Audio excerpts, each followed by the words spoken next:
Oh, I see. Mm. Oh yeah, and then I scheduled it for like 1:30 or something, or like an hour ago, instead of when I scheduled it. Hold on, let me blow my nose super quick. Sorry. You're good.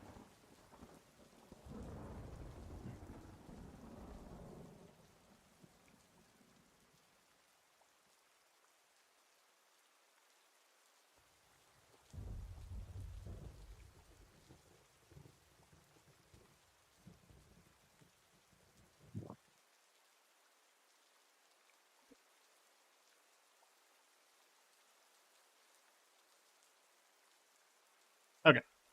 As soon as I logged in on my desktop, there was a magpie impling. I immediately caught it. I was like, yeah. I know. I was like, fucking. It And, was redeemed from yesterday. yeah, when I got robbed for two eclectics. For some reason, Chambers of Zarek has a rare impling spawn right there. Oh, And it will, like, every time I exit the raid, if you haven't noticed, every time you exit Chambers, there's always an impling. never know. Yeah, there's Actually, always. That's why the guy Agile Tom that did Cox Chunk. That's how he did a lot of. That's how he got a lot of supplies. He just hop worlds looking for rare impling spawns. oh, that's funny. Did he do Cox? Dragon implings and stuff spawn a lot right there. Oh, What's that? was he doing Cox, or he just like Oh, hung bro, out? he can't leave the chunk until he completes 2,000 challenge modes. Oh, that sounds horrible. I mean, Yeah, his name is Agile Tom. Look it up sometime. It's crazy, bro. He got 99 Hunter inside of Chambers of Zarek catching bats. He got 99 woodcutting. He got a T-bow on an account with like his best range top was a fucking leather top. Like all kinds of crazy shit, bro. He was doing CMs with a fucking U longbow and shit. He was like using his own personal accounts to like mega scale and ow. like give his account points, and then he got a super high fishing and cooking level, so he could like eat food and shit to get like maximize his points on the account. It was crazy. He did Solo, all of this inside of Chambers of Zarek. He got the woodcutting, fishing, cooking, hunter. He got the solo, prayer level for the prayer scrolls, everything. solo. Huh? He did it solo. Well, so at first he had to like mega scale raids to like get a couple to get the scrolls and shit. And then he started actually playing on the account once he got like an Elder Maul and then Claws. Because his best in slot melee weapon was Claws and an Elder Maul. Like, did he start out as level 3? How did he get the levels to wield this stuff? By training on trolls and flinching them out front, because there's trolls right in the chunk. That's how he got his combat up. Yeah, by flinching the trolls. He had to use his main account to lower their defense with an Elder Maul. Shit, What? just with a Warhammer and a BGS, just to like flinch them at first until he had high enough to where he could at least train on them. It was crazy. What is that like? What do you like? He got to like level 60 or 70 or something like I don't even know, bro. He that. Oh, got he got that's super high crazy. stats. He's got like 5,000 hours in the chunk, and he still doesn't have 2K challenge mode set. Alright, I'm ready to go. Potting. Yeah, he did some crazy shit though. You should check it out sometime. It's actually entertaining. But he got a T-bow on the account.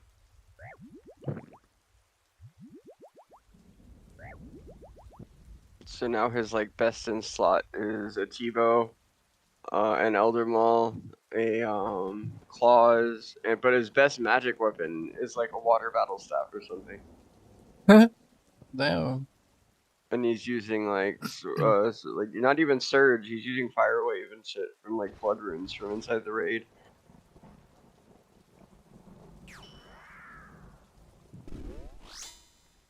Not imagine.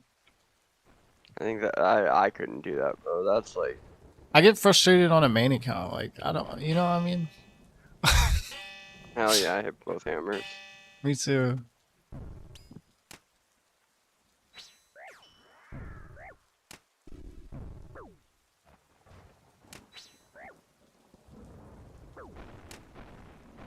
I was really trying. I could not. I got hit by every one of them.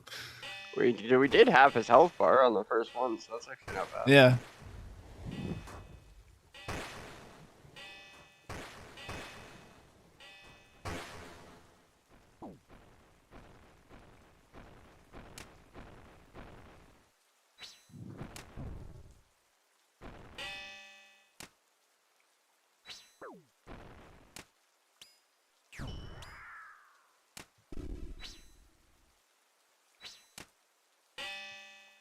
Oh shit.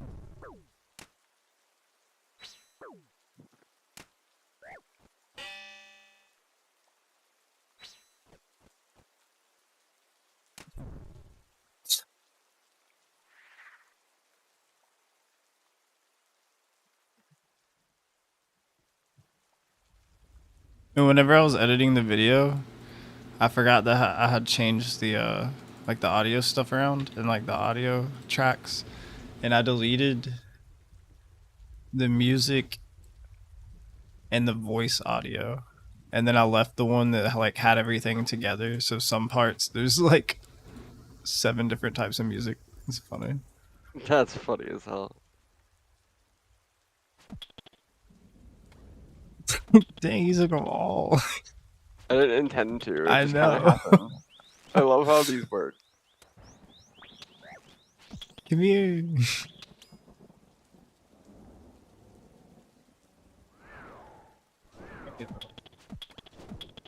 Oh, we're good. As long as those stay stunned. Oh, it's too late. Yeah, they're gonna come undone. Ah. Yay! Oh. Oh, I could have We just had let it. it sat there, yeah. Oh, Oh, we're it good. worked! We're good! We're live! I'll still never forget that time that, like, I don't know, it just took forever. We were just, like, sitting there, like, is it gonna change? Oh, we're not done. Wait, Oh. what? Oh, we got the melee one. I swear I thought I got the melee one. We have one Wyatt.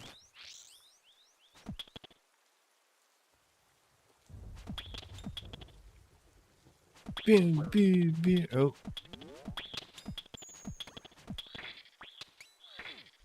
It must have came unstunned like at the last second. I actually did it. I did it on purpose. I believe it. Checks out. Why did I attack it with my fang instead of a lance? Free the crabs! I keep doing that where I attack it with a 5 tick instead of a 4 tick weapon, so it takes longer.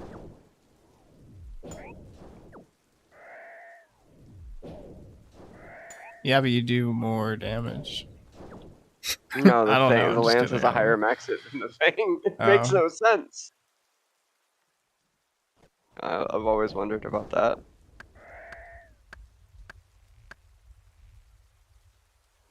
I've never understood why the lance has a higher max hit than Because the the fang. fang rolls twice, right? Ah, Yeah. that's fair, I guess. Still, I don't like it. Imagine if we rolled twice on like a 65, 70 max hit or something. Yeah, that would be insane.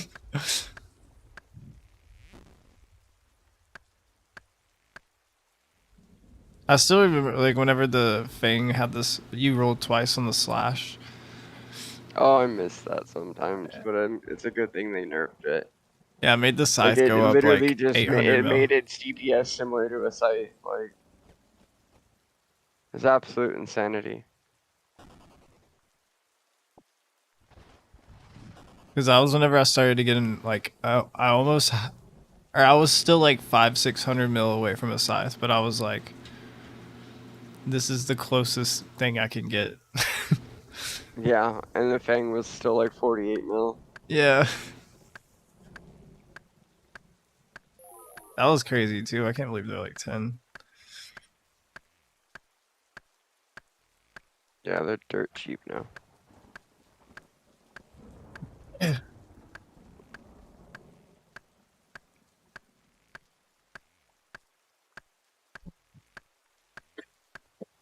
I never even grabbed an axe. Trolling.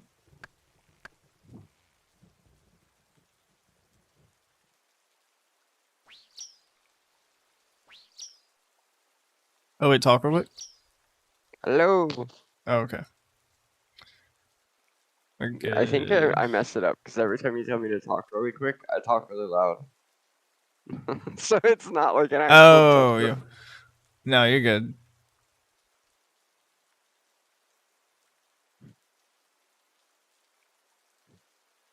Jump, jump, jump. Oh shit. I think it looks really funny when you're chopping while overloading. Yeah. Doing anything while overloading. Your character's just like freaking out, like, stop! Doing guardians.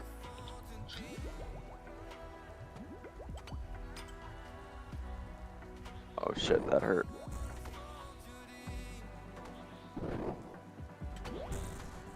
I didn't hit. She op.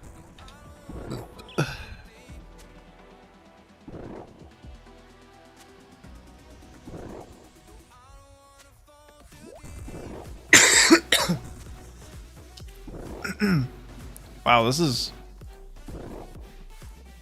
sad. I don't think we've like ever not hit a dragon hammer, like in the past 2 or 3 days. Yeah, that's why I'm using a fang. But I suck at meleeing Ice Demon. I will have a spec by the time Ice Demon is done, probably, or like a quarter of the way left.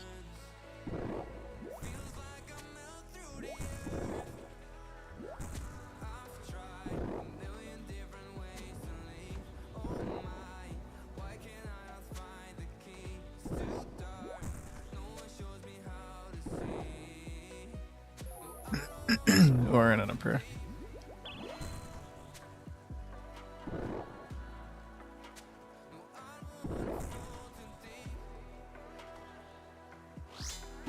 Dang, I missed 3.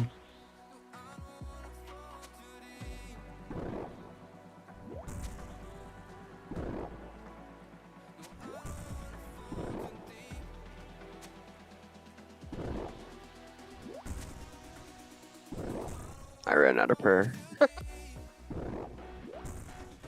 Would Waker spec work? Should she's that? I doubt it. Oh. Ow, fucker! I'm not even in the safe spot. He hit me out of the safe spot. What a dick. GG, Mr. Demon. I just almost emptied my syrup brew. I would have been sad. Oh, and I just aggroed both. I'm a genius. I've never done that before. I got one.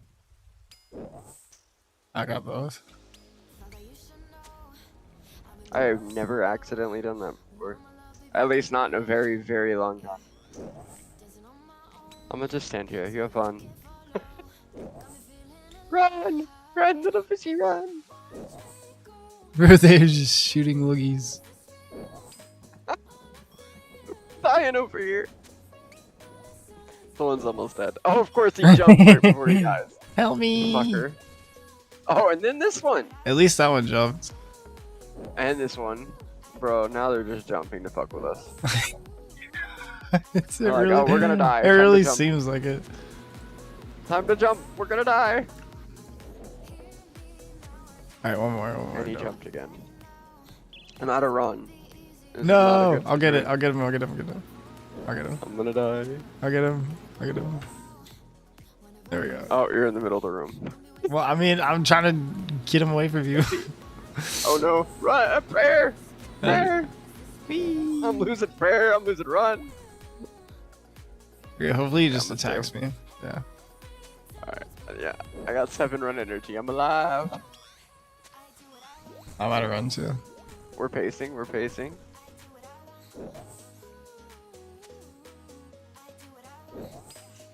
Oh no, we're both alright. Come here, It's all Mr. good. Shaman. We're doing Yeah, we're good. good. Oh fuck, I'm fucked. Oh fuck. Right at the, I'm glad he died this one. If he would have spit again, that could have been bad. Okay. That's high, 38. Damn.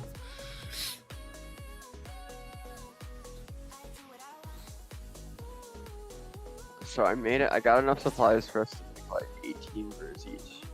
I think we'll be okay. Cool. X 18. 10. Pick.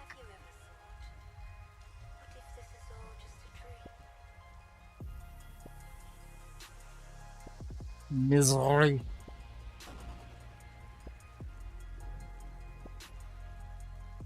Oh, it might help if I have a spade.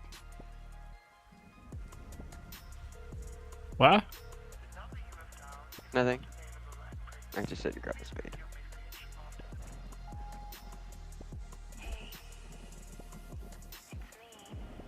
So If we much go funny fast shit. enough, we can get 3 raids.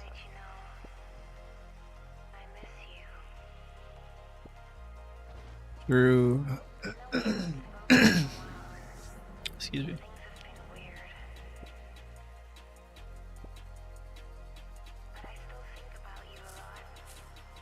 I got my old work times back, so I have to be at work at 4 a.m. and I get off at 12 p.m. 4 a.m. 12 p.m. Do you take a nap when wait, isn't that what you that's what you've been doing? Like the last 2 weeks. Well, Something like the that. last couple weeks I've been going in like anywhere from 4 to 7. Oh. I think it just kind of depended, but now I'm back to like a consistent 4 a.m. So Gotcha.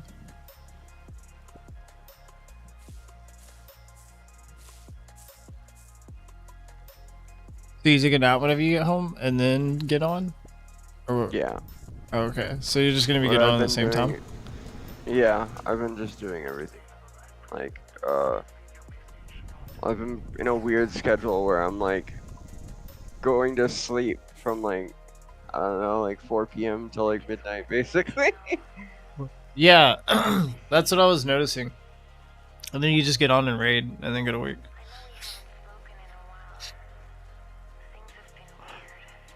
Yeah, I've been in a very odd schedule. I mean, if it works, it works. Well, then I'm not like staying up late, you know what I mean? Like, I'm not tired. Yeah. Like, I'm wide awake for work, but I still can stay up late at the same time in a weird way. Like, Yeah. Yeah, it works out.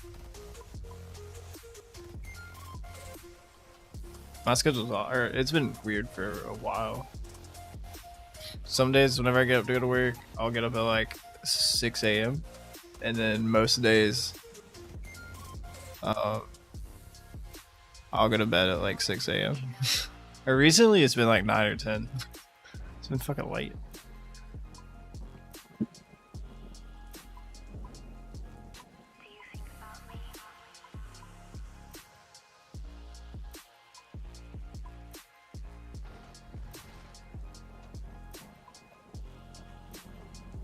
Excuse me.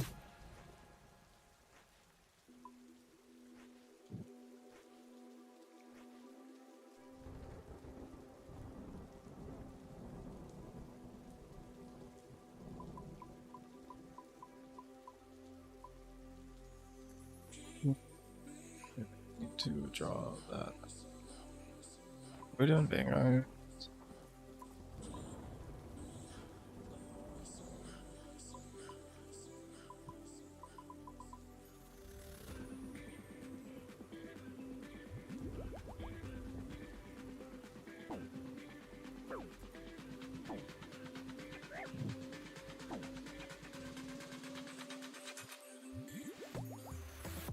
Someone said Jack Harlow.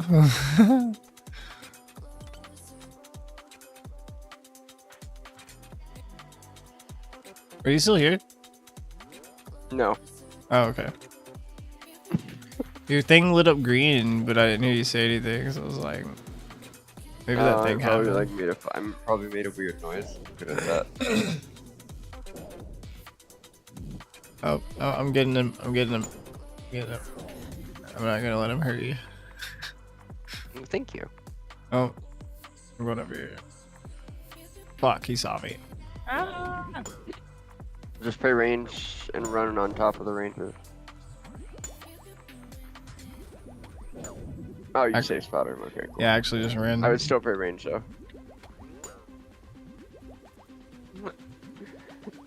I just got They're fucked great. up. I just like got. that, bro. Oh, like live. I'm good now. Though. We're not allowed to die this way, bro. I feel like I've died so much, it's like it's hard. Unless I just don't pay attention now. Because I know whenever I should just be like, fuck it, spam brews.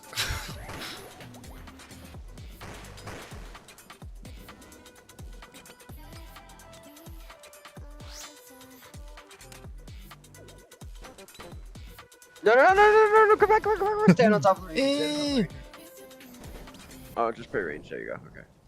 He's not coming back. He wouldn't come back. I'm like, come back. He was scaring me.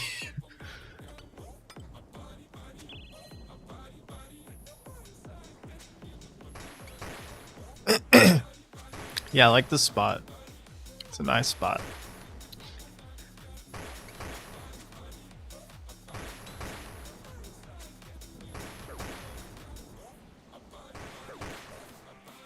Yay, he actually came to me. I wasn't sure if he was about to come for me.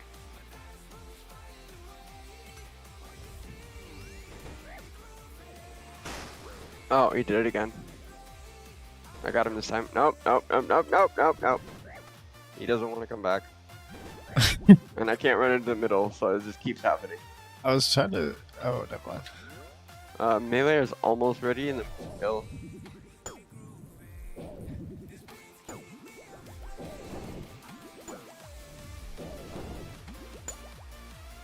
Kill, I think. Yeah, we're good.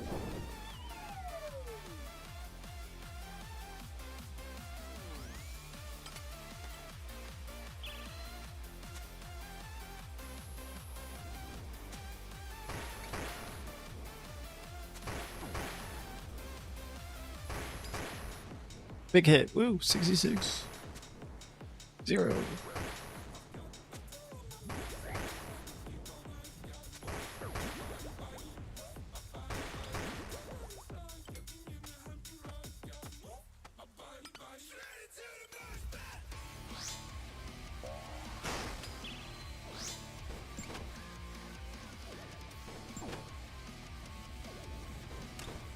No. He Okay, really get likes me. He really, I got him back that time. I have to run back in time. I have to like run back in time. If I don't make it in time, he's not coming back. Okay.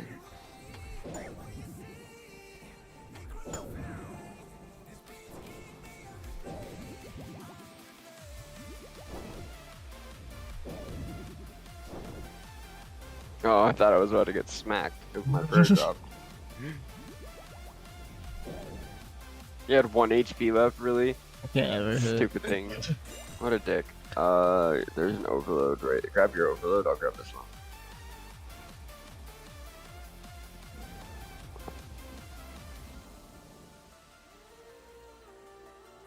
The overload right there. I'm gonna grab a revite. Okay, we're good. I resupplied everything I used. That's what I like about vanguards. You use absolutely everything you use, you get right back. Yeah. I mean, unless you use like 5 brews like I did. Oh, I've instantly found bats, hell yeah.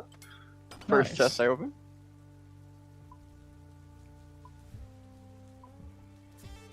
When I re-overload right now, I get to like eat bats. I'm happy. I like bats. Bats don't like me though.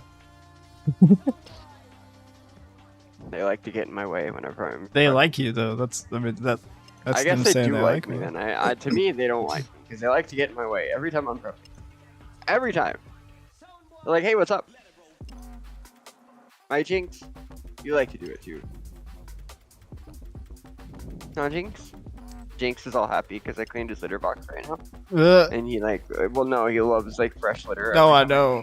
He like jumps in it and he like rolls around in it. He's really weird about that. I don't understand. Peanut butter takes He's a like, big ooh, poop. fresh litter. Huh? He uses the bath. Even if he just used the bathroom, he'll use the bathroom. Probably. Like he'll go in there and step around, and then he'll just use the bathroom. And I'm like, what are you doing? You just used it. He's like, I gotta go again. It's clean. It can't be clean. And then he runs Oh, out it's at dead. 100 miles an hour. Shit, I forgot my overload. Yeah. Damn, you have 12 grubs. Yeah, I fucked up. I forgot to put them in. Maybe I should get another rebite just to be safe. I always bring 5. There's been times where we use like almost all of for like 1 dose, so. Yeah. But that was also when you had the Bofa. I don't think it'll happen now, but there's a chance.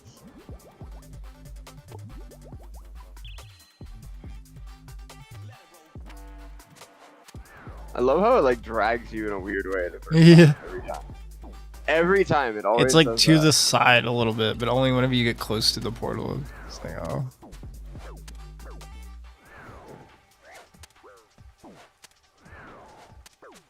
Big hit, 85. That's my max hit on the portal. Found that out. Excuse me. 85 is the max hit with a T-bow? On the portal. That's a lot higher than a shadow. And whenever I get lucky and get a lot of hits, it's like portal insta dead. And then with you guys with the shadow yesterday, it's like, fuck. I almost died. I'm okay.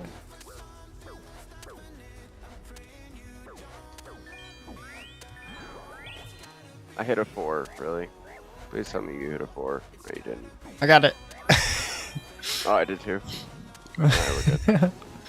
I'm gonna grab an aid.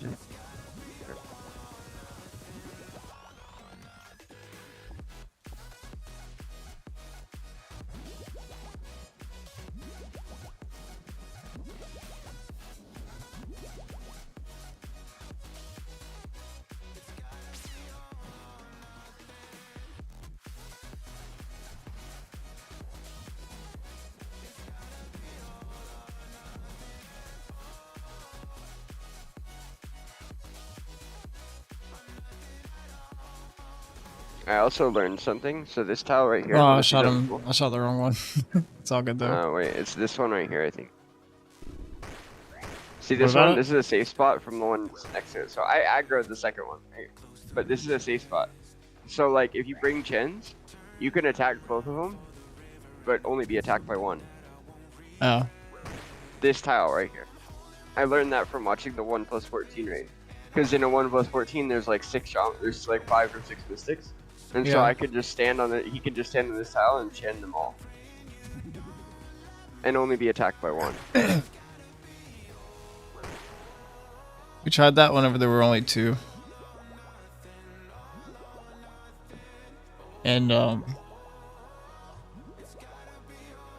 didn't really work. And I didn't stand there.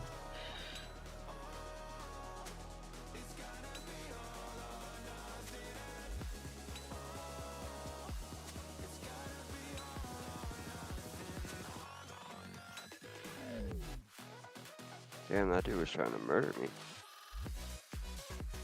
Are you housing? Oh, okay. Oh, yeah. It doesn't matter. I only have 42 HP though. I'm gonna let him shoot you. Just kidding. Oh, no, I was just kidding. Look at me, Ranger. Look at me. I was trusting you. I don't know if I should. I only He have turned 42 to HP. shoot. He turned to shoot you, and then like turned to shoot me. Yeah, I got a little scared when I saw that. I was like, oh no. I knew I could. Yeah, let's... I was like, I can take it. I got a little worried there for a second. I'm pretty sure it's 6 ticks. It's like, I'm pretty sure it's 6. It's like 2 T-bow attacks. So I think it's like 10 Oh. or 12. Something like that. It's almost. It's just enough for like you to attack twice, but right after the second attack, it'll happen.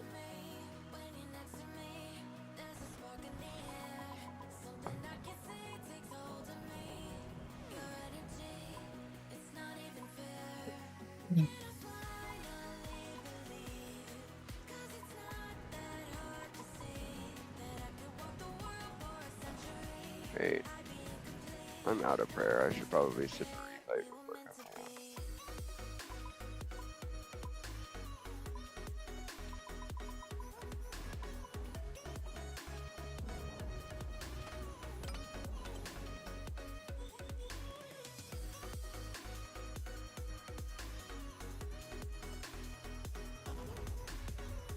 I am not pickaxe specking. I am not pickaxe specking. And you know, I've done I that. repeat. I did that twice yesterday too. I was like, I never do that. You were just trying to make up for me not doing it, Bro.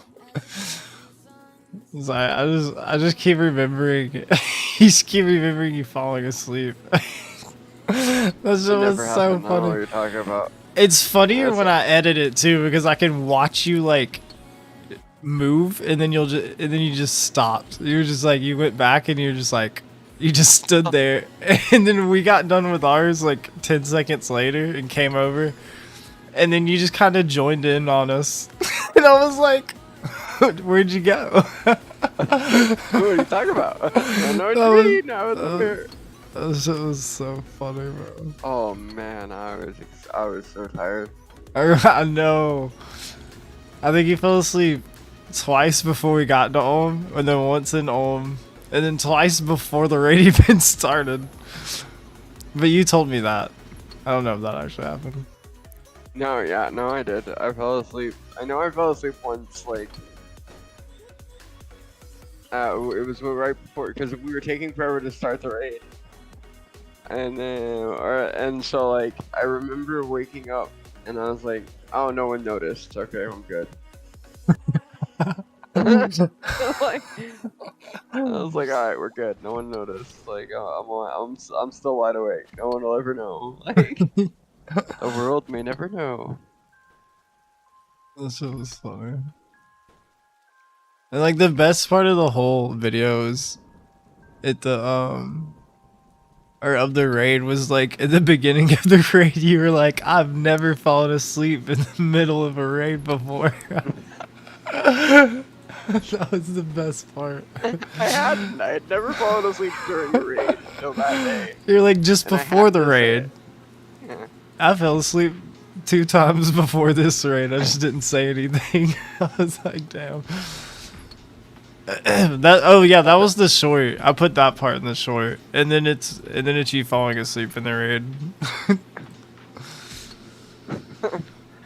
It's really funny like though. A crazy person, the craziest RuneScape player of all time. I mean, I completely understand. I can fall asleep like just about anything. I haven't during a raid yet though. I haven't been that tired. But you're also up like way longer than me.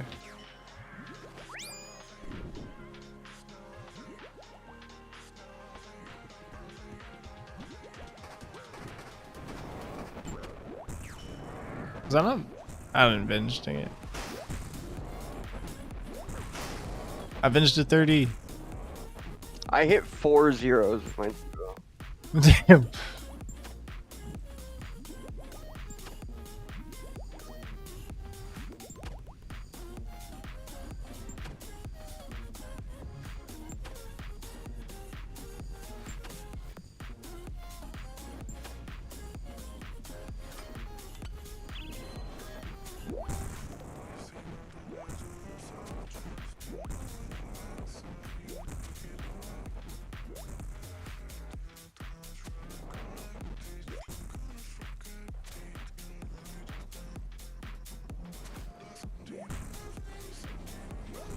Ah, I didn't hit.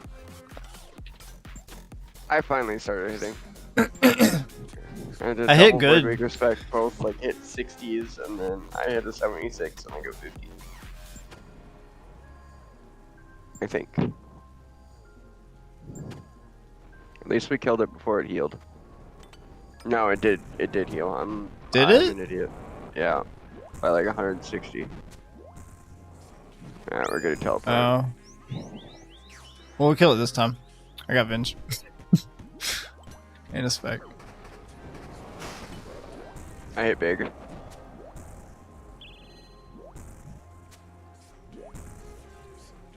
And then I don't hit big. Longest T-bow Vasa ever.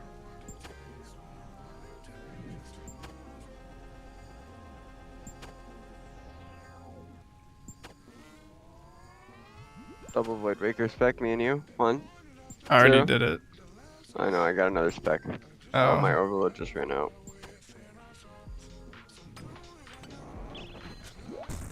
Oh, how am I gonna hit a 5? Of course, I hit a 26. I hit something. I hit a 33. I hit something bigger. 58. Something big. 31. Alright. You did all of that damage. I missed every one of my hits. Damn. I ran out of run it then too.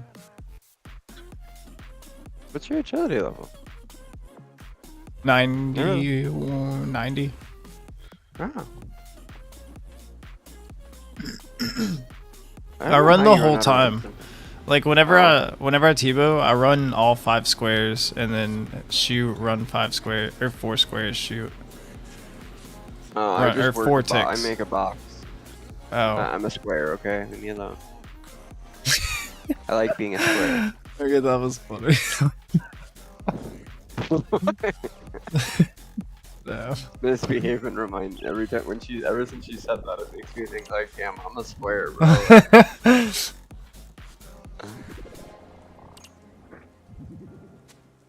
Oh, my prayer dropped. Ow. Fucker. You know what? Alright, I'm coming over here. This thing's making me mad. Oh, and then you. Okay. It was on me, and then I stepped behind the thing, watch. And then it does it again. Okay, I did it this time. It did that like 3 times. I kept trying to go back there, and then it would switch to you immediately. Like, that was really weird. I've never had that happen before. That's how we do it. 71. My XP drops are weird. Like, it says I hit a 71, but I only hit a 67. I think it's because the T-bow, like, you get like bonus damage in a scene. Yeah, it must be that. But it messes with me, because I'll think I'll hit something higher than I do. Alright, you know what? I'm getting rid of my number things, but I'm never going to know what I hit now. I used to be really good at knowing how much an XP drop was, but now I don't know, like, because I stopped using it so long ago.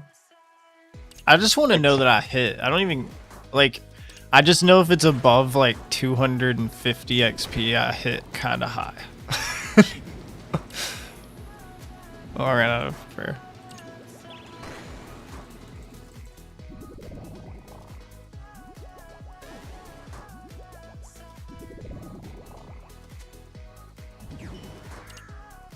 We're gonna take off my prayer again, I think.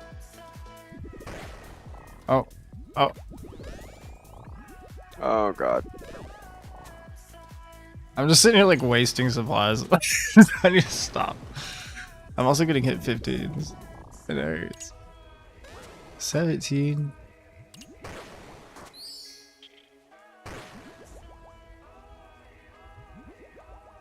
I should have went through the portal, but I didn't. Yeah, I didn't either.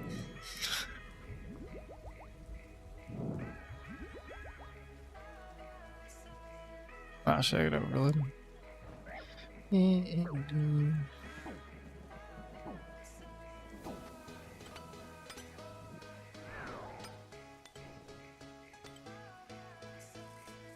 Ow!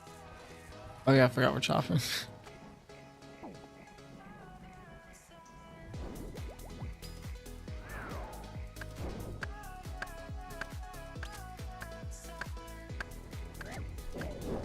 Wait, melee. Brew.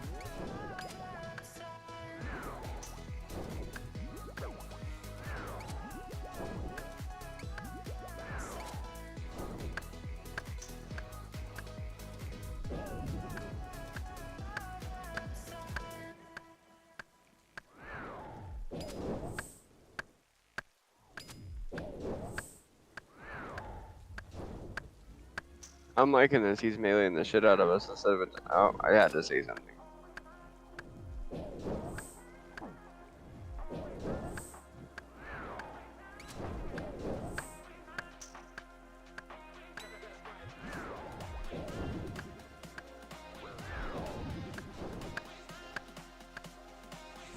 Finally.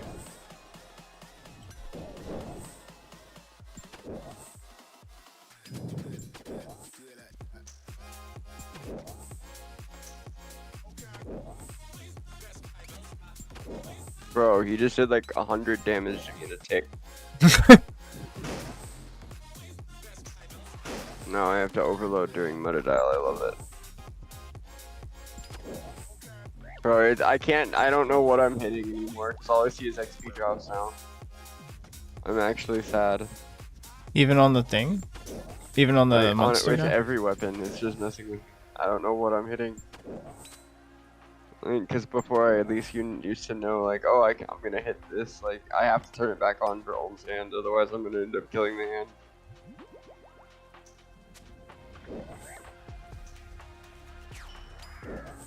Ooh, big XP drop. That's a 260. 92? Okay. Oh god. Oh god. I'm gonna die. I'm chugging. Second bruise, second bruise, second bruise.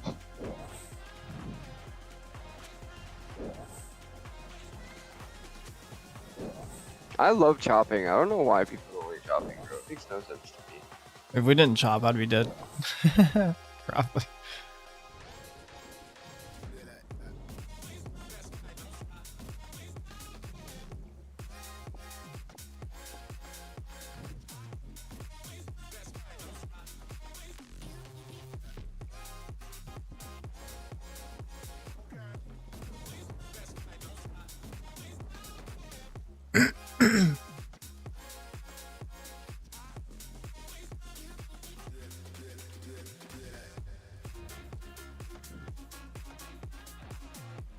In like 20 CMs, I've only used like 500 arrows, so my amethyst arrows will last me a long time. But I have a lot more that I need to chop. I want to hit like 100,000 amethyst arrows. Hey, what up, Jesse? What up, Cameron? 100,000 will last me a very long time. I'll probably get 2, you know. Yeah, you know, might as well. You want to make sure. Well, I'm gonna run out eventually either way. So, like, but that's just it. Like, I'll be able to upkeep. Like, yeah, even well, if then I go 2 months without doing it, like with 100,000 arrows, like it really would make a dent. Like, I think you should make 500,000 arrows then. Okay, 500 it is. Never have to make arrows again. Like,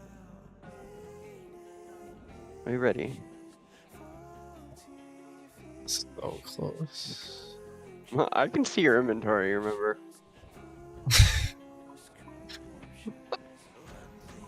I'm getting there. First of all, I had your stream open. So as you said so close, I'm looking at your inventory and still moving your items around. That's pretty close. That's pretty close. Like, now I'm making potions. So just like, okay, just give me 1 second. Hold on. All right, now I was dying when you said so close.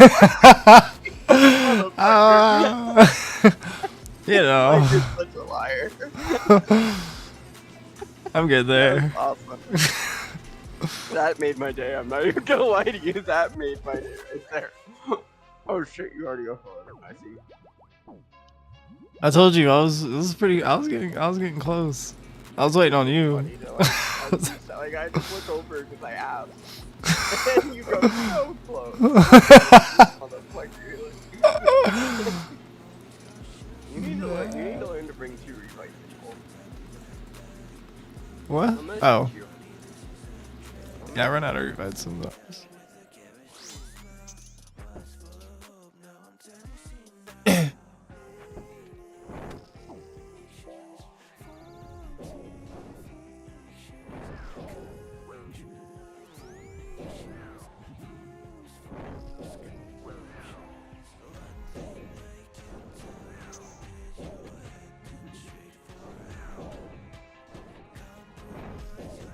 Did we hit a hammer? Oh, we hit 3. You hit 2? Oh yeah, no, we fucked that thing. I think I hit both of them.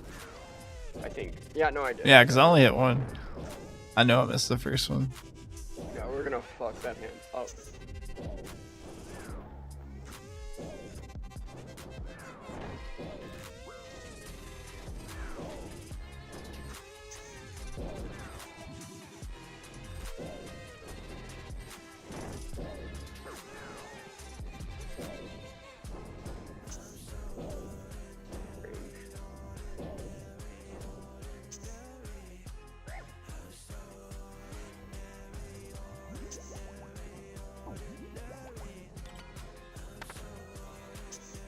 Oh, I instantly got into cycle. I was sick with it. Did you see that? He said I was sick with it. No, Bro, I was looking at my inventory. I'm not wrong.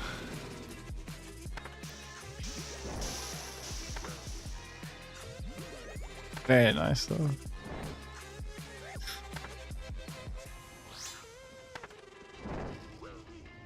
was proud of myself there, okay?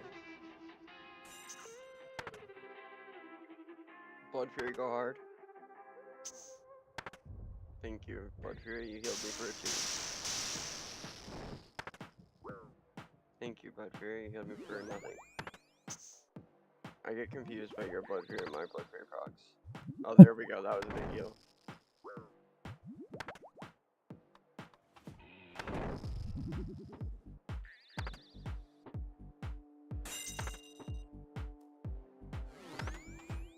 $51. Damn.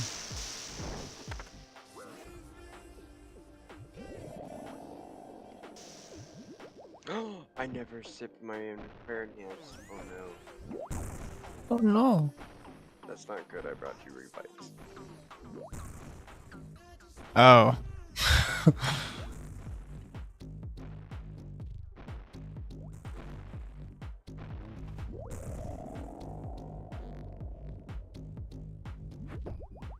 Yes, yes. Yes, yes. I get one at least, so did you. Hell yeah.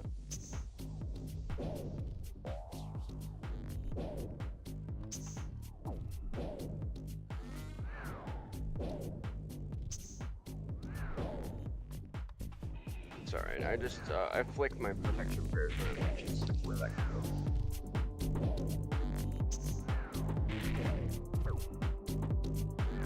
Like, I literally turn my prayer off every time he flicks his head over. It does add up over time though. It does, especially with the prayer enhance on.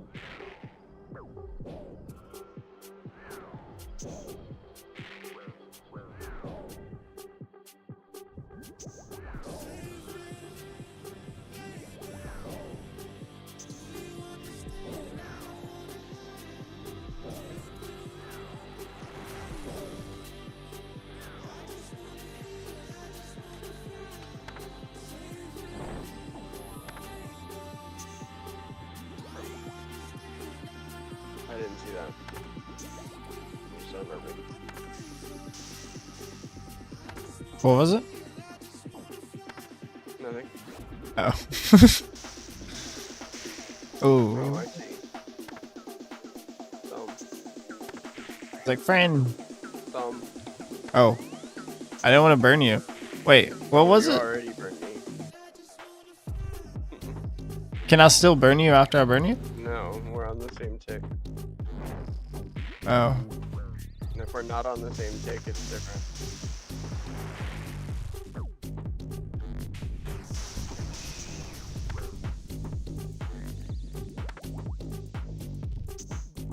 Switch.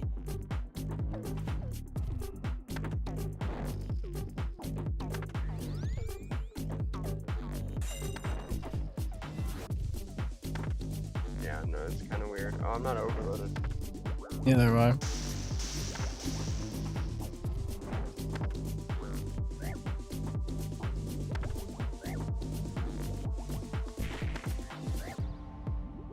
Meet me at Thumb on the second burn. Oh.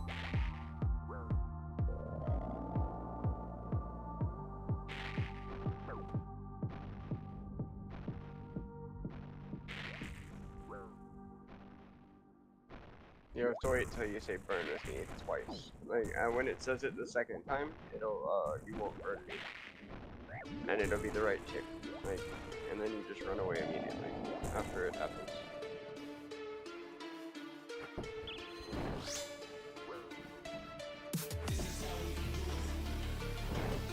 I missed both hammers. This is phase 3, right? Yeah. Okay. I forgot. I missed both hammers. Yeah, me too. Yay! We're gonna fucking murder this hand, bro. We got this. It's alright. We had a really good P1 and 2.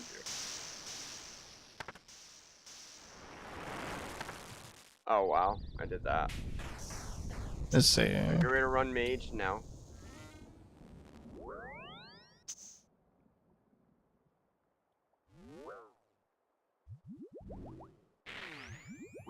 I'm gonna go over.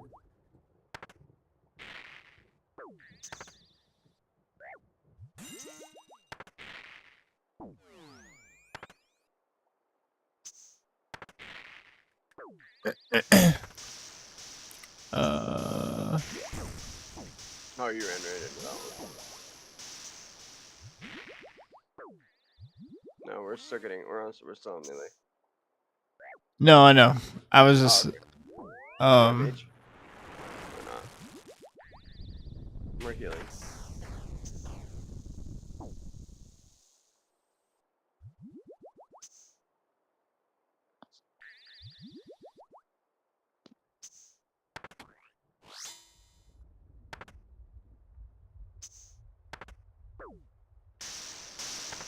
no.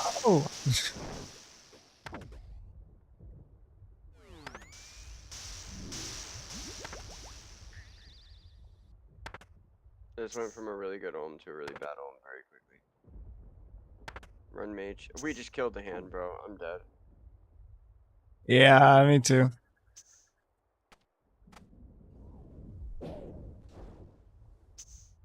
Put damage on the mage hand.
Don't kill the hand. Don't kill the hand. I'm not.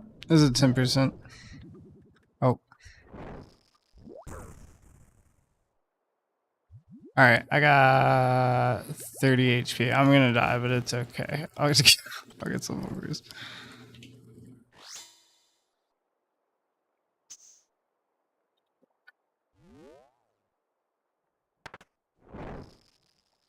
Dump specs. Ah!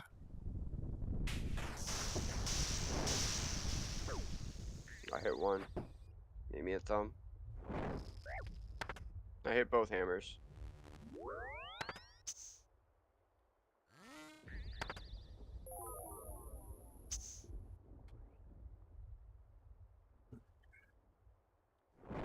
I'm fucking dead. Oh my gosh, my overload just saved me.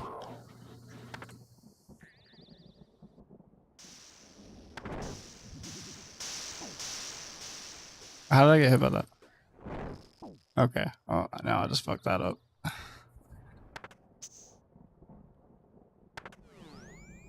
Oh, I'm dead. That was my fault. I just fuck. Bro. Oh, yeah.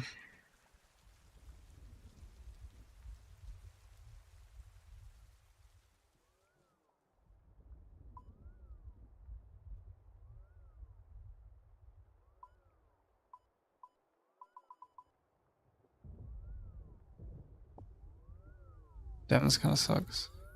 Okay.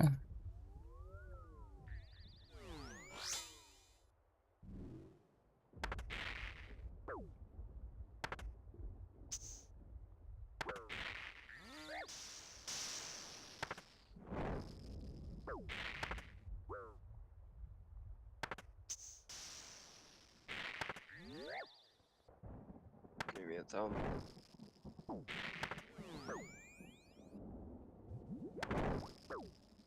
We need to run mage on portals, bro. It's already healing.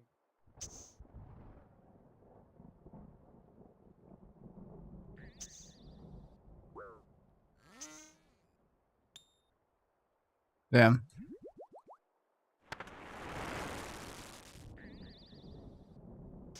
What's this?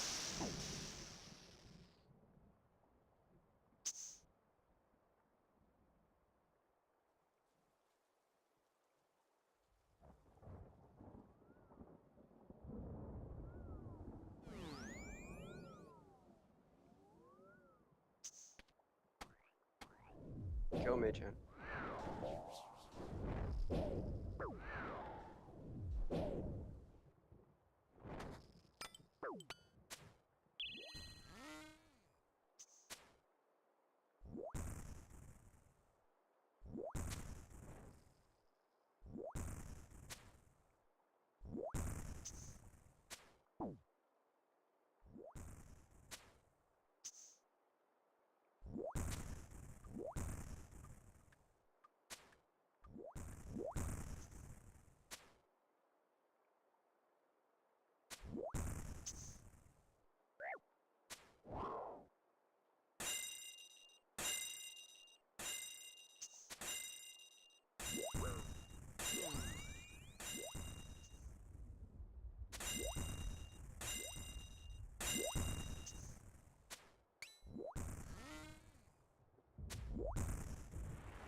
Oh, good luck.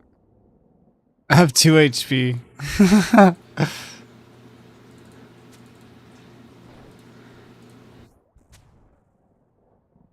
There's no way. Oh, I'm dead.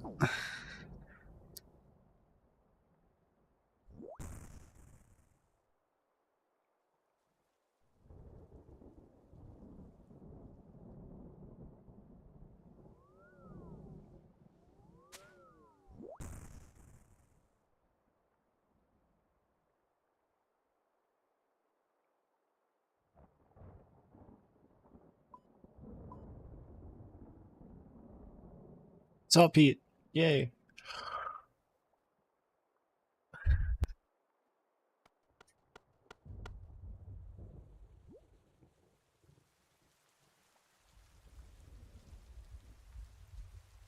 I don't even know why that raid went so bad. Because we killed. I know we killed the hand. melee. I know that. That was about it. Other than like killing the hand.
If you're gonna download it, I would download it on RuneLite.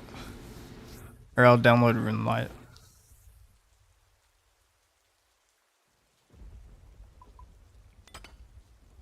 Yeah, playing the game off Steam is horrible.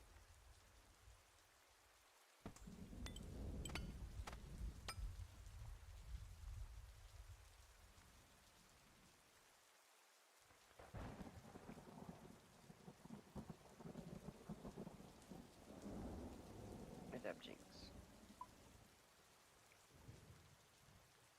RV2 PD. Never get a pot.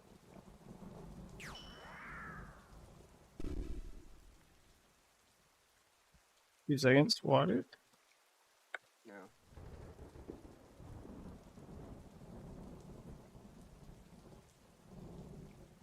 Okay. Excuse me. I'm chilling. I don't know. That's the first time we've done that in a long time. Killing the hand. Like, we've done. It's been so long since we've done that. I think we both just kind of zoned out there. I don't even know what I was thinking about. Yeah, bro. I didn't like. I wasn't even paying attention to HP. Like, I really wasn't. We were talking about something. I don't remember what it was. And then it was just like, oh, hand's dead. Fuck. Yeah, at that point we were just like, oh, it's over. Like, we're fucked. I was like, yeah, dude. I was like, this is going great. I got 2 brews left. We're probably gonna make it. And then I was like, oh. Yeah, and then it was already over by JK.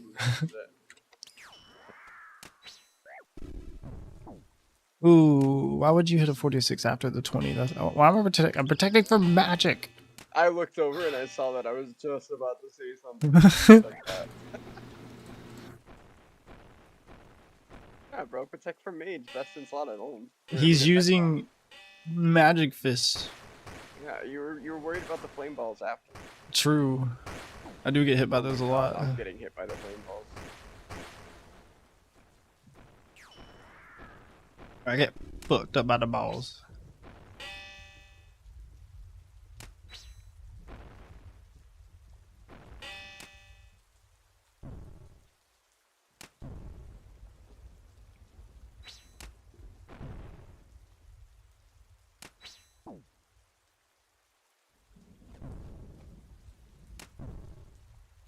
I'm not hitting.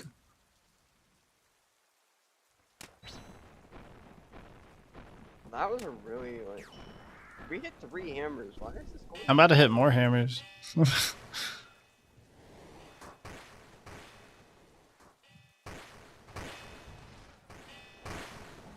What is BB or money? BB no what?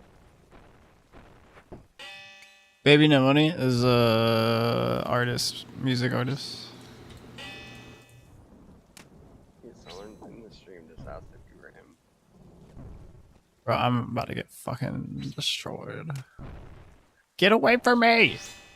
I bet. He's trying to hurt me! You're literally murdering me.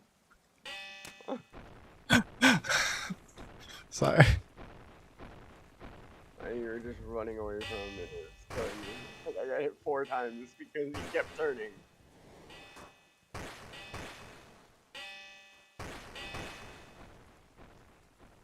Die, bitch! Oh, I hit a 7.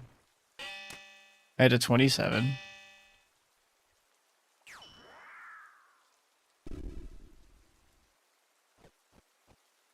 I have no food to overload.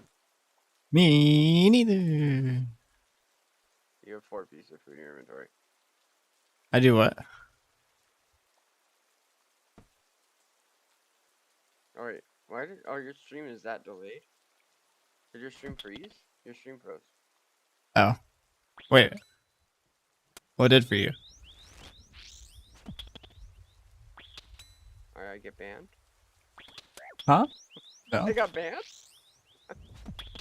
Did you ban yourself? Yeah, I banned myself. No. I was laughing because you said it froze for me. I was like, how would you know that?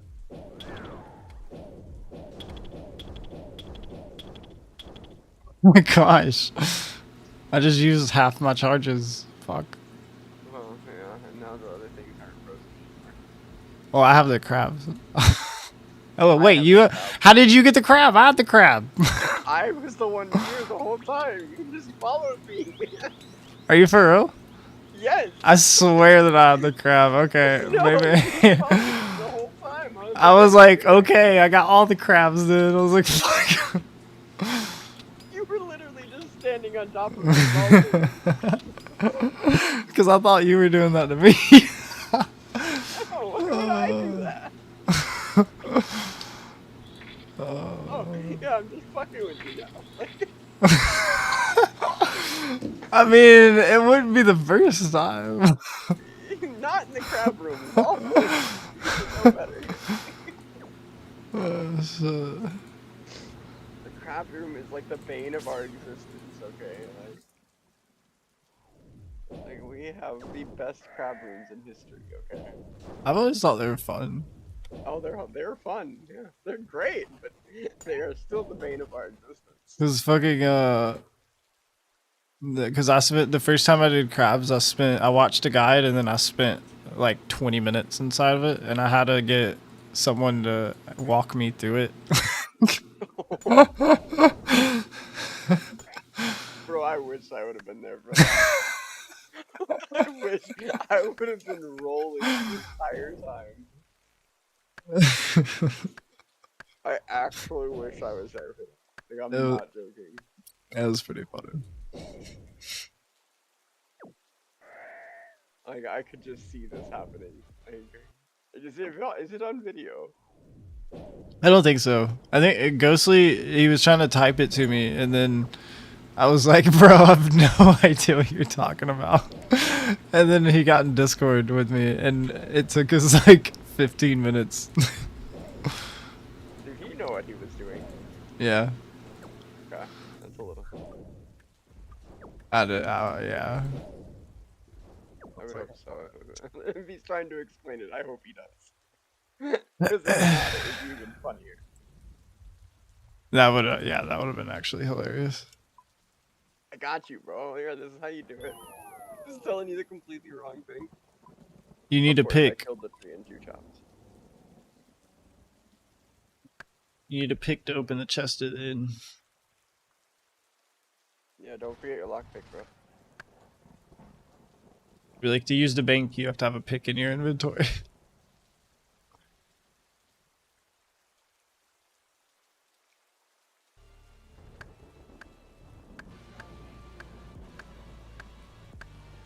Did you grab the what? What are people saying? I don't know.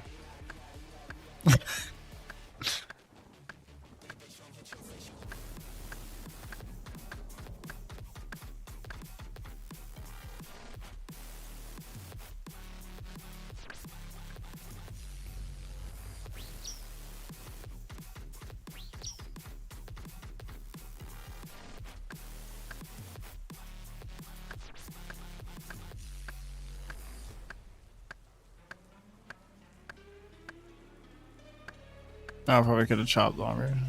Oh well.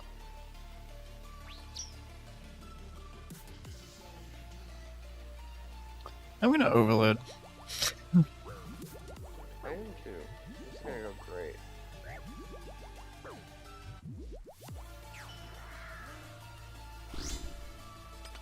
I hit. I hit once. Yeah, me too. It's way better than 0.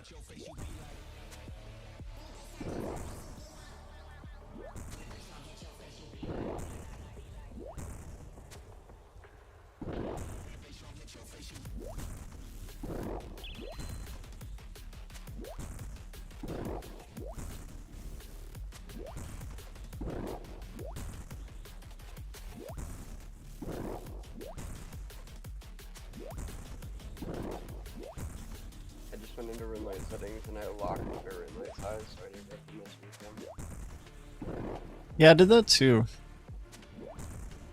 It's very nice.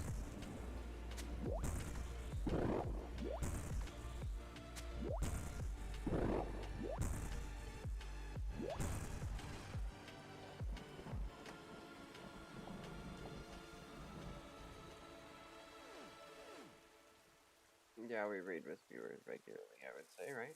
You raid with viewers regularly. Kind of. Yeah, your mic's far away. I said, yeah, you raid with viewers regularly, I would say. Yeah, but it always turns out that they're like stupid good. I just got hit by the poison.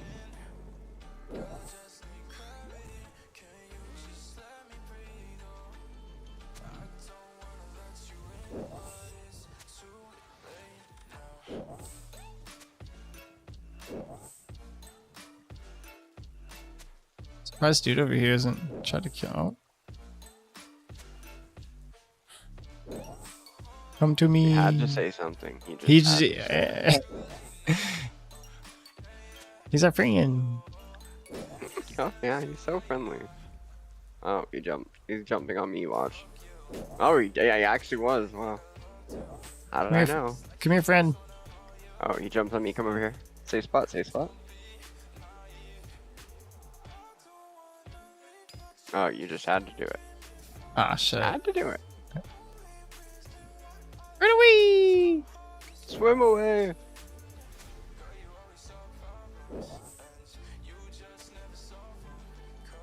Poor KKC. I think you play this game too much. Touch grass a little. I'm kidding. That was mean. Sorry. Yeah, you're too good. You can't play with us. I'm just kidding. I'm just fun. It's okay. I suck at the game. I just think it's funny that everyone that that rates with us is good. Cause usually like if you played World of Warcraft or something, it's not like that. Really? No. Why is everyone that plays World of Warcraft bad? No, there's just like the rating scene in in old school RuneScape. I feel like there's not many like super new people. And in World of Warcraft, there's like I know. I mean, we don't. I mean, I'd rather have someone experienced. I just think it's cool, cause I played World of Warcraft for so long. And like, you get a raid together of 40 people, and half of them are brain dead.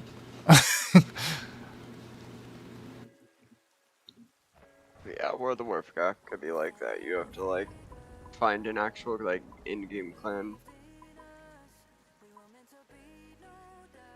I was in a clan named Emerald Rain for like the entire time I played World of Warcraft. I don't even remember what I was in.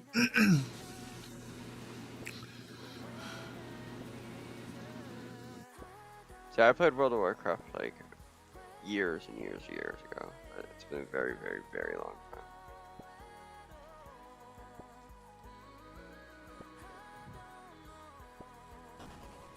What's your in-game name, Josh? I want to see your stat. I want to see how max you are.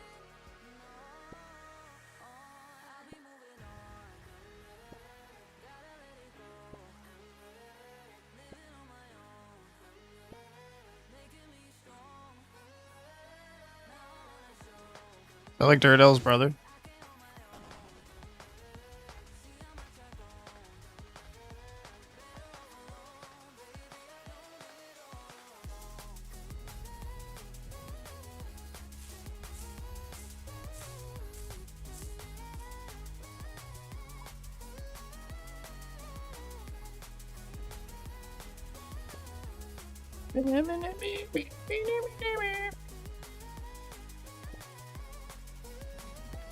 I really want to heat up my coffee. Hopefully this plant, I'm gonna go stick it in.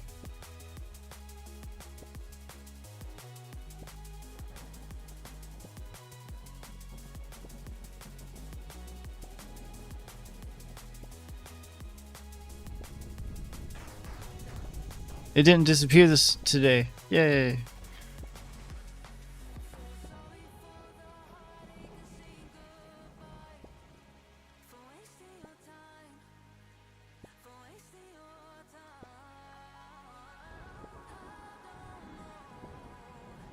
Where do you live? Cause it's Josh. Cause it's 4 a.m. here. I was just wondering since you said it's almost 2 p.m. Yeah, UK. I was like, that's crazy. Oh, I got way too many. What am I doing? I almost caught a bat again. Telling you, they're friends. Just accept it.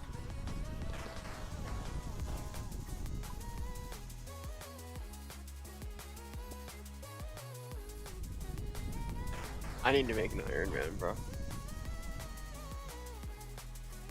Another I what? think I'd be pretty good at Iron Man.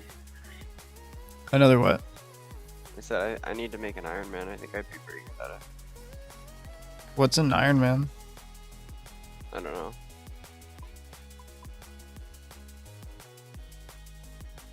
Looks like fun though.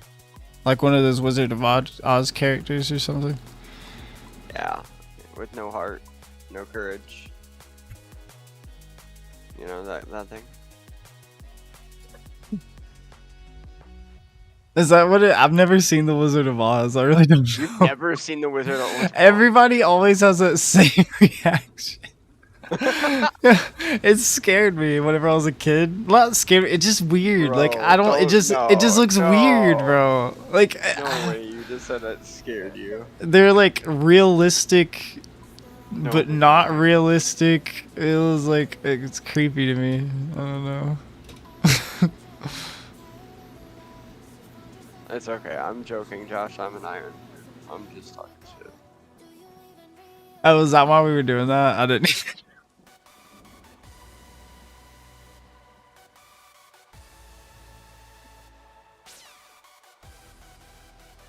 I'm not ready. I was doing it.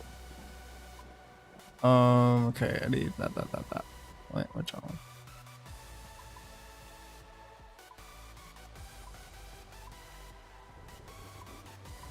Bro, this thing is destroying me lately. I don't know what is with vanguards lately. I get fucked up at vanguards recently.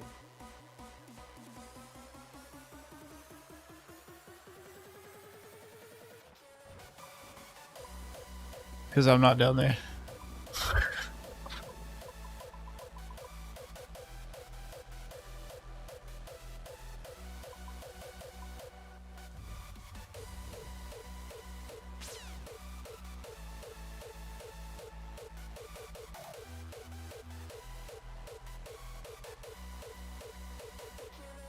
I didn't overload. Oh, I'm gonna attack the. Never mind.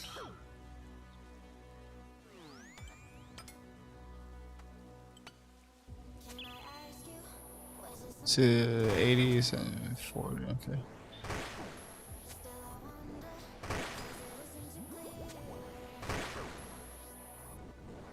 There's no way I get him to 40%, right?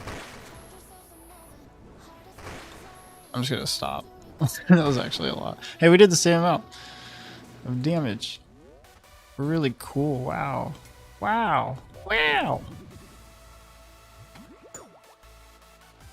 Melee guy, can you cough, please?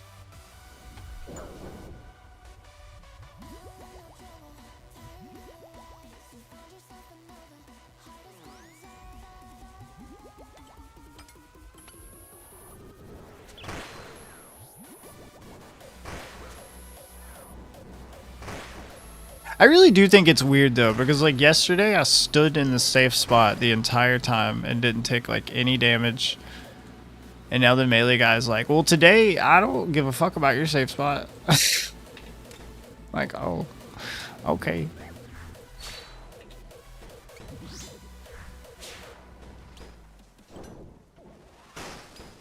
Ooh.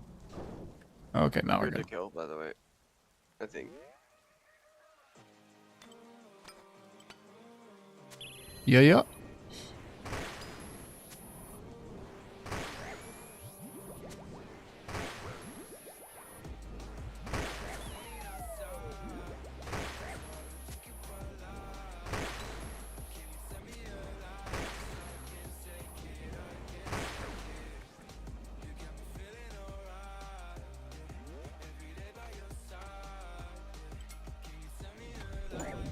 I'm so done with the fucking melee guy.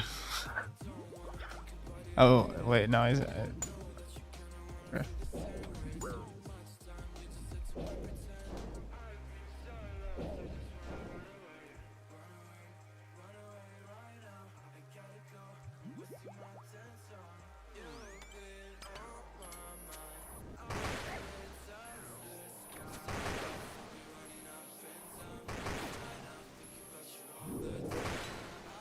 That was like our best vanguards ever.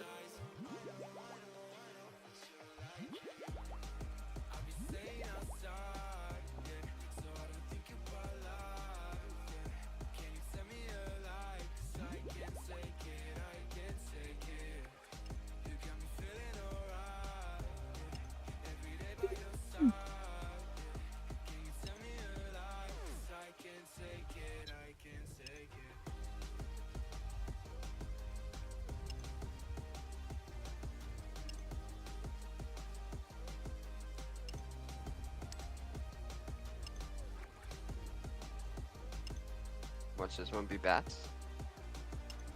The creature keeper, he was like, oh wait, never mind. Yeah, he was like, one day I'll have enough worms to make you happy, son. And then his son was like, no, Dad, you'll never have enough worms. And then he killed him. Yeah, pretty much.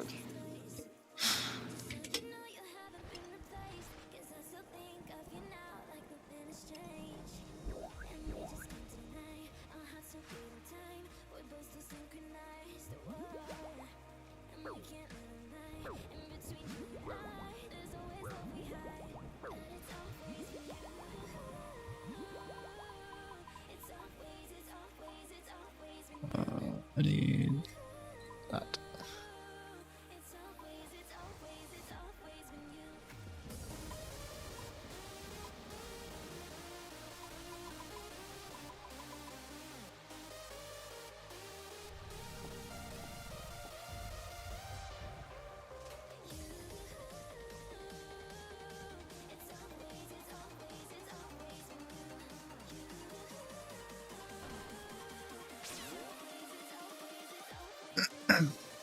We had 4 zeros.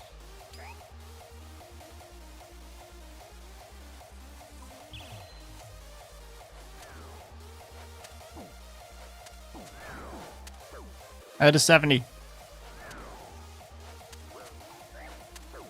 I had a 56. Another 56. See, I'm like destroying now. Sometimes I hit all zeros though.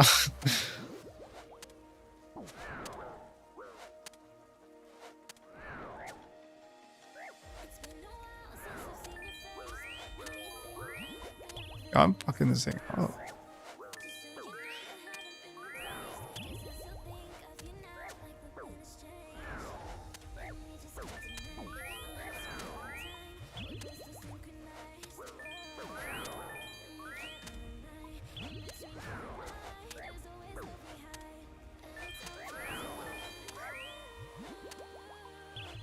I was like, no way. Didn't kill it that time.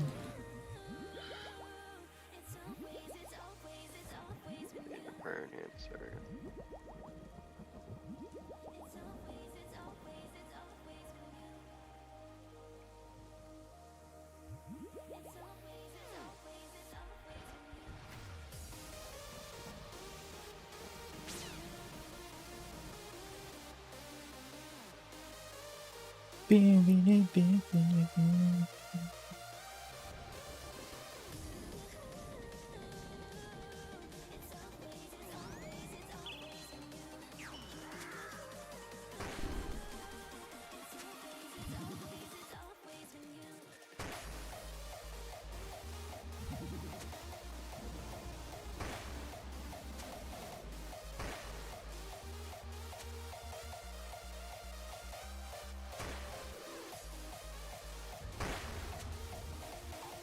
He was on you.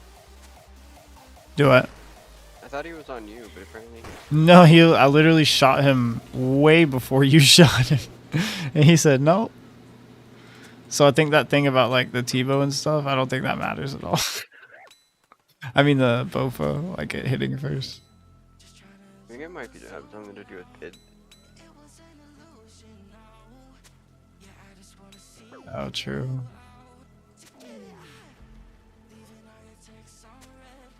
See who it attacks. It attacked me. You're good. Oh, I tried to get it.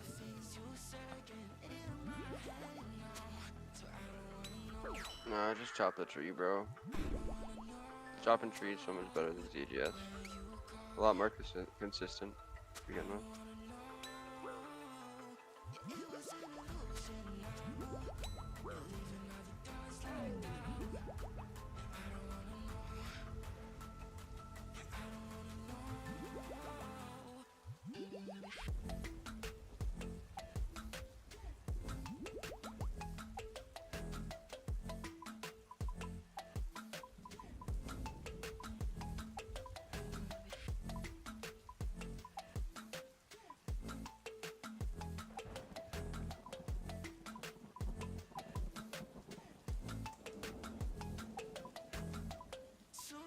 With a broken spleen, yeah.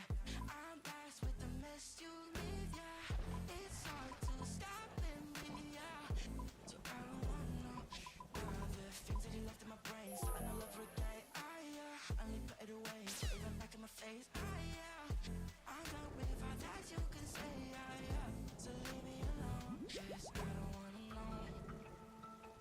I am gonna have to make brews whenever we get there, but other than that, I'll be good.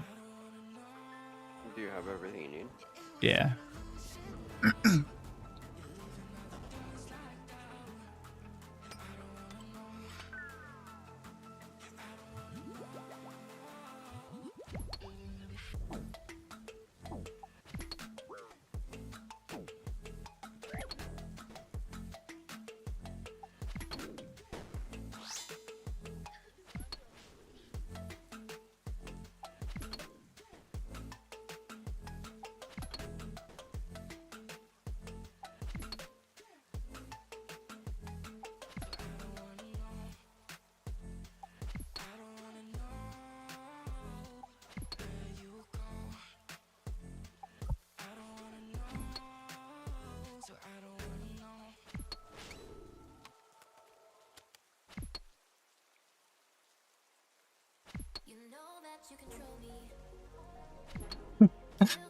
I forgot my coal and brought my Aram top. I don't know how that happened.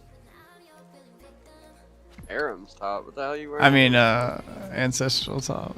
What you bringing Aram's for? Something I don't know about? Hidden strat.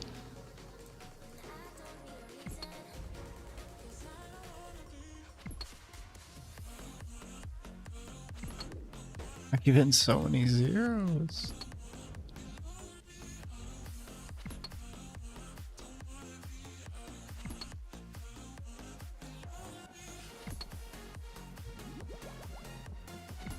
I'm gonna cry. Oh, I had a 1. Bad. Oh god.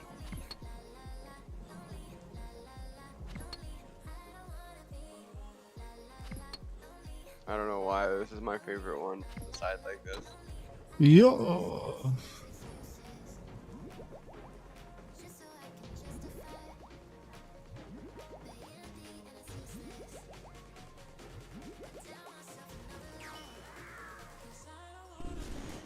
I almost had to run. I'm sad. No. Oh god. I vanished right at the last tick.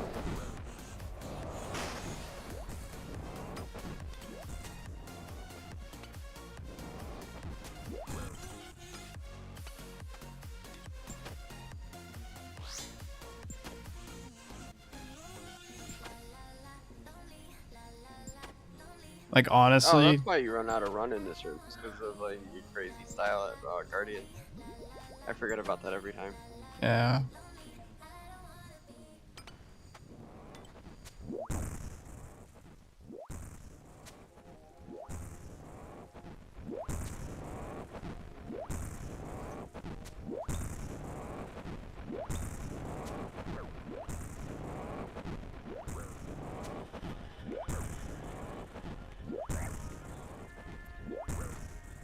Bro, I just got chanced like 7 times in a row. This is where I wish I had close with this crystal right here. Because we're not going to kill it in time. Nah, especially me hitting all these zeros.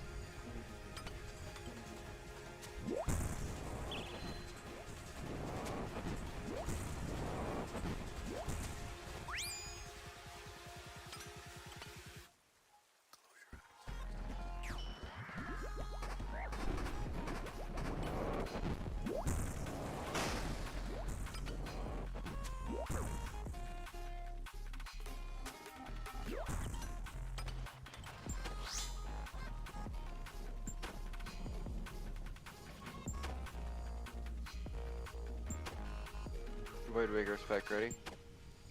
I just used one.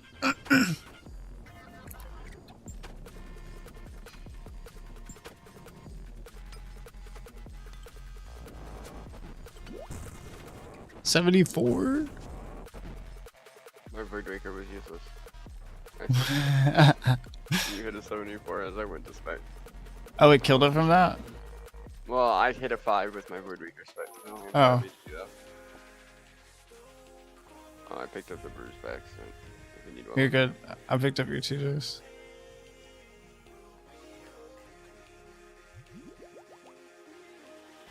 You have an overload, right? Okay, Yeah. you have 2. You brought 2 overloads. No, I can pick them up. There's only been 1 since! You had a bank present then! Because I only brought a 1 dose with me. I Oh, don't you know. took my 3. Yeah, I pick up everything. I don't know. Fucking guy. As long as it's not a... I'll even pick up the ranging potions sometimes. Take everything like it's mine.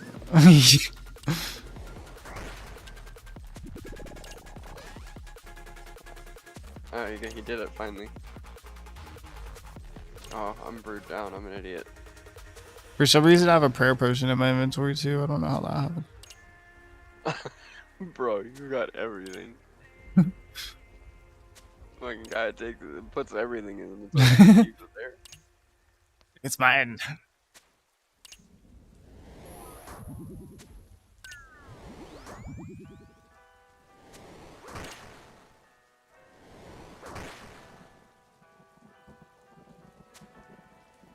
Nope. I'll tell you what. Next time Nex decides to drop me, it's not the Nihil horn. I'll attach it to a ACP and I'll have a TCP. But until then, I don't have one. I can't do that right now. Maybe one of these days, but not when Nex decides to give me it. I'm fucked. I'm not. I'm not.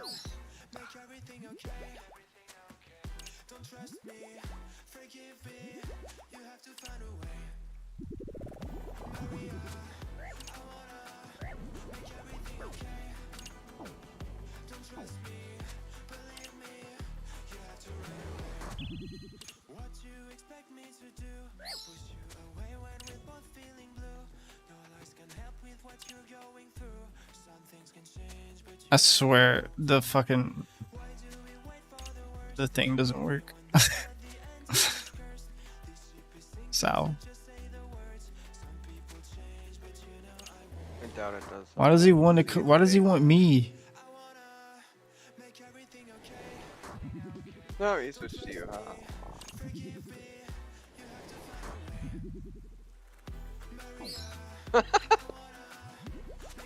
He wants me. Punch him! Punch him! He is my squishy. What is that from? It's from Finding Nemo. Oh. He is my squishy.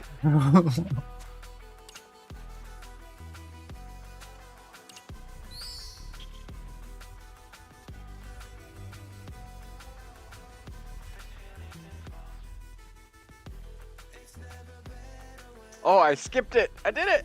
Nice. I almost died because of it. In a solo, I can always skip. Oh, I just accidentally. Oh, I almost re-overlooked by accident.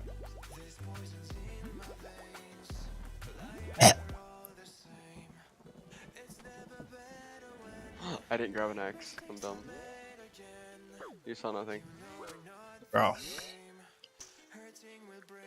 This fucker is liter. Okay. He's chomping you! Stay there. Good boy. Oh, damn it. He moved. I liked what he was doing there for a second. Oh, I missed.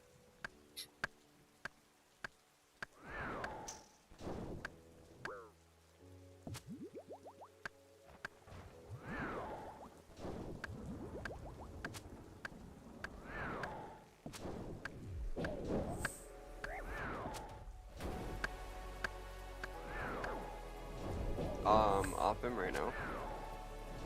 I gotta Drop cut. the tree. Drop the tree. I must click. Don't do it. My Don't do it. I know you wanted to. I wanted to.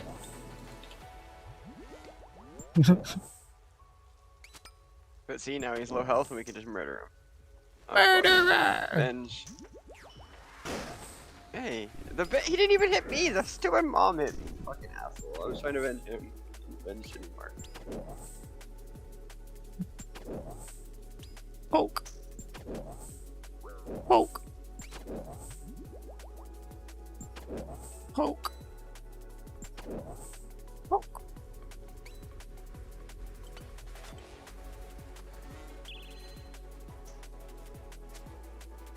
Big hits. 86.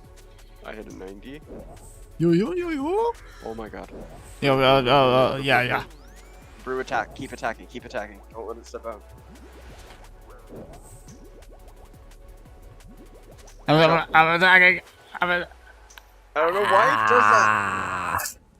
It's almost dead. I don't know why it does that. I was attacking every 5 ticks too. I don't know. know. I don't understand. It's weird. Unless like it's because we're on the same attack tick. Like Oh yeah, maybe. maybe we have to be on different ticks attacking. I don't know. Could be.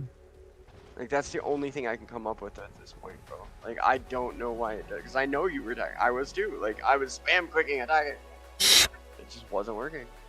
I don't know. I don't get that one. Wait. Now I'm you. I have 2 overloads in my inventory. I have 3. Fucking guy. Overload pit, like robbery over here. That's so funny.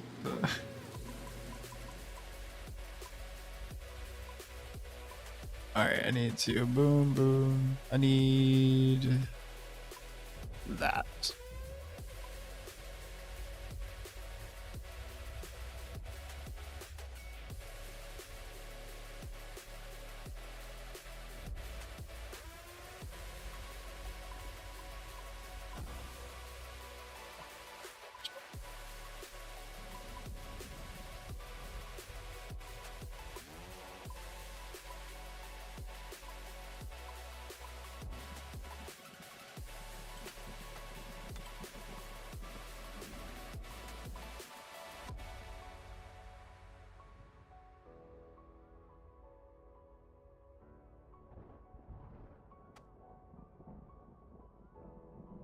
I'm ready when you are.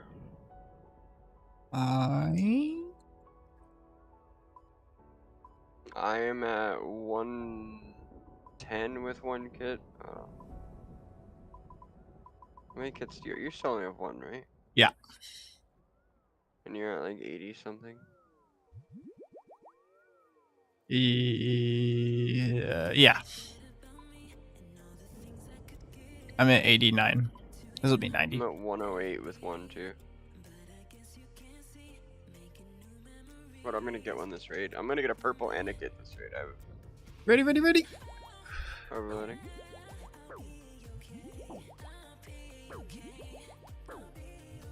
I'm gonna get a rainbow this chest right here. That doesn't even matter.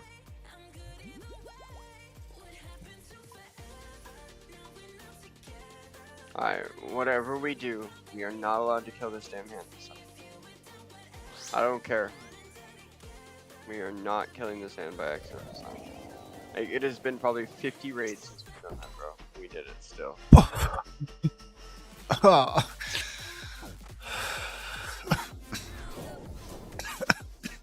You okay there? You dying over there? Like, good?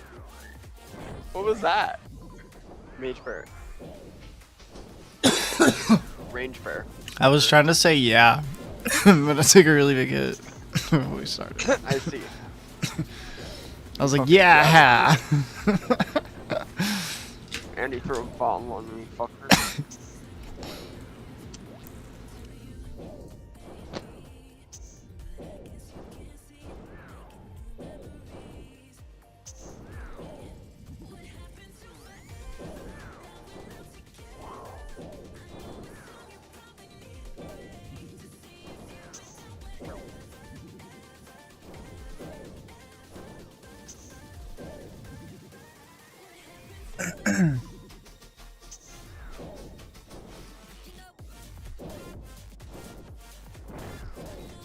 Bitch.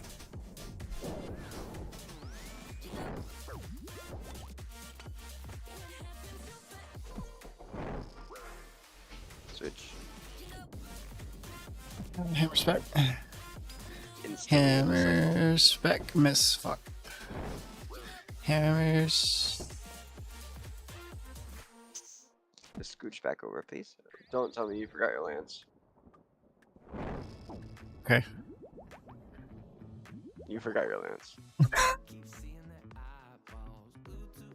I That's- caught you this time, motherfucker. How often do you do this? I've never done this. I don't know why I'm doing this.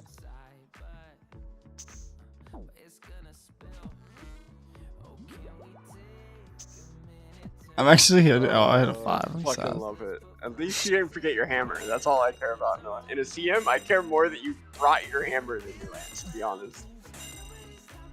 Because we're still murdering this fucking hand. Like, I don't even care, bro. Like, it's just funny at this point.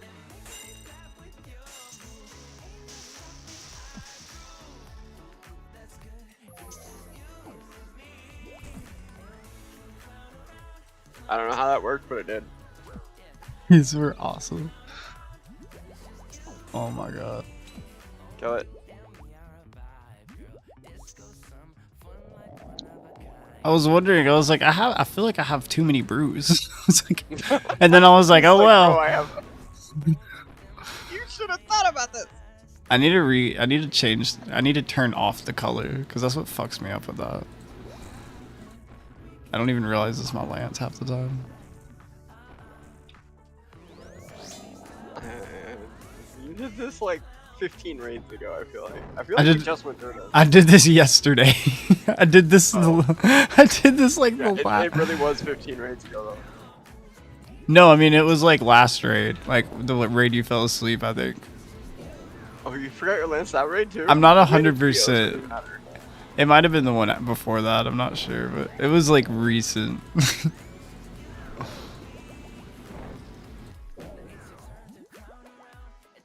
Yeah, you didn't forget your TiVo, that's what matters. Yeah. You notice that's one thing I never forget. I like it. Oh, he's forgot his bolts before. I remember that. I'll never forget that one. Oh very yeah. frustrating. Yeah, to do that. Tank one and go. There you go. Go. Go. Yeah, we're good.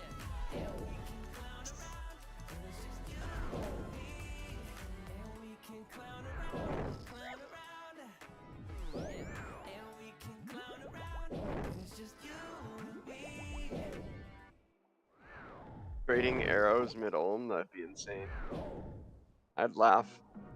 I could see it though. Range.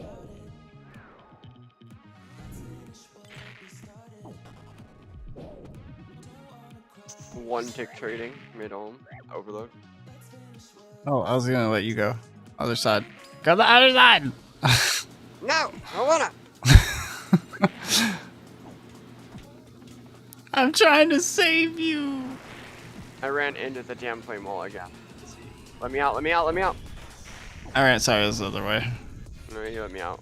It's okay, it's okay. Like, I was brewed down. Like, I wasn't going to, and then I was like, oh fuck, because you didn't do your little animation. It's like, oh. Go back! Oh, that was my fault. How much Adderall you take, bro? Fuck you. Hang on, I gotta ban some middle. Success.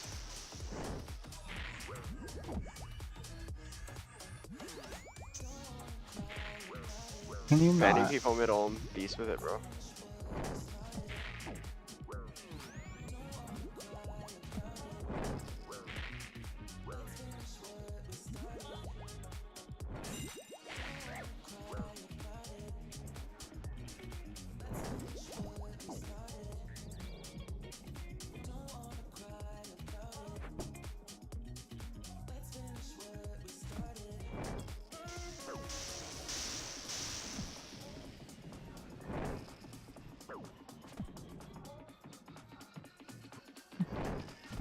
Scooch. Scooch pooch. So... This hand is taking forever. I wonder why. I don't know. I don't think it wasn't me or anything. I think you're just not. Oh my god. You okay over there? Give me a thumb. Thanks for not taking my brew that whole time. I tried very hard. I know you're thinking about it. I know you were. I was like, if I click that square, I was like, just don't click the square. I was like, okay, cool. Just don't click. Just don't click it. Just don't click it. It'll be fine.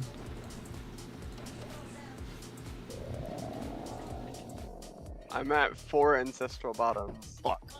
And very sad about it.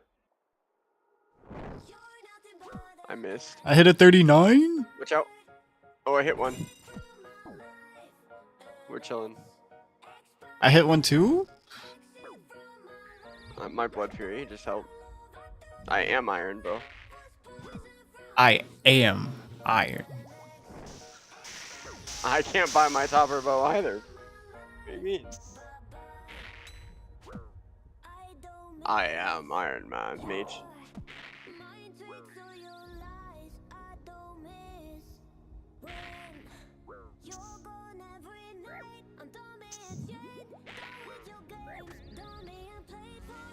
Back on.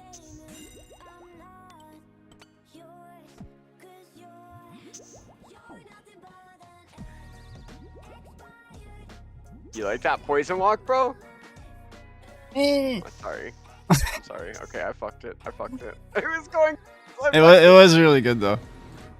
Meet me a thumb. Not thumb. Oh, next to it. Okay, we're good. Made I'm running. Oh my fucking god.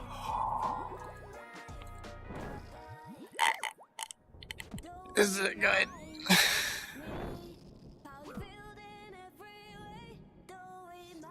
I'm mad. Oh, bro, I just did that again.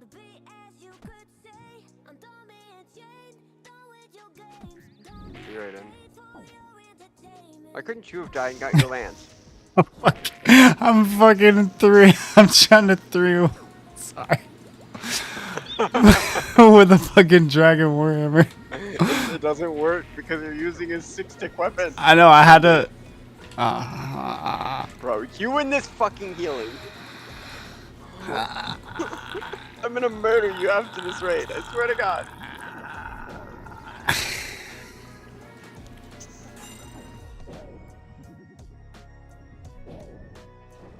Actually, no, we're not. Hang on, I'm banning people mid-raid again.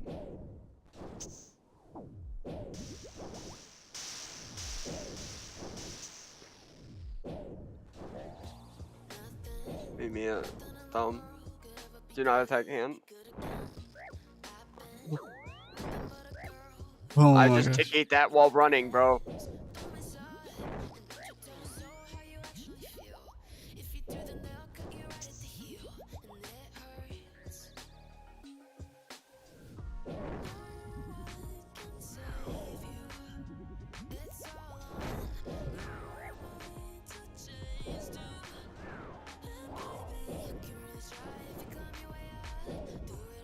Bro, why am I? How am I banning people middle?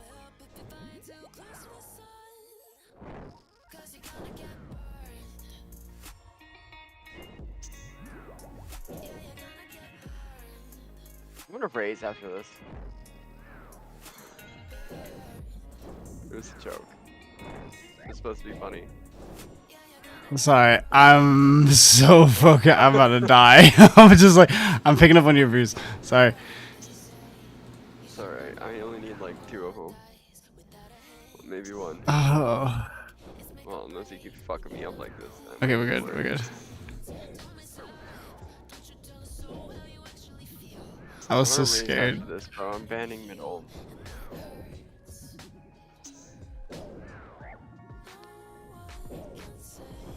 Wait, you actually did it though? Yeah, twice! GG. I banned 2 people this whole.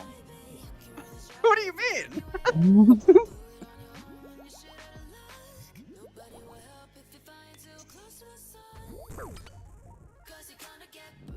you're over here mad focused. I'm over here banning people. Like what? I almost died too. The only reason I lived is because of your bruise.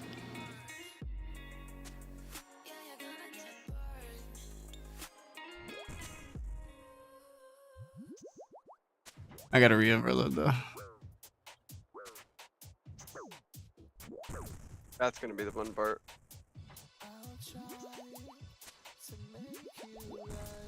I think I should be okay. I think I died because I tried to ban someone at home. I'm gonna go with that. A 43?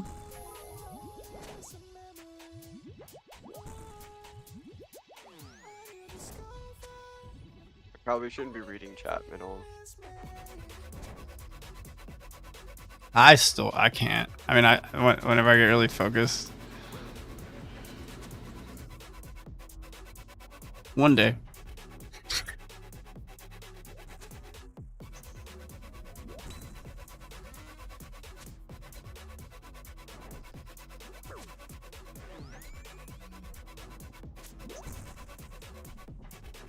Good luck, good luck, good luck, good luck, good luck, good luck.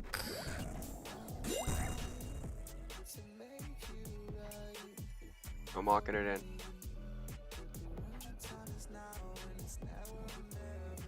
You got something, didn't you? No. I would have been freaking out.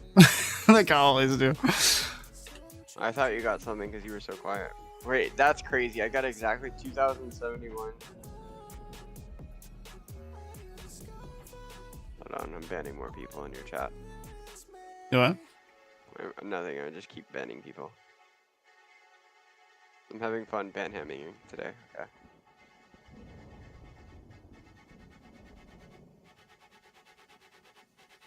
Oh, you hit him and I banned him.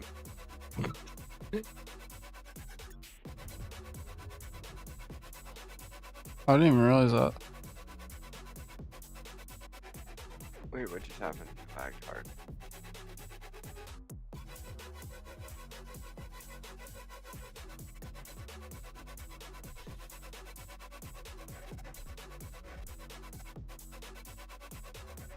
Wait, so what's the difference between hiding and banning? Same thing. Oh. Good to know. I don't think YouTube bans. I think YouTube, like, whenever you hide someone, they can still see the stream, but if they type, either their messages won't pop up or it'll pop up for them and no one else. It's almost like it just like shadow bans you. It's weird. Interesting.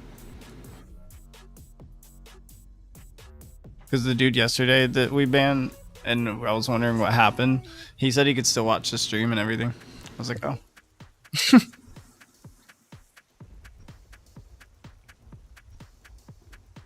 Weird.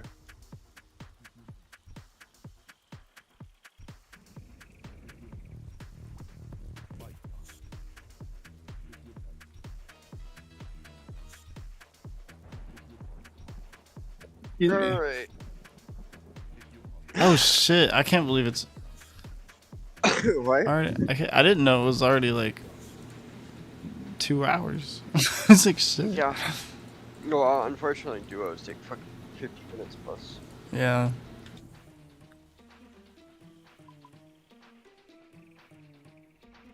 I wish they were faster. They are if we do like regulars, but that's pointless.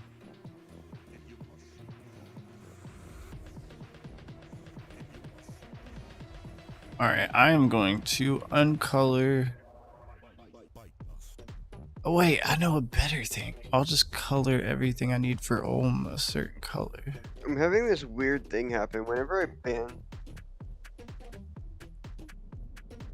Huh?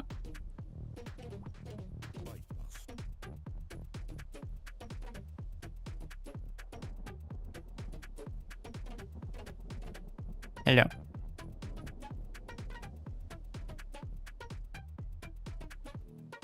Hang on 1 second. I'm having.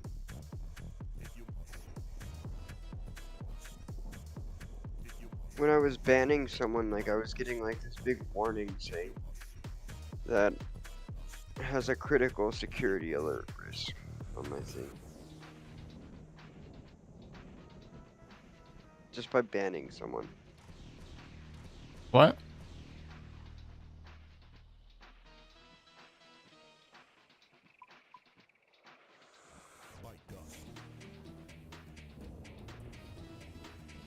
Oh, nothing. Whenever I banned someone, my Google thing was like popping up saying I had like Oh. security risks. Oh. And it was because I had like downloaded the RuneLight app task generator, and it's saying that's a security risk, Oh. which is weird. That is weird.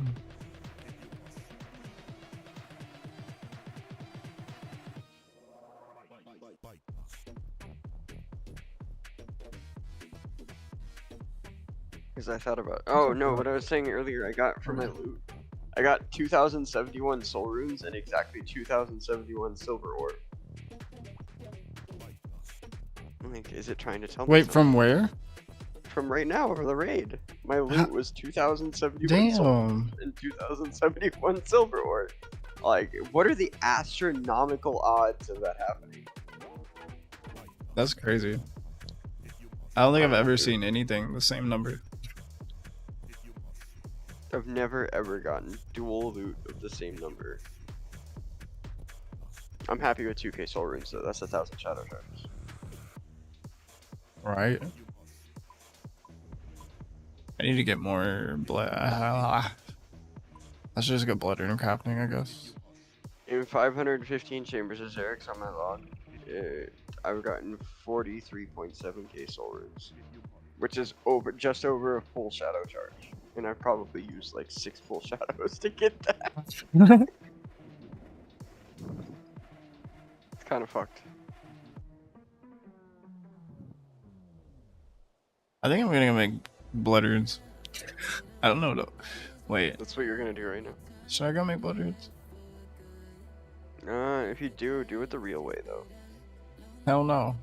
Not the AFK way, the bullshit way. That's the best way. Well, do you have the agility level for the normal way? I don't know what the normal and the. I actually don't know what the difference. What is in the other way? Real rune crafting at the True Blood altar. Like through the Wait, you don't- wilderness? No, there's two blood rune altars. You didn't know that? Yeah, I've just never been to the other one. It's under Myrditch. Or I have been to it, but I don't remember. You have to have like 92 agility or something. Is it 92? Hang on 1 second. I'll tell you what it is right. Yeah, it's 93. You need 93 agility. As long as you have 93 agility though, you can True Blood altar like the fast way, and it's like 3 millijig an hour. What's the difference? Like, A hell of a lot more money an hour and blood runes an hour. And you have elite Lumbridge Diary, so you don't have to use a drum and staff. You just use your house, and you don't even need stamina. You just recharge your run every time, and you use the fairy ring in your house. You take the fairy ring to underneath Myrditch, and then you go through all the shortcuts, and then you're right there at the blood altar. Just go to the wiki and look up True Blood altar or Blood Rune Crafting.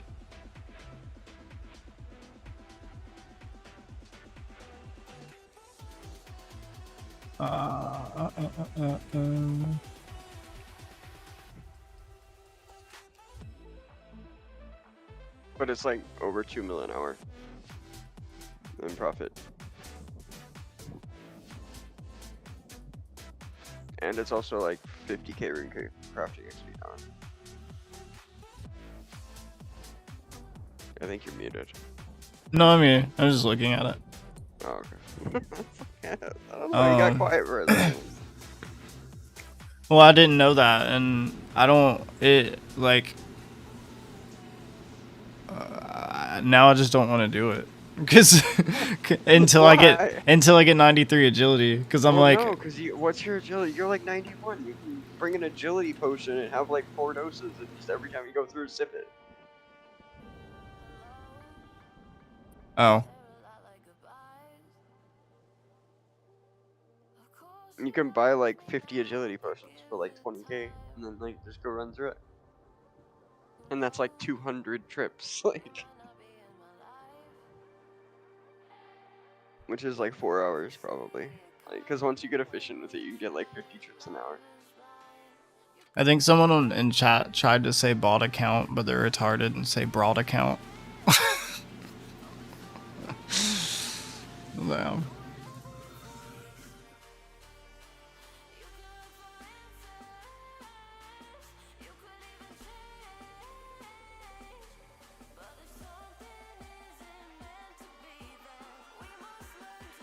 Is that how you make blood runes, or you buy them? Oh no, I craft them. Well, I don't have to anymore. Or I haven't had to for a very long time. Got like over 300,000 blood runes.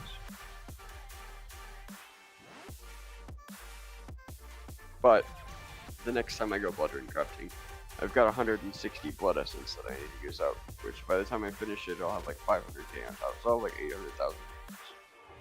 But I don't have to do that for a very long time.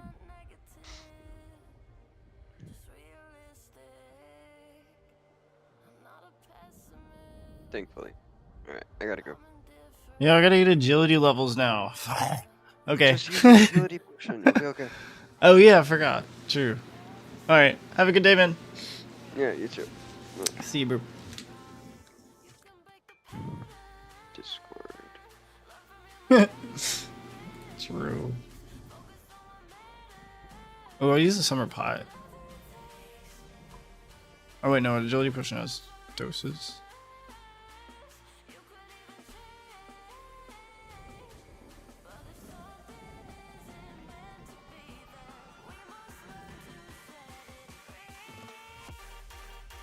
Alright, do I want to do...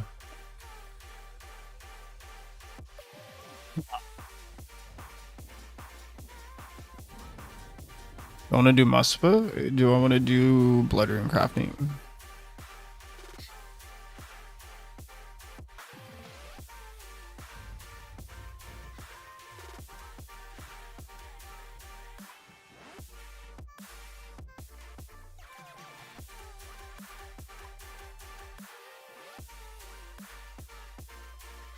No, I'm not gonna rune craft, never mind.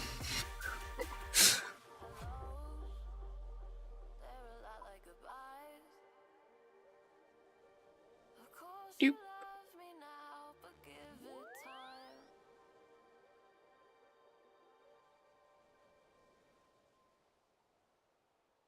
I should really work on skills, though. Maybe I should just get 99 fire making.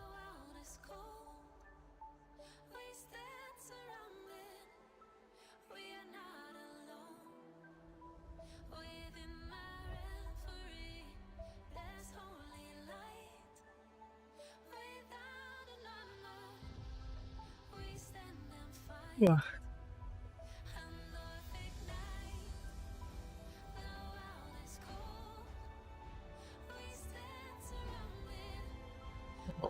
What else could I do? See, I could do agility.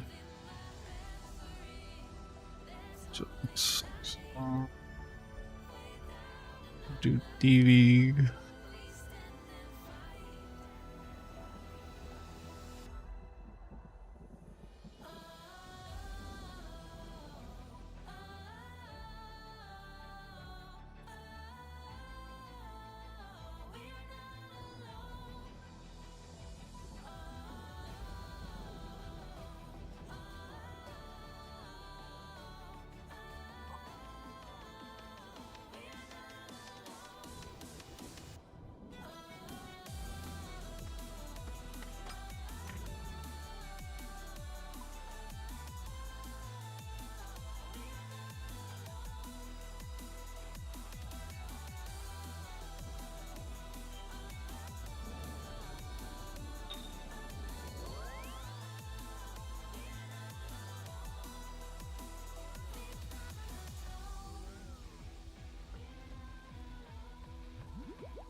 What's hard?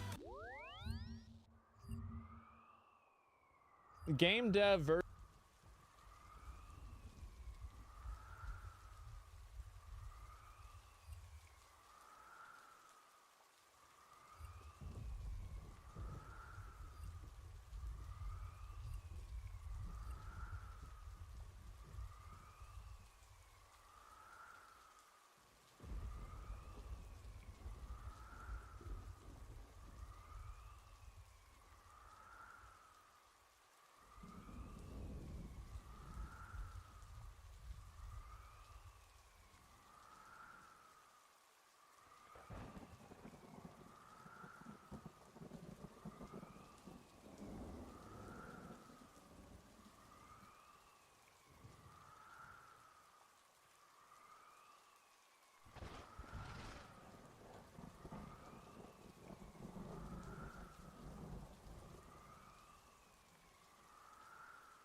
I use headphones from a lost, forgotten iPhone from I have no idea how many years ago.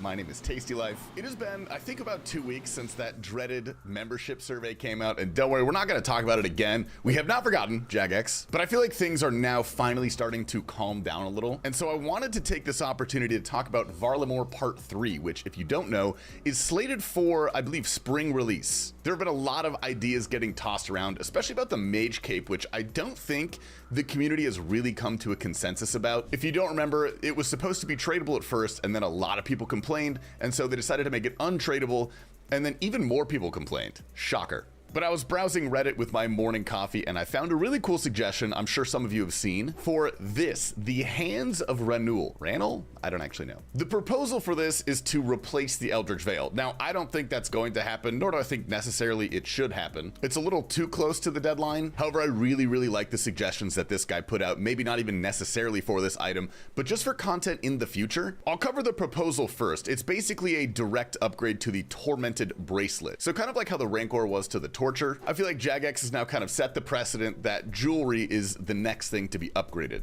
It was submitted by a guy named Roostercoon, and his proposed changes are +3 accuracy to mage, +2 damage percent, increases minimum hit by 2, which is cool. Jagex has talked about that before. An auto cast option with no weapon equipped, engine work, likely, but cool idea. Increases the duration of Undead Grasp to make it the same as Entangle, doubles the prayer drain of corruption spells, and doubles the accuracy of Dark Lure. Now, off the bat, this is too many effects on one single item. I think most of us can agree about that. However, I think a lot of these are really cool effects that we could add in the future. I feel like upgrading jewelry is usually a pretty safe route. It's a lot less extreme than upgrading something like an armor set, which is just immediate, fairly extreme power creep. And if we are going in order, the next armor set to be upgraded would be Mage. I don't know how they're gonna do that, honestly, if they're gonna make Ancestral like a component to break down and upgrade like they did with Torva, or Masori, actually. Both of those things work like that. And this does not directly address, I think, one of the big issues that people are talking about, which is the Shadow being overpowered and kind of limiting future upgrades for Mage.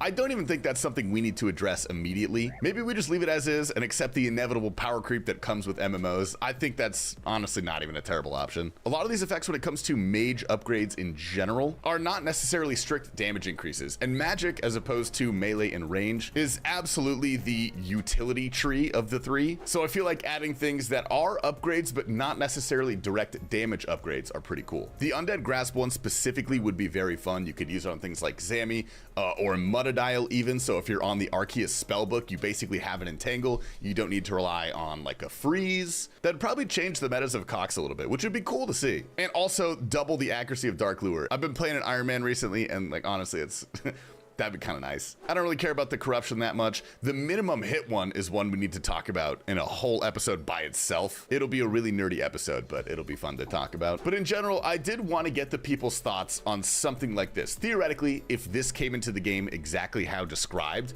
how would you guys react? Especially considering that this is supposed to replace the Eldritch Veil, at least in theory. I'm expecting a blog post relatively soon about Varlamore Part 3 from Jagex, because this is probably the biggest upgrade we will get all year, unless Sailing comes out, which probably won't happen this year, but we'll see. All right, jump scare, Future Tasty here. I just woke up. We wrote and recorded that video 6 hours ago, and 1 hour ago, what does Jagex do? Release a new Varlamore blog post. Now I'll give you guys a TLDR. They introduced the last Nagwa weapon, which I believe is supposed to be a stab one. The Earthbound Tech Paddle. Interesting.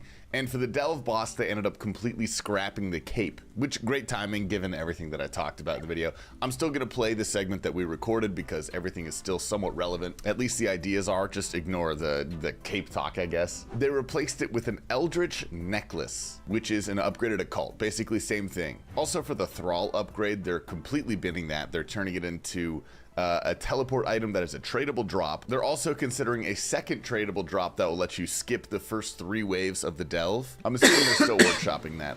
Those are the only major changes, and we will be going over that in depth in tomorrow's video because I have a lot to talk about there. But I just wanted to come on and record a quick interlude. So back to the thing we were talking about. We have the Delve boss, or the Enraged boss, which I'm really looking forward to.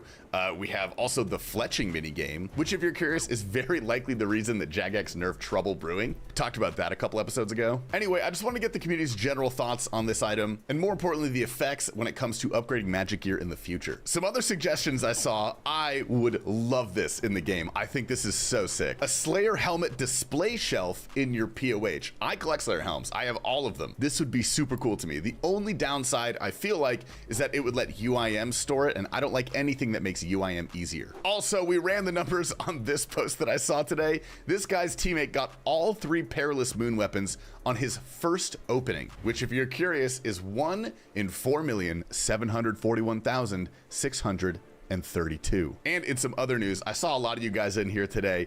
Chig Okonkwo, the NFL player who maxed his Iron Man recently, did his first ever stream on Twitch. We'll link him down below. His username is GQ Chig. Honestly, the stream was super sick. It was a lot of fun. He's genuinely like a really good RuneScape player. It's super cool to see. He has better clicks than T Papa. Anyway, on to the clips for the day. We have some lovely ones for you guys. Starting off with Danny Potter. His hardcore died a couple days ago and he just remade. Oh my god! Oh. All right, there goes the first one. Oh, who got his name, bro? Who got his name, man? Okay, that didn't go so well, but he remade and he tried again. Exclamation F4. No!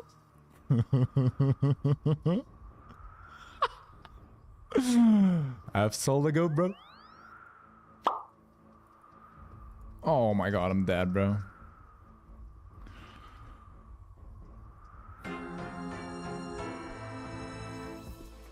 Why did I call him noob? No. Why did I call him noob? Oh. Danny, buddy, you gotta stop going into the wilderness on your new hardcores and live streaming it. Up next, we have Rigondow, one of my personal favorite streamers. Bro, these pigeons need to fuck off. It's just constant. I think they're shagging on my windowsill. Give me a sec, guys.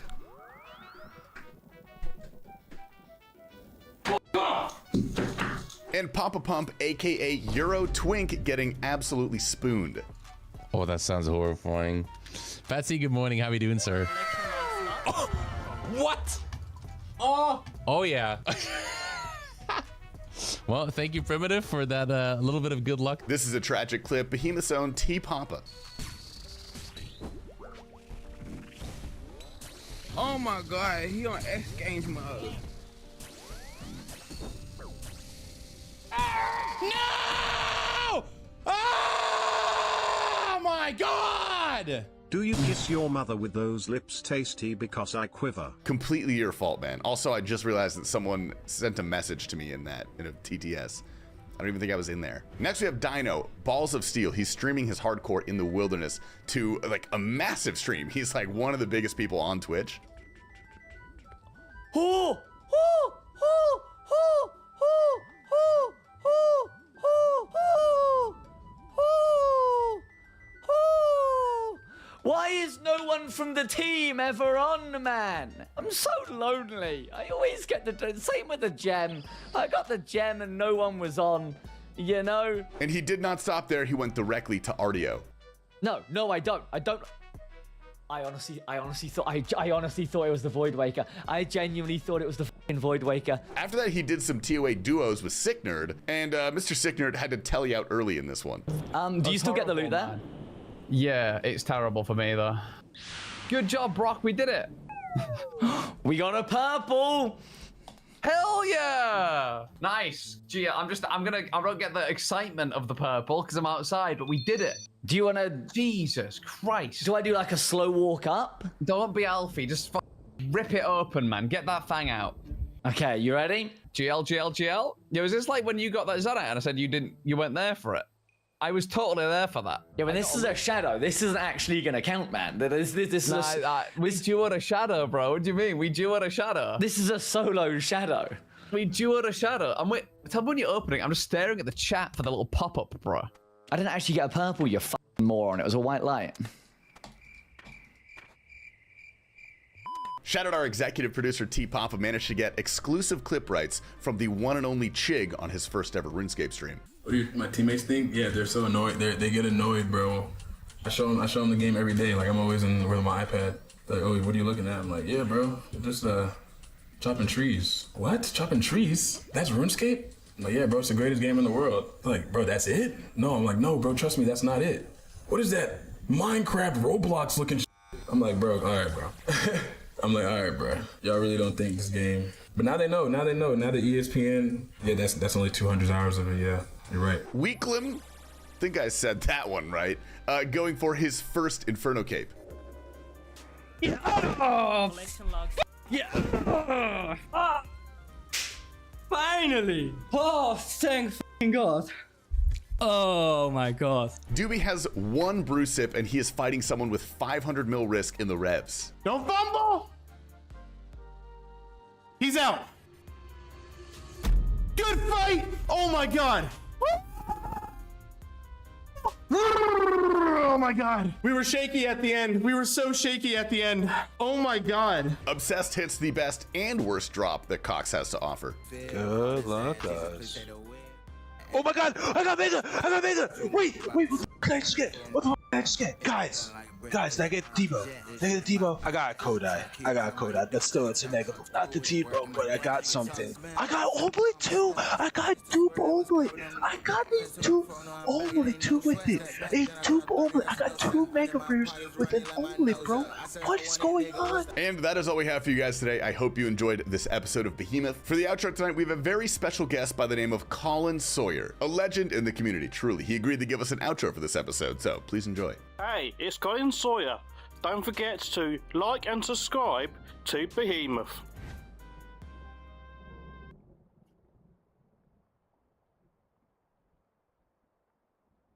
Alright, we're about to go do some agility.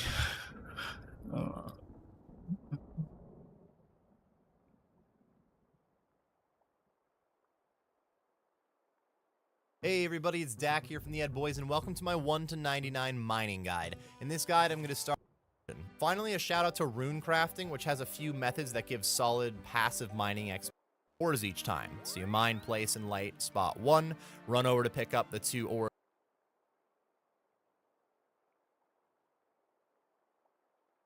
Have you seen the video of the guy that keeps saying he wasn't put in a full Nelson? That seems so odd. What? Is that the whole thing? He just refuses to believe he was in a full Nelson? It's in a bar, someone restrained him, said they put him in a full Nelson and refused, and had a meltdown with the police. This is what happens when you threaten a cop. Once I punch you in the balls, I can grab your gun. I want them. That's quite a... Wait a minute. This is like season 2 of JoJo's Bizarre Adventure. This man's calling his shots. When you threaten a cop. Once I punch you in the balls, I can grab your gun. Next you're gonna say, put your hands behind your back. Holy. I want them. How you doing, sir? Membership Loki. So he hits that, slammed his head into the wall, and then into my door. So he didn't hit a person. I threatened to. You threatened to? Yeah. Okay. I never did, though. Okay. You guys have a... I'm gonna help you out. So that's where the full Nelson was applied down there, I'm assuming, right? So they had him in the full Nelson, and then they arrived there. He's emotional right now. The alcohol is doing a lot of heavy lifting on his emotions. But is that where the full Nelson was? Not helping you get out. You don't need to. He's handling himself just fine. He's doing great. Able to restrain him and subdue him on the ground with a full Nelson. Then once you guys arrived. Uh-oh. Yeah, I was never in a full Nelson, though. Alright. Okay. Well, never in a for sake of conversation, he said that.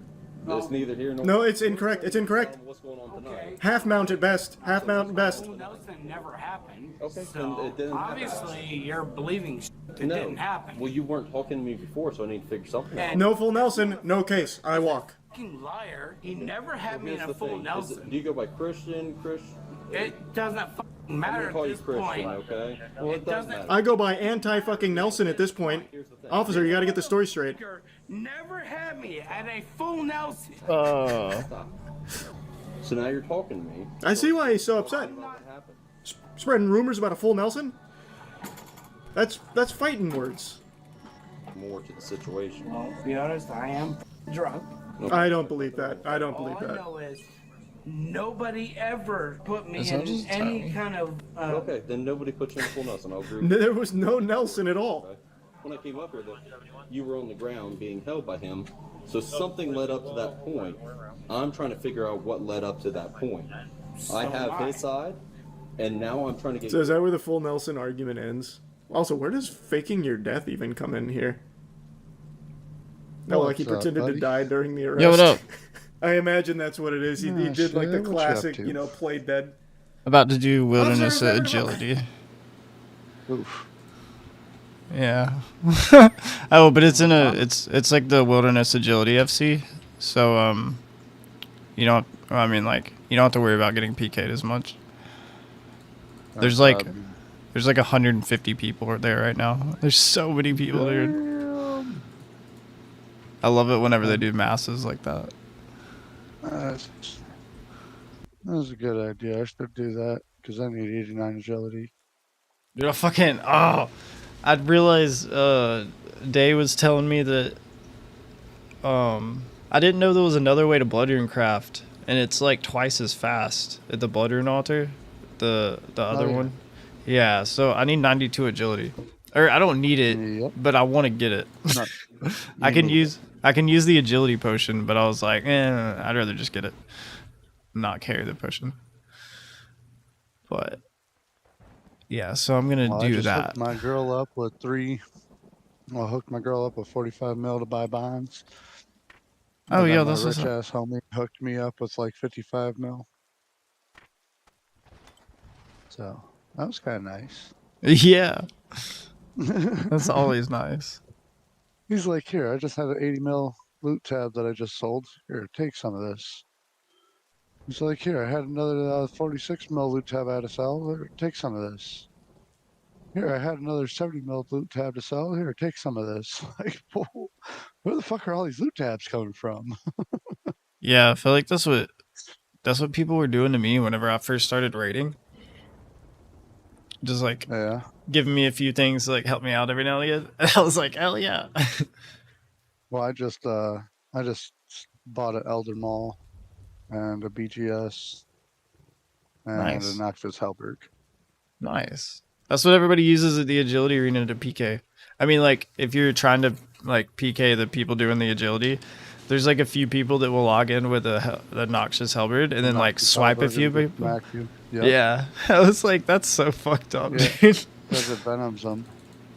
And once they're venomed, then they die, you know, eventually. Yeah. And it's quite a bit of a distance from a bank. I always take an anti-venom now. After the first time, I was like, okay, I got you. Apparently, they got extended anti-venom pluses. Yeah, that's what I bring. I didn't even know that. I thought anti-venom plus was like the best of the best. It came out with a Araxor, I believe. Okay. Because you could kill the little Araxite things, and then you get these. What are they called? They're like little venom sacs, and you can put them in the regular anti-venom, and then it makes it extended. Okay. Well, me, my girl, and my rich homie all did. We were doing the Huey Cuddle earlier. I need to do that. I bet that was fun. I was about to, it's funny too, because I was gonna message you and be like, ask you if you wanted to come. Was that on? Yeah. Oh, okay. Yeah, I was probably raiding. I did 2 raids earlier. And then... Oh, yeah, because I worked. I worked until like 2. Oh, yeah, I edited videos. That was it.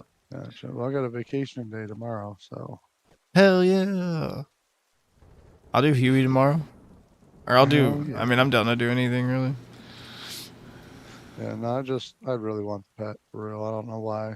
I want little Hubert, bro.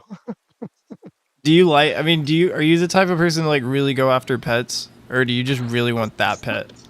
Honestly, I just really want that pet. It is I have 2 pets. It's cute. And I only got my first pet like 8 months ago, and it was the mole at like 82 kill count. You literally got like one of the coolest pets. And then I got another mole at like 189 kill count. It's crazy. My whole clan was like, what the fuck? bro. Like, shut up. It's my only pet. Yeah, right.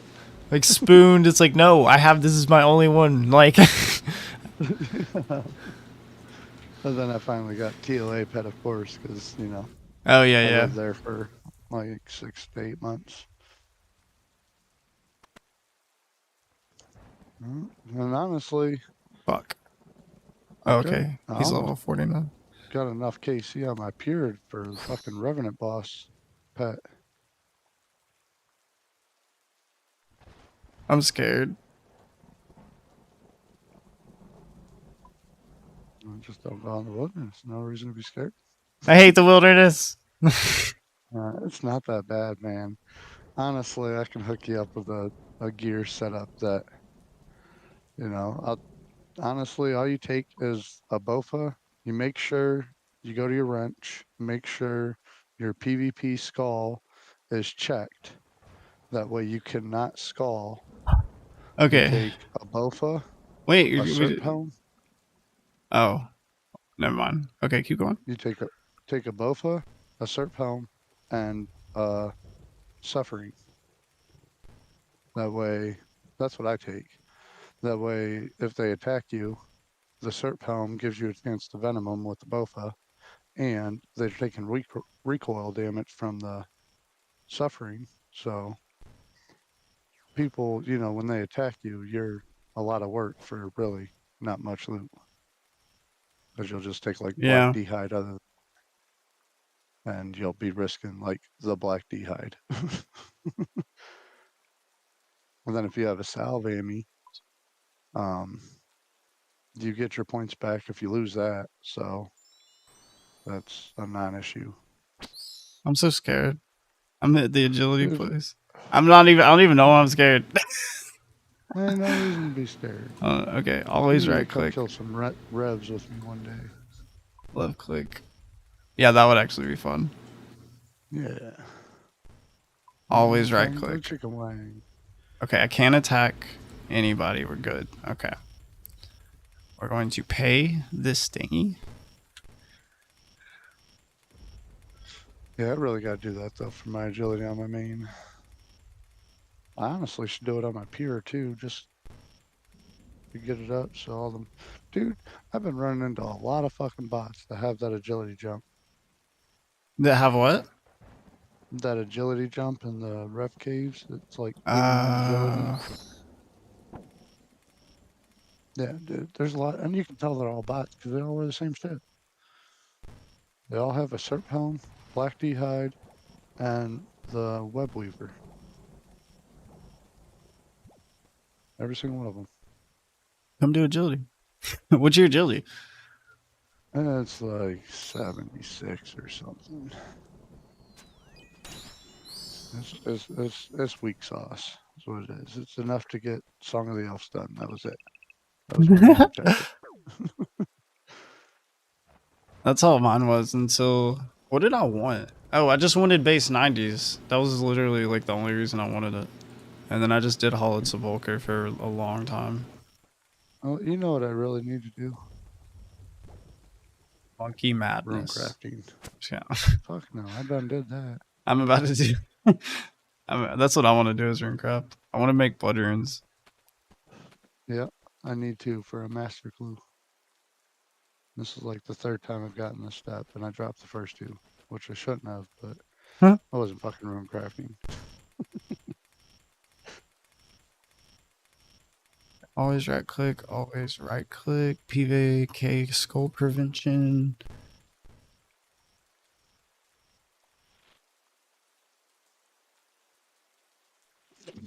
Does that mean I can only attack people that attack me? Correct. Okay. Cool. As long as that's checkmark green, you cannot stall. I actually, there's so many people here. This is crazy.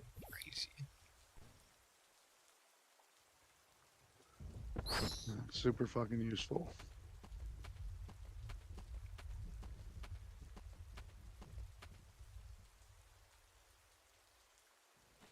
No, but I pretty much bonded up my pier. I made like 50 mil on them, so I was up like 8 mil. And I ended up just selling all the shit except for like his resources, and I left him a Tome of Fire, like 10 rune crossbows, 3k bolts. He should be able to PK his way back up to what he had.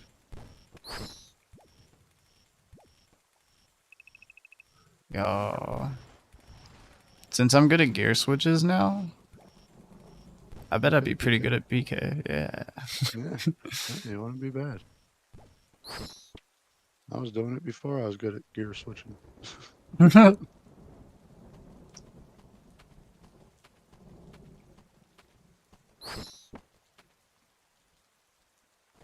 I don't lie, man. I'm pretty sure I just seen 2 meteors tonight.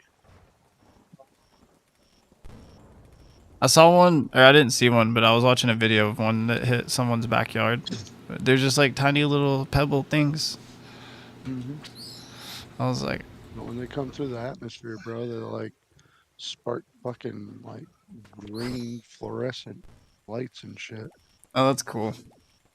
And they move so fucking fast. Like you cannot mistake that for a plane. Yeah. And I seen 2 of them, and the second one, I literally just stand here at my door and smoke. And just with the door cracked through the trees, I seen it. And the second one kind of broke off a little bit. Imagine if you Giant heard something. meteorite, bro. That's money. I couldn't imagine. I would want to keep it too. I want it. I'd sell that bitch instantly like it's fucking a RuneScape item that just came out and is about to go down. Unless it was worth that. Because RuneScape items do that. Meteor? Yeah. Yeah, Like the chugging Bang when that barrel first was. came out? Yeah! Oh my Fucking. God. Like 200 mil, 300, 400 mil, or some shit like that. Yeah, the first Fang I ever got, I sold it for like 141 mil. That's crazy. Well, then there was this dude at the Grand Exchange just flipping the motherfuckers when they first came out. He had like a whole inventory full when it was like 250 mil each. And then he dumped it right before they nerfed it. Dang. That's like crazy. He was flexing on me when I was below like 300 mil bank. So I was like, That was me. Like half a year ago. That was you half a year ago? Yeah. I think I had about 300 mil. Something like that. Misbehave, be chilling at the GE. Misbehave. She asked me if I could What help is her out with some happening? bars Oh, it's a earlier. clan. Oh shit, there's a clan. They're attacking. What the fuck is going on? Log out. If you can never log out, log out. I want to If see you what's can't going log on. out, There's just so many people. We should be able to kill them all. Oh, I keep forgetting because it's a one-way combat. right. We're supposed to be peeling people. No one's peeling.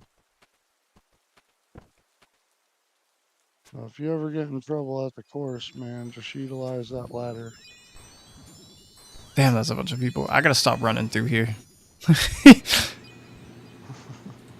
People are just still doing the course. I'm just like, okay. Let's see. Log out, runners, log out. Okay. We just got here.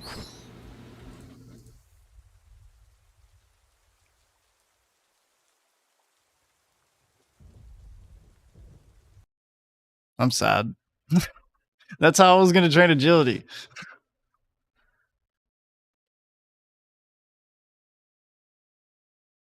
What am I gonna do now? I'll be right back. Okay. I guess I'm gonna go to rooftops for a little bit. I kind of want to watch a video. Maybe, or yeah, let's see. I'm gonna do rooftops till 90. Where's the Hollow Sepulcher? I need 92 for Hollow Sepulcher. We'll do rooftops till 92. That's gonna be Ardoin. Ardoin.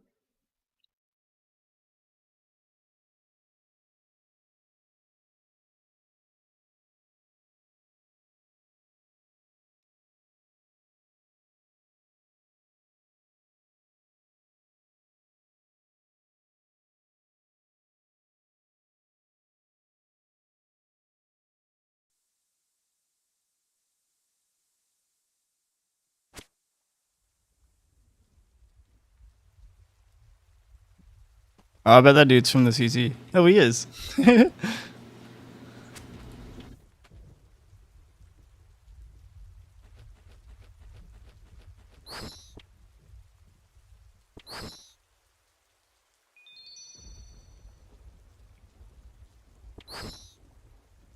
right, I'm out.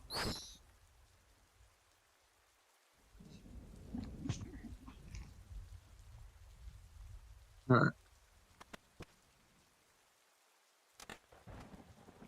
I'm back. Yo. At the door to her son's bedroom was creaking. There's a I'm gonna go ghost. check. No, it was our big Kinda. old cat. She's the only one that can move the doors. Oh. The other two just wait for her to do it and then follow her.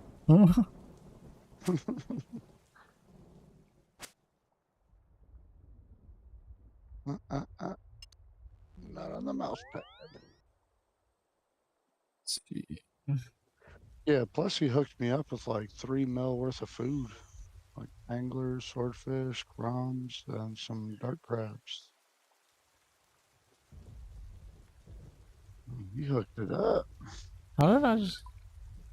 Oh, and we got the drop, the seed drop at the Huey Cuddle. Nice. What is that? The Haska seed. Oh, yeah. I know what you're talking about. Yeah. It's for that prayer potion, prayer regen over time potion.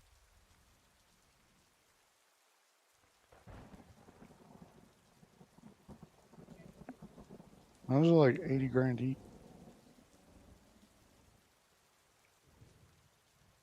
I'm not gonna lie, I might go back there. Yeah, it seems fun. It just really sucks by yourself. You know, you really need 3 people minimum. That way you can always have the pillars filled up and get the damage boost. Oh, yeah. I watched the video. With the damage boost, I was hitting 85s maxed with my shadow. Nice. I did end up buying a Dragon Hunter one and a tome just to kind of check it out. And it was hitting maxed out at 75 with the damage boost. Dang. Without was like 56. And then the max hit with when you only have a fire cape with the Blood Moon set is 23, 24. Knock that off. Chewing on mama's cord. But with the damage boost is like 30, 31. You can hit a 61 max with it. But my homie was using a scythe because, you know, he's rich. Yeah. He was fucking smacking like a 96 with that scythe. Like, damn. That's pretty much a crazy. Ruby Bull spec. That's insane. Yeah, dude. So the scythe goes hard there. But it's really convenient to have the dual makalakas. I don't know how to pronounce that, but it's really convenient to have those for the tail phase. And then I actually ended up looking into buying a Ursane's chain mace because the special of it does like 32 damage over the next 6 seconds or next 6 ticks. Yeah. Does an extra 4 per tick. So if you use that on the tail, instant 32 damage. And you're only like maxing like 9s on the tail. So it's got like 400 hit points. So that's super useful. Yeah. That's super useful. Yeah. I'll have to come learn it.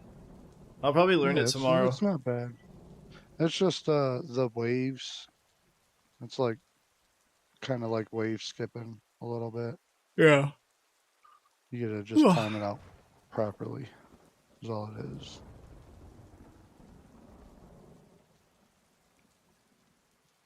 It's farm time.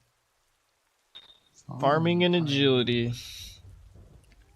It's about to be next time for me. What was I gonna do? Alright. I'm gonna get up to like 2K kill count at next. If I don't get an item, I ain't doing nothing but like max 6-man teams. Like Yeah, I want to I'll do that. like 3. That would be fun, too. Yeah. Yeah, and then I'll probably get some back-to-back-to-back items. Get some stupid splits. Hell yeah. All about the split. My buddy earlier, he kept pretty much getting all the corp kills for like the first 5 kills we did. We got I don't know what the first kill was. I think it was like the magic logs or something. It was like 200k. He's like, "You want splits?" I'm like, "Nah." Man. This is right after he gave me like the 55 mil. Like, nah, man, you already pre-split me out for like a lot of shit. That's like, funny. So, and then I got cannonballs at the last kill. I'm like, "Bro, you want your splitsies?" Yeah, that's like 1k cannonballs for you. I got you.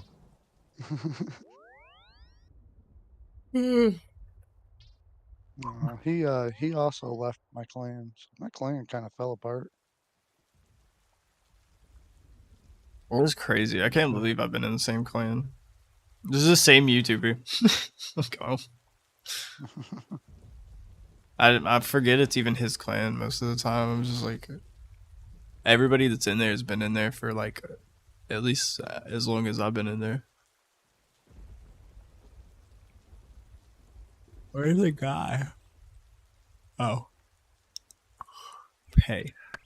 I haven't seen my homie forklift log on in a while.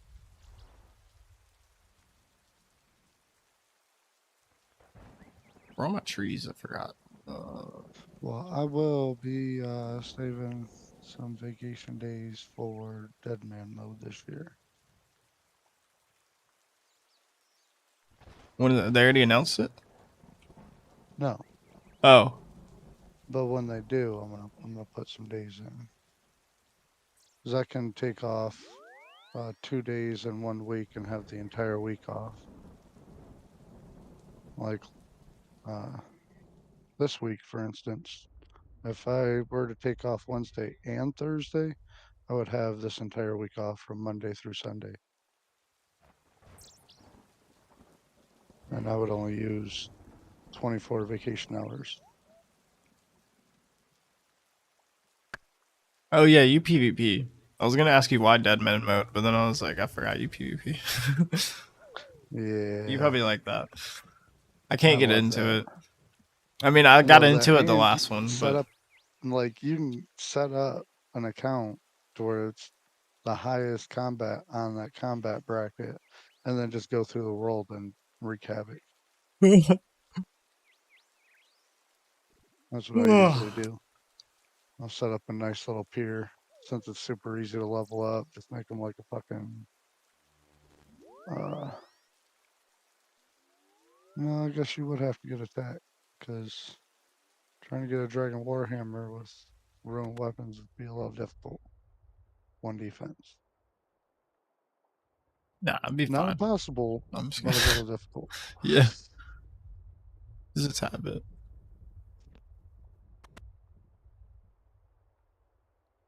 Where is my graceful?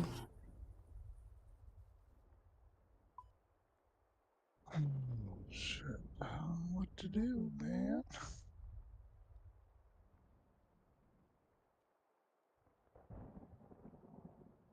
Is that it?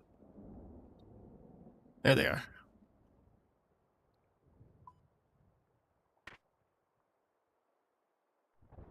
Give some graceful. Yeah, what up, Kent? You know what I think I'm about to do, bro? No, everybody got off. And then I was like, I need a Off the skill. wall shit. You're about to jump off the wall. Don't do that. Yeah, and kill some big chompy birds. Hell no. Hell no. I got to, bro. No. Do you want the pet or you want the 1,000? No, I just want the hard done. That way I can go get my elite void. Oh. Yeah, just stay for the 1,000. Super easy. No. It only takes like 6 Oh, hours. no. Or 4 hours, Oh, something like that. no. What kind of advice is that? Oh, dude. After I got... You like that? Do you look like what? I said, you like that? No. That's not appropriate. I won't say it. But, just no. Whenever I got done with 100, I was like, I can't even imagine doing 1,000. And then whenever I got to the elite, I was like, bro, I guess I'm going to spend a whole day doing this. Damn. It wasn't You that know bad, what? though. I changed my mind. I don't want to. Talk me out of that real quick. I keep forgetting. I got to do so many things. I got to go to miscellaneous. I'm going to do the Slayer task real quick. Maybe not real quick, but, you know. Super quick. That's what you meant to say. I mean, not really, no. 127 drinks. Oh, yeah. You'll be done with that like 10, 15 minutes. Hey, Dragon Hunter crossbow is pretty good on me. Let's do that. Oh, I got a Dragon Hunter crossbow drop. I was happy. Did you? I sold it, but I got it. Very nice. Hell yeah. Congrats. That's awesome. I need more collection lock slots. Wow. Oh, yeah, you do. Especially like the Tebow one. Just fill that up all the way. Yeah. That'd be nice. It would. No complaints.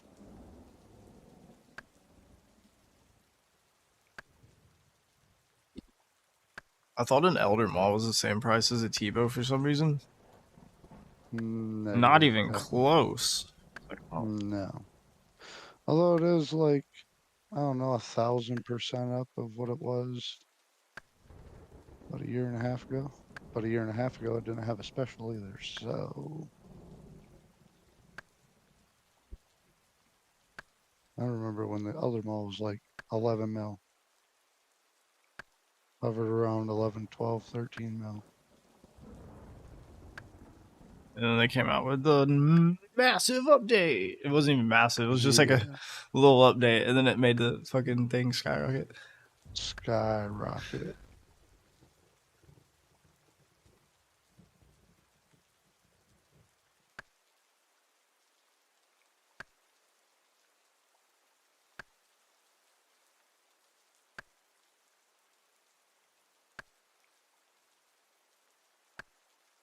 If I just do the regular extended anti-fires with the fire ward, I shouldn't get touched at all by the very fire. Fire. Fire! Fire! Yeah! I don't even know where I just got any of that from, but it made sense in my head. Beavis and Butthead, bro. Oh! Spot on.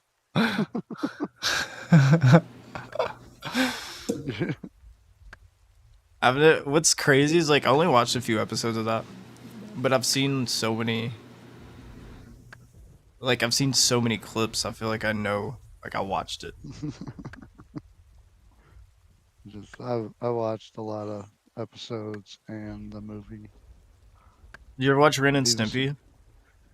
Yeah, I used to watch Ren and Stimpy, and then I just seen some clips of Ren and Stimpy that I did not even acknowledge as a kid. Bro, you know, I watched it. My It's crazy. I was like, this wasn't even on like Adult Swim. It was just like on Cartoon Network. That was the crazy part. Yeah. And like my sister used to watch it, and I was like, oh, my sister watches it, so it's okay. And then Whenever I got older, I watched it. I was like, ooh, that's crazy. Yeah. And then Cow and Chicken. Yeah. That was pretty Yeah. crazy. And Two Stupid Dogs.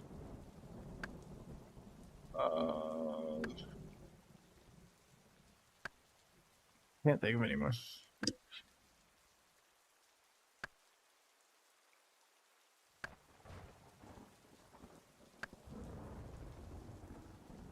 I do like Tubi, you know. I put on one movie like, I don't know, 8 hours ago, and it just continuous plays movie after movie randomly. Like it just played Independence Day and just a whole bunch of old random good movies. I've never been on Tubi. Is it free? Mhm. Or is it a It's free, subscription? yeah. Oh. Nope. Nope. Straight free. It does have like minute and a half ads. Sometimes, like maybe once or twice per movie. And then if you keep it on long enough, it kind of glitches out and don't have any more ads for like the next 10 hours. It's a hack. Life hack. Did you see it on TikTok? No. Seeing it on my TV. Watched like 5 movies without a single ad. Oh, dang. And then, That's yeah. pretty good, actually.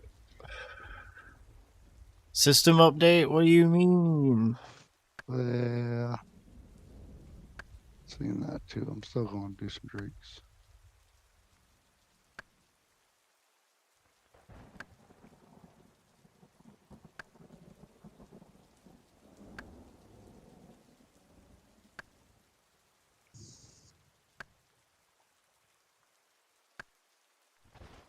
I'm pretty sure just go on there and pray range. And, barely got to take any food.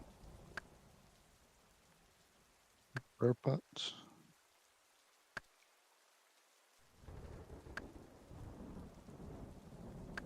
Drake bones are actually quite a bit at the moment.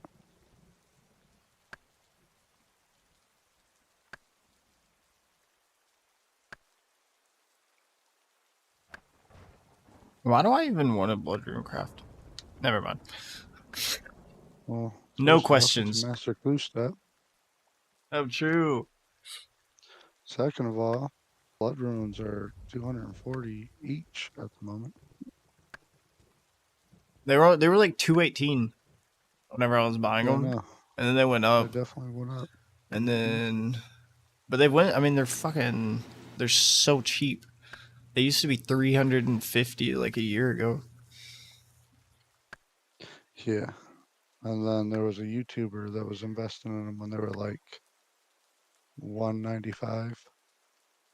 Really? When? Like Yeah. now? Like whenever they dropped? Probably about a year ago.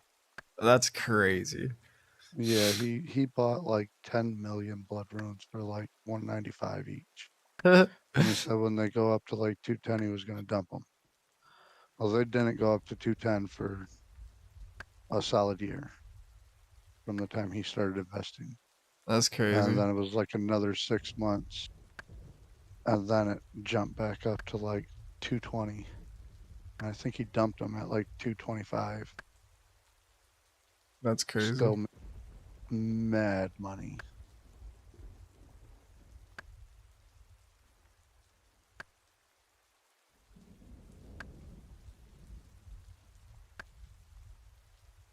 What would that be? Like 105 mil? I guess that's not too much. Not for the amount of time it took for the investment. No, I was thinking like bills. Yeah, but that isn't really that much. Yeah. That much profit. I've been good on chopping us. like 62%. This takes forever. Chop it in a tree. Miscellanea. Oh, okay. I do the mining. 'Cause you can literally like one pick those rocks back there. I didn't know there was anything else but tree cutting, to be honest. Yep. You can go back there and go mine for the guy. You get 1% per rock. And there's a spot you can stand and 3 rocks. It only take like maybe 4 seconds to respawn. So by the time you get that third one, you can go back to getting the first one. So as soon as you teleport to Miscellanea, it's straight to the north, a little to the west. Yeah, I see it now. Yep. I've never looked. Yep, that's where it's at.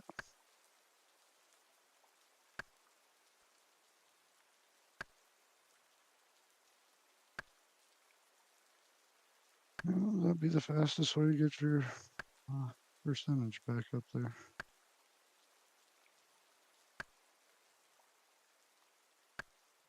Alright, I'm about to see what kind of damage I... Oh, you know what? Okay. I'll say I didn't even grab any bolts, did I? That'd have been some funny shit. Wait, you what? I had crossbow and thought I didn't bring any bolts. I do that. That's something that I like to do a lot. You know, you gotta do it every once in a while. Either that or arrows. The Dragon Fire Ward and Anti-Fire Potion, you don't even gotta move for Drake. You can literally just stay in one spot and shoot them. Normally you'd have to dodge the lava ball.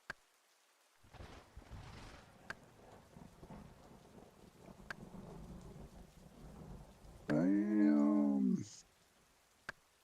Drake Bones, 4,400. Give it up, Jimmy.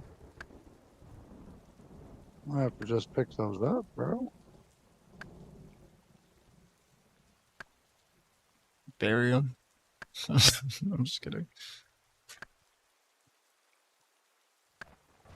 Might actually use those at the Chaos Altar. I would. That's what I'm saving mine for. Yeah, I think I will do that actually. Fucking 99 prayers. It's gonna be fun. Yeah, I mean, I wouldn't really call that fun. Exciting? I mean, it is exciting. Because then you have potential to be, you know, max combat. Get fucked up. That is the one that takes the most money. Magic is kind of pricey.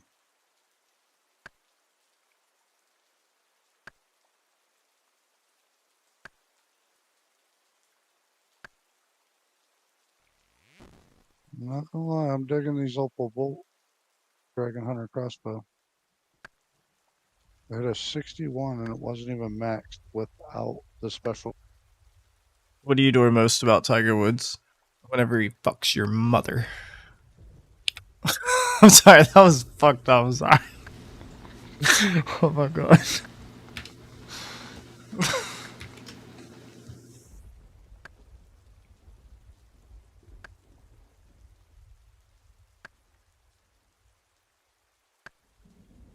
$65.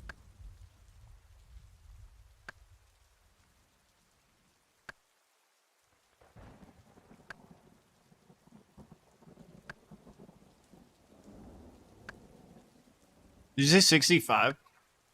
Yeah. Why? I mean, it's just what it is with the Slayer helm. Oh, you hit a crossbow. 65? Yeah, I hit a 65. Oh, nice. And that's without the Opal special.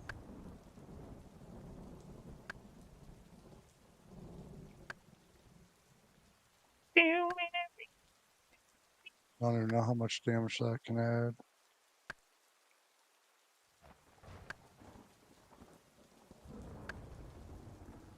Well, just hit a 67 with it.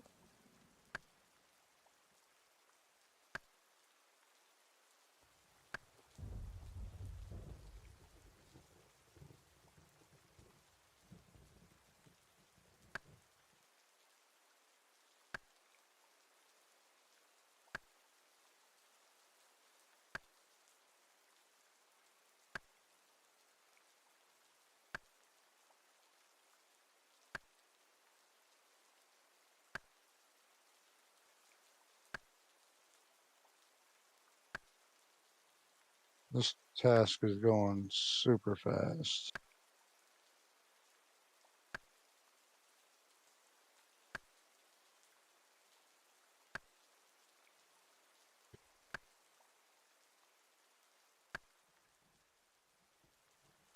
Yeah, they're still doing the agility. Maybe I should go back out there. Oh shit. Oh shit. It's a big boy. Not me, a superior.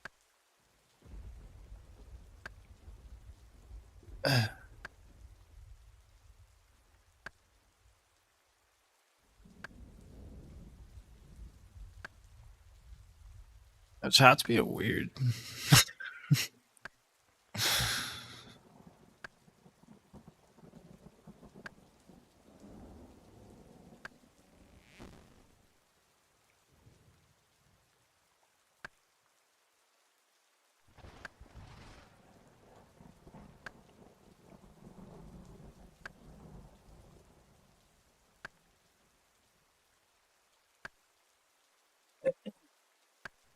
$76.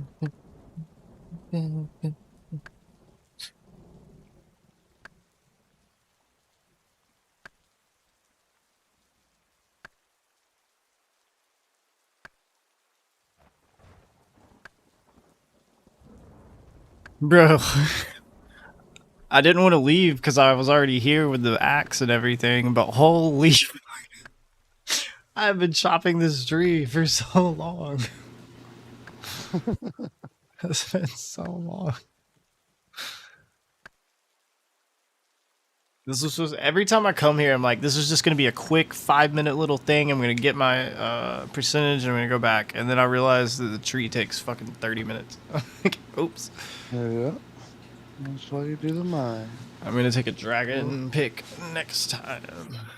Yep, definitely.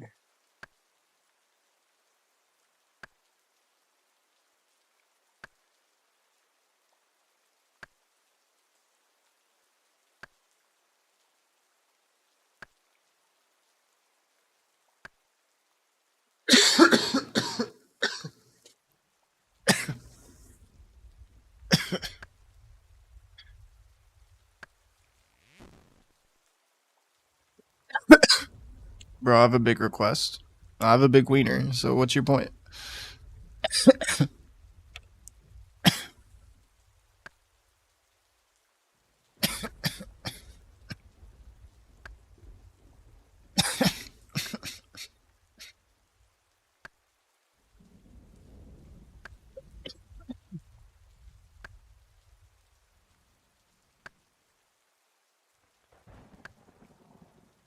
Show your Chrome search history. I'll show my Chrome search history if you send me your bank account. If you show me your bank account information.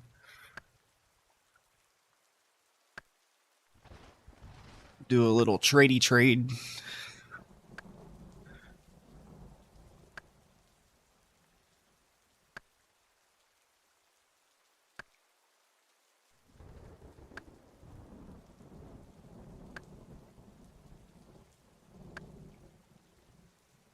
I'm Indian. Cool.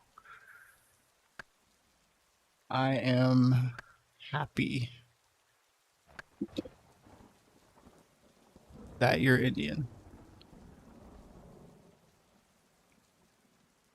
Alright, I'm just gonna ban you. Get him.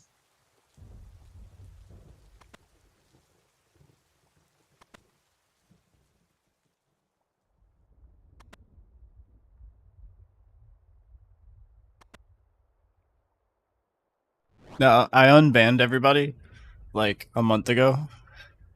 And I think I've banned more people in the past month than I had banned. It was only like 200 people or something. But I'm like, I feel like I'm banning a lot of people recently. But then again, a lot more people have been coming into the stream as well. Yeah. Okay, let's check. Can I just give you money? Let's see. Nope. I don't want it. No, the kingdom guy. Yeah, you give them. You just deposit it when you go to collect your resources. Do I have to You collect them? you have to. Yeah, I think you might not be able to. Let me see. You might be able to just deposit. Wait. Oops. I think I just collected it. Probably did. How is my kingdom faring? Blah blah blah. Your current. Would you like to collect the resources gathered by your subjects? No. How long has it been since you collected? It's been a long time, dude. It's been like over half a year. I just keep coming here and not collecting it. If you hit no, it'll just bring up your map thing.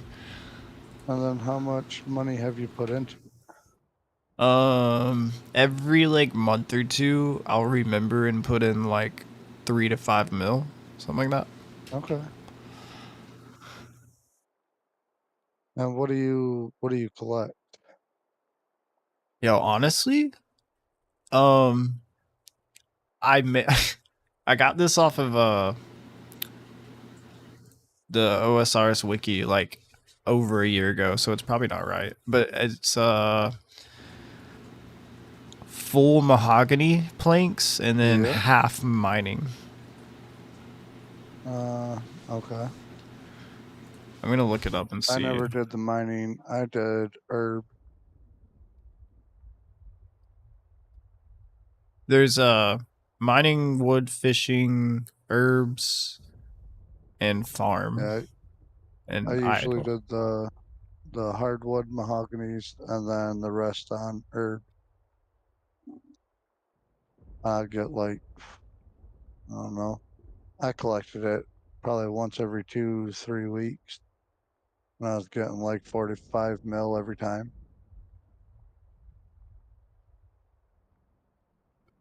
Yeah, How so if you much? haven't done it for like half a year, bro. How much? Did you just say Like 45? There's no way. Oh, I said 4. I was like, holy 2-5. shit. I was like, 4-2-5 I was like, mil. bro, I'll be getting a Tebow out of this bitch. Yeah, no shit. You would. That 2 to would 3 be- weeks for 5 mil. That And would be honestly, it might dope. depend on how much you deposit too. It does. It once 'Cause you I was get below depositing 3 like mil, I 5 think to it 10 mil at a time. sorry, I can't think of the word. You get less resources once it goes below a certain threshold of money. I don't remember. And same thing with the rating or whatever. So when are you planning on collecting it? I have no idea. I guess I'm just gonna do everything at the same time. So I'm gonna do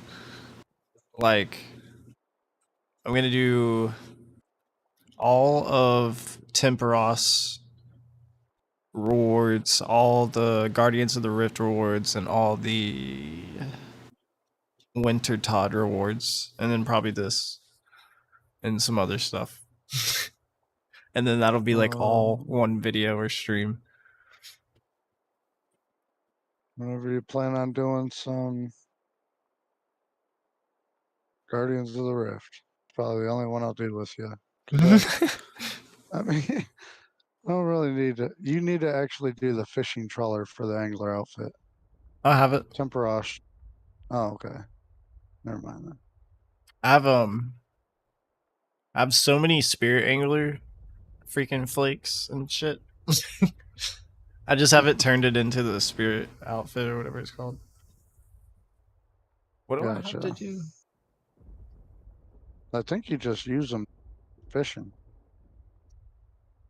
Yeah, I used them for anglerfish and for sacred eels whenever the scales were super expensive, and then they dropped, and now they're expensive again. Oh, cool.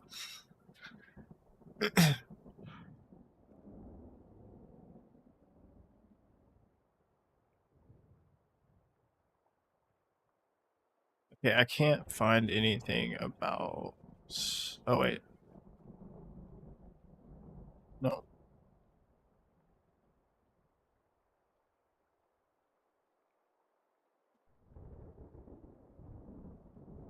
Money making?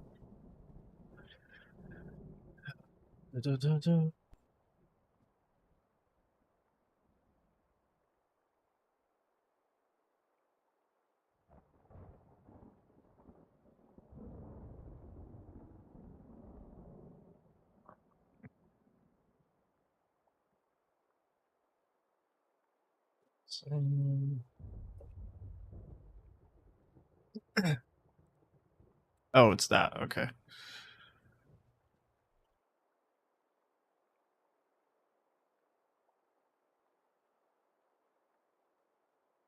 Yeah, coal and mahogany. It's the most profit.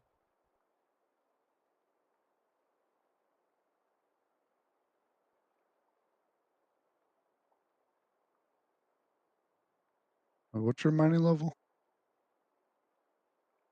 93. Yeah, you could pretty much like one tick those rocks on miscellanea. Hey, Miss Maven. So you can get your percentage up so fucking fast next time. It's so early or so late. I don't know which one. It's one of those for one of us. I'm doing good. How are you?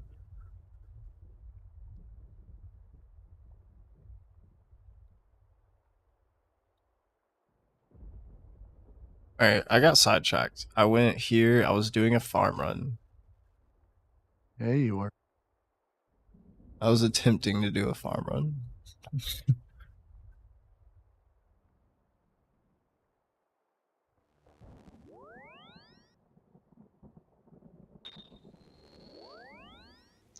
you ever get another purple TOA? I got 2 arcanes, a dex, dragon hunter crossbow, and pants. I think, and a hat. But the hat and the pants were a little bit ago. Where was I going?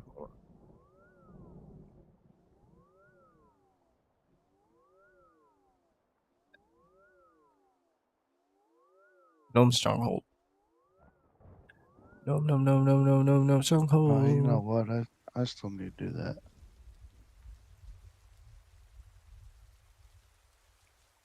I still need to go to the stronghold security. Security. Sorry. Get the damn skull. Scepter. Why are you pulling your hair out?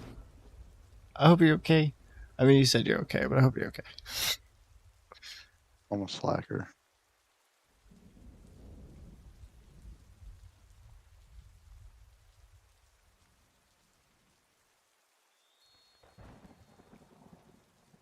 Please dig up my plant, please.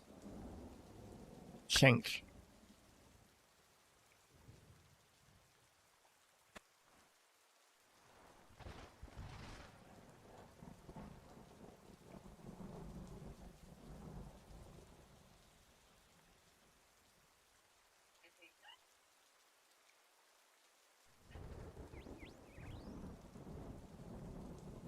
Coconuts are expensive.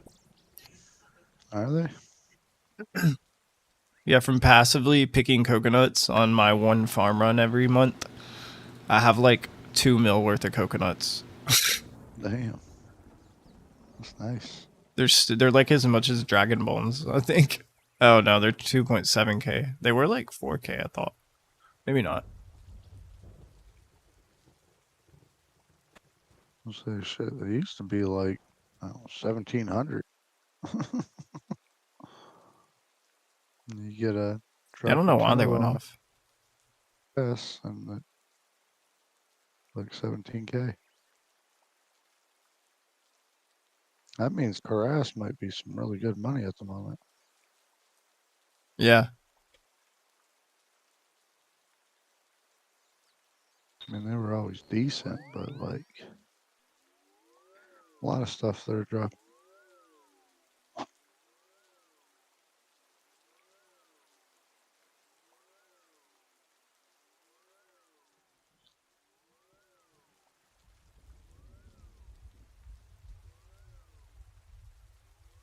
I read that like 4 times and thought you said been fighting PvP. I mean, it's kind of PvP. It's not funny. I'm sorry. People versus baby. I'm sorry that's happening though.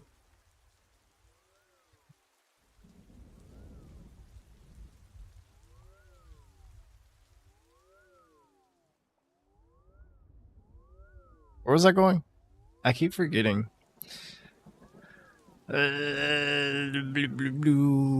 Fossil Island. No, because I didn't bring the right seats. I'm gonna go to Taverley. No, I'm gonna go to Falador.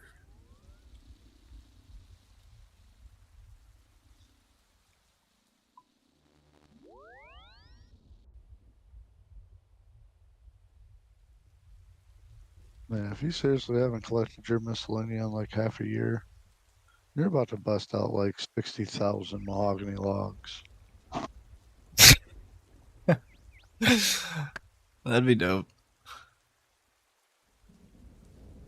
Be a decent chunk of change.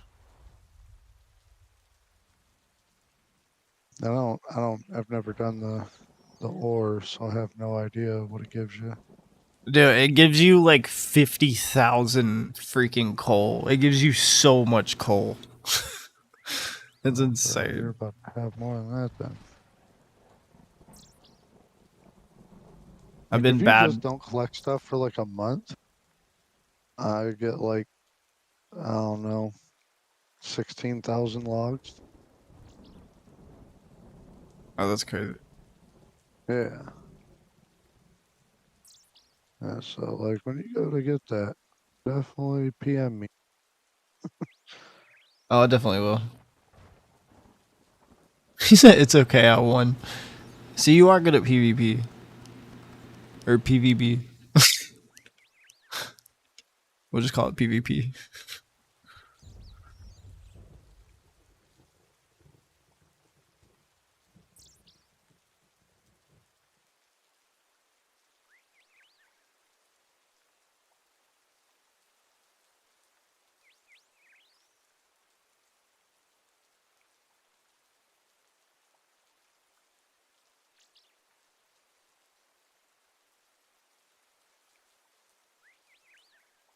What am I doing? Farming guild. Okay. I keep reading you need to chat. smoke some more, bro. I keep reading chat and I'm like, what the fuck are people talking about? Dude said I got a dragon dildo. What the fuck? Dragon dildo, man, that's gotta have like 47 attack at least.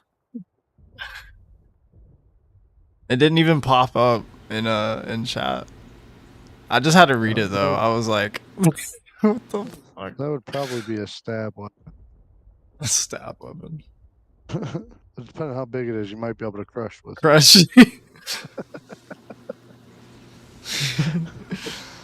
Damn.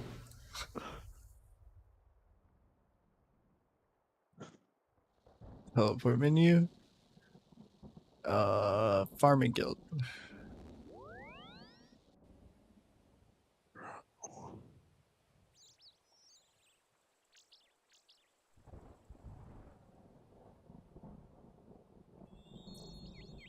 Magic tree, magic tree. Magic tree, sing to me. The magic trees, they sing to you. But only if you have the ears to hear.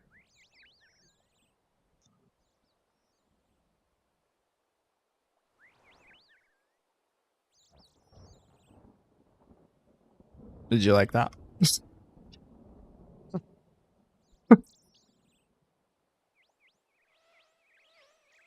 It wasn't the worst.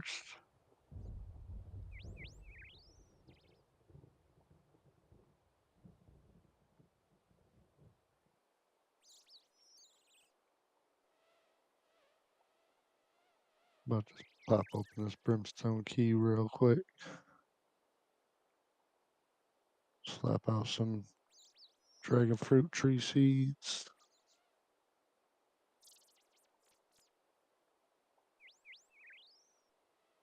Or rubies. Excuse me.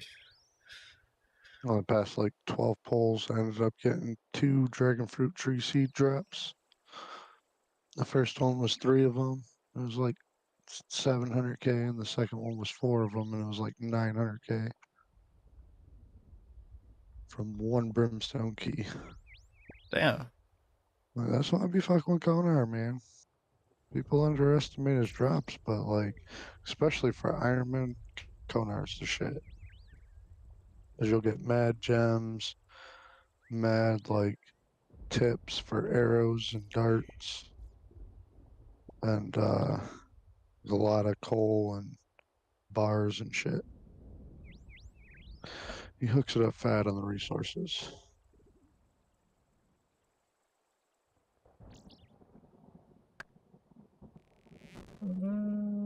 Clear.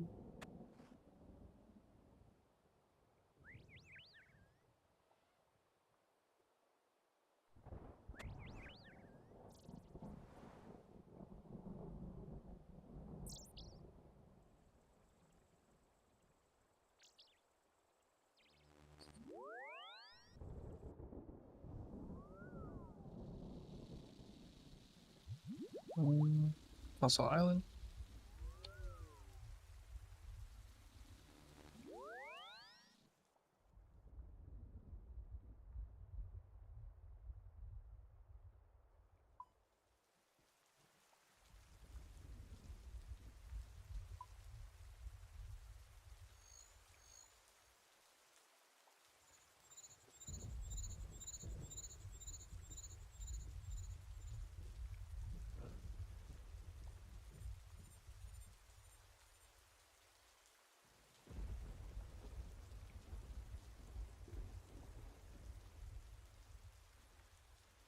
$15,000 XP, 15,000 XP, and 15,000 XP.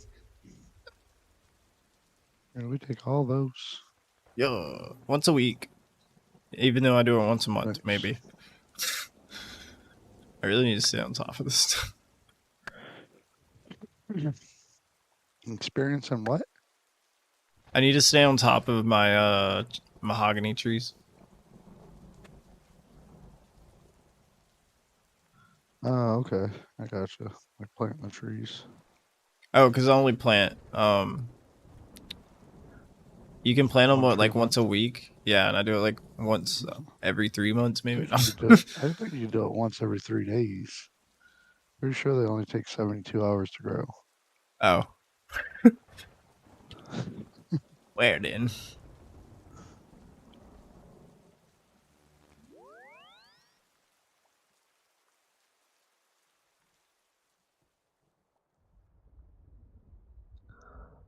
Yeah, I just, once I got to the farming level I wanted to get to for my master clue, I just said fuck it and left the trees there.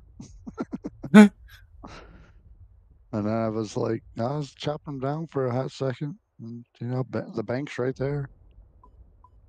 So once you build the bank on Fossil Island, you just crawl through the little cave, go chop down the trees, get a full load, come back, bank it, come back, they're regrown, you chop them down, rinse and repeat. Stack up hella mahoganies or teak logs, whatever you got growing there.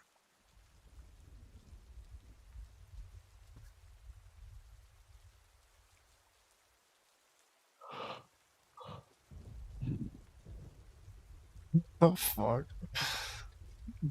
Someone at the Grand Exchange said, I'm fucked up from the expired 2017 Meospore. Where do you even get that? Where do you even get those words to form into that sentence? Like,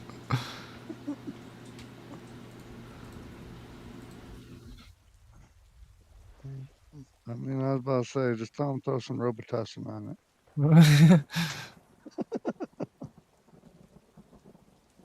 Ew, that'd be so gross.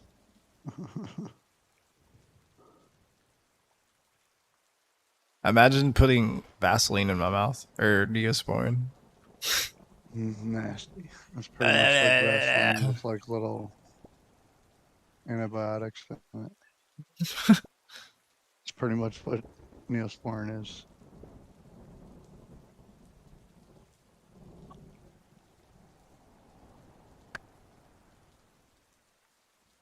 Dragon fruit. I can't believe my homie hooked me up like that. That's the first time I've ever gotten anything from anybody in ages without it being like a split or something. And I got people in my clan that's got like 30 bill banks. Like damn near every item in the game. Couple of third age sets. And they just quit playing.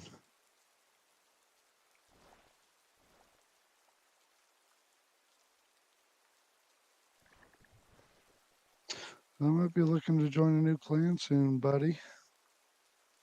You have to put Vaseline in your mouth if you want to join my clan. Nope. Unacceptable. There are plenty of clans out there. I ain't even tripping. Gotta get that Vaseline. No, there's a bunch of Nothing people. in this mouth but KY. I never talk in my clan, but you can join. No, I mean, there's still some people in my clan. If they leave, then I'm gone. But you know, there's a few people left that I still kick it with and play with. Go bossing with and shit.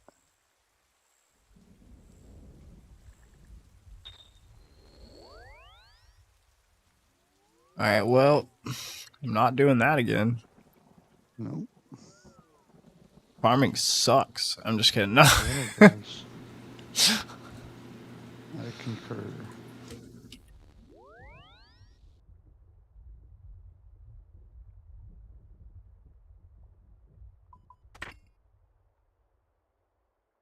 Alright, so I still want to do farm runs while I'm doing agility. So I'm going to do herb runs every hour while I do agility. You got the time tracker on your side, right? Yeah. Okay. Yeah.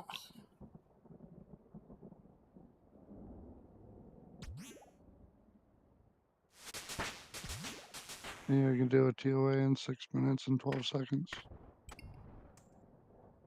You're going to do a TOA in 6 minutes and 12 seconds? I said, do you think I can? You can't even do... I don't even think you could do phase 1, 2, and 3 of Wardens in 6 minutes. I mean... Yeah. It takes How long is that fight? for the whole Yeah. thing. It's like the fucking fight is long as shit. It's a bit up there.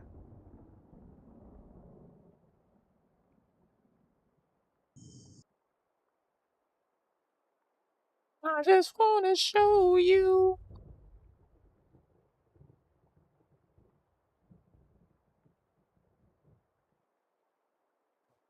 I don't need a skills necklace. Okay, I remember now. Why did I bring all this? I'm trying to remember. Why are there blood, nature, and soul runes? My inventory. Like, it had to be for some reason. Because you got high. Because you got high. Because you got high. La, da, da, da, da, da, da.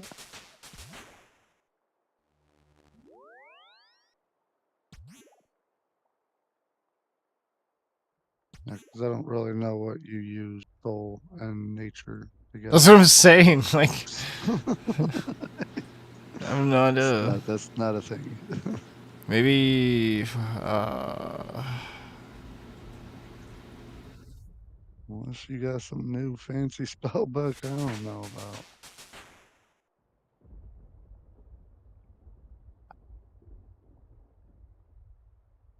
I gotta put them up. Maybe they're just in my inventory. I have no idea.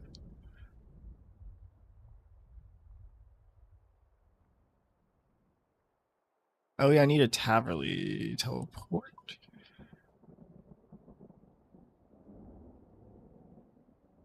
Also gonna need a U sapling.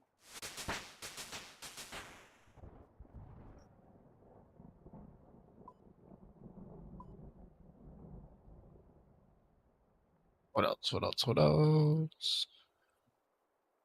Should I even do Snape Grass? I don't even know if it's worth it. It's not really that good XP, but like... Really not. And you could honestly just go to this little island and collect it. No, I mean, like, I have like 3,000. I just... Oh, yeah. Definitely not worth doing then. I just... For XP. Yeah, no. Do something else. I'll just do herb runs. And it's good as hate, because like, yeah. I mean, you can plant something else in that spot that's higher and give you more XP, can't you? Snape Grass is the highest, I think. Is it? I believe so. I don't farm, so I couldn't tell you. Let me see. Yeah. Well, shit. I mean, it's still, if you don't do it, it's experience waste if you can. Free pad.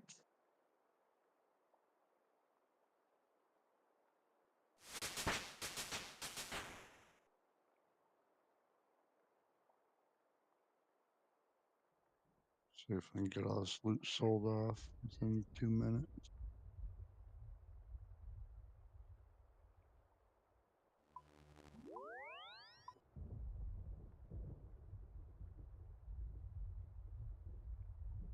Seeds sold for 77 each. Oh, I got a Hespori seed. Yay. Ooh, I'll do Hespori. Nice. Oh, yeah, I need to do that too, actually. We can do it together. Woo. I mean, after the update, sure. Oh, there's only 1 minute, sad. Yeah.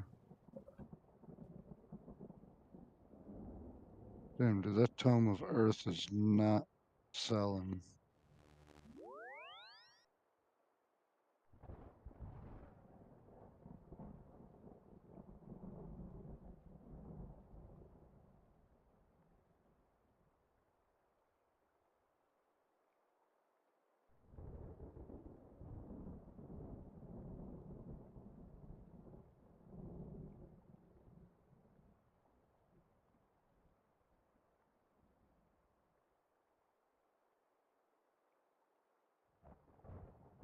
I made a quick little 3 milli off of that. Just some random junk in the bank.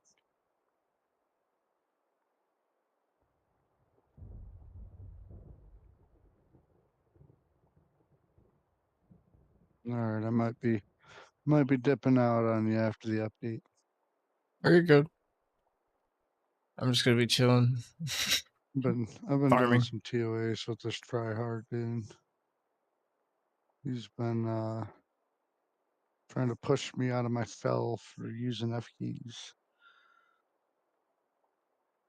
I did. I tried it for one TOA. And I didn't like it. Fucked me all up because I was trying to move my keyboard don't light up, so I was trying to move the camera angle with WASD. Yeah. And I wasn't hitting the right buttons, and then I did cap lock like 7 times, and Damn. almost got me killed. So I just went back to using arrow keys.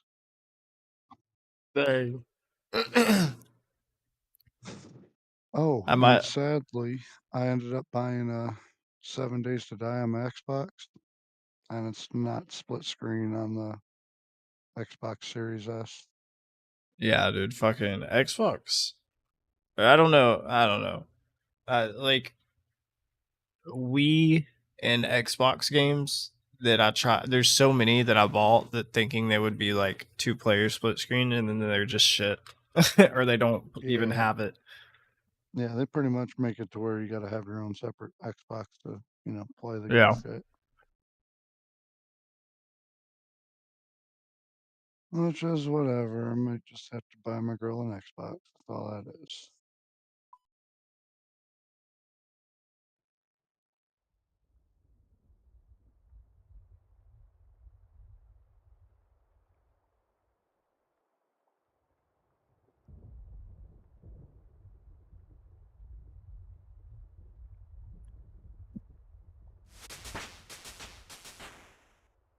Do you know how long this update's gonna be? What'd you teleblock? I'm already logged back in. Oh. What kind of update was that? What the fuck are you guys talking about? Valamore? Oh shit, I did get an ad.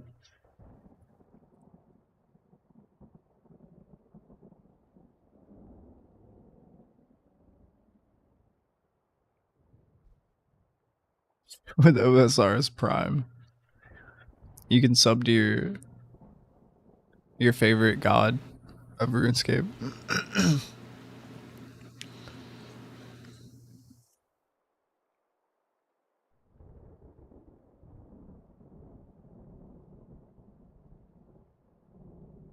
How is he back on so fast? Because I don't know, like recently, I can just hit play and it'll reload the client and then like automatically let me in. Like I don't have to even close it. I used to have to close it and then RuneLight wouldn't work for an hour and like all that crap. I'm like the only person on this fucking world. Yeah, me too. There's literally 4 people at the Grand Exchange. 5. Now's the time to go out to the wilderness.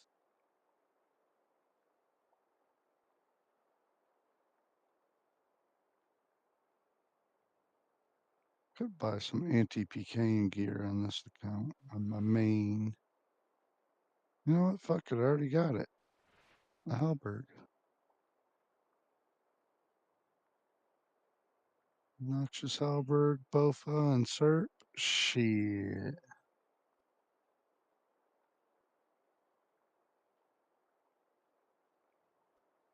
Might have just talked myself into that.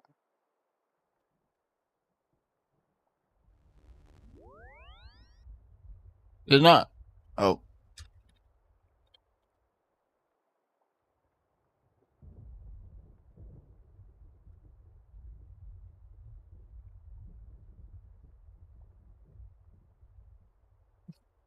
What was his name? Ho Wheatbeard.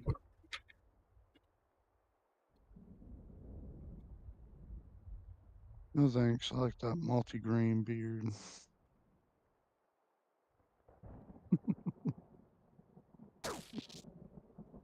Oh, that was stupid.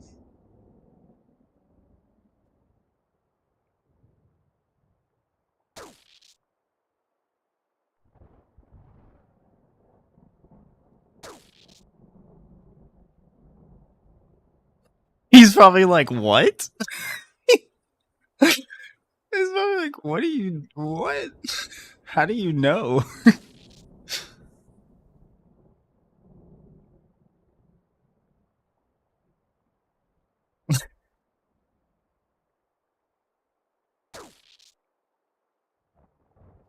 He followed me.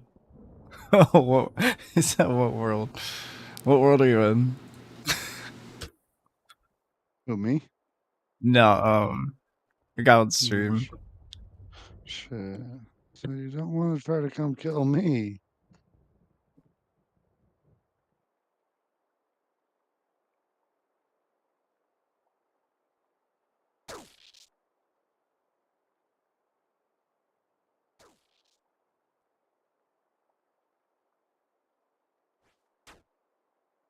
Oh, and he's right here. I was about to message him and be like, "Yo, what world are you in?" And he's in. He's like standing right next to me.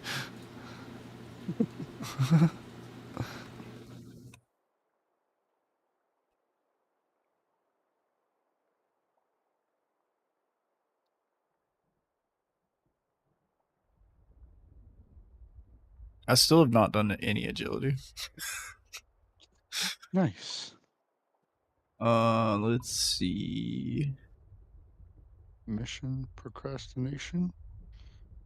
Accepted. Wait, should I go back to the Am I still in the clan? No. No, yeah, I am. Is no one's talking? Oh yeah, they are.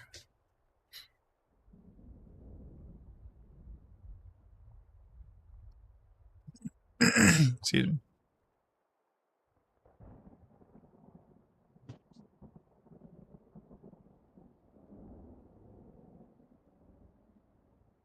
Well, shit, man.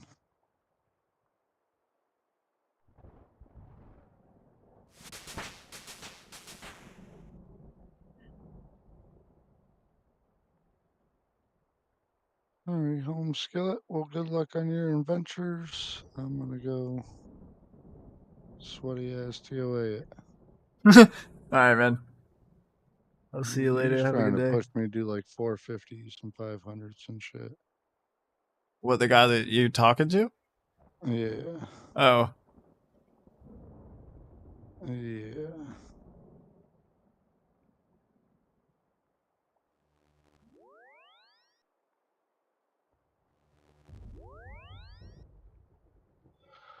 Alright, yep. If you're still on when he gets bored, I'll probably still be up.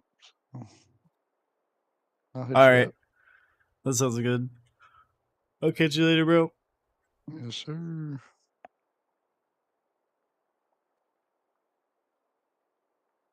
Alright. What am I doing? Because I forgot. Forgot.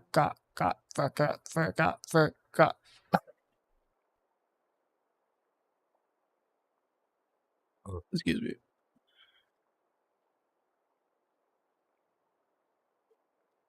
Okay. I can't. I'm not 92 agility. I gotta get a level in like a quarter. A level in like 10%. I want to know if they're doing wilderness agility because I'm either doing that or I'm about to just go run laps.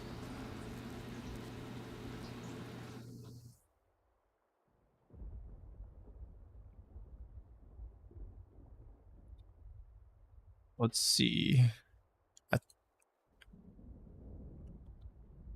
I feel like they're running now.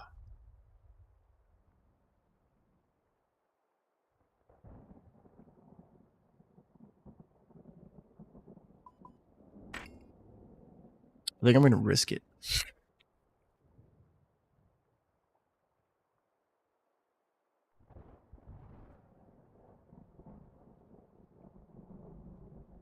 Yeah, what happened here?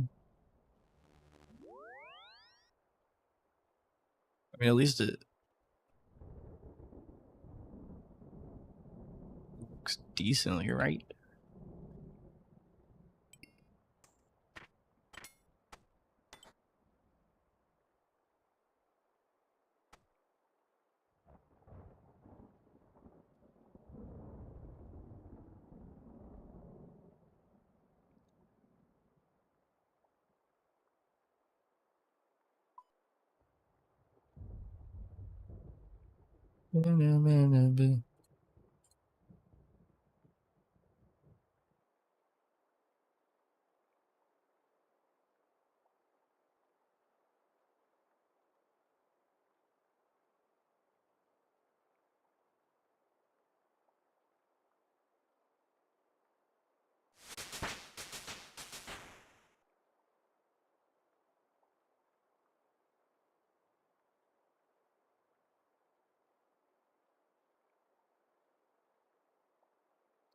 What is happening here?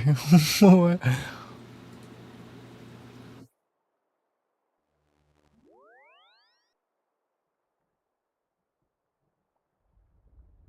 Okay.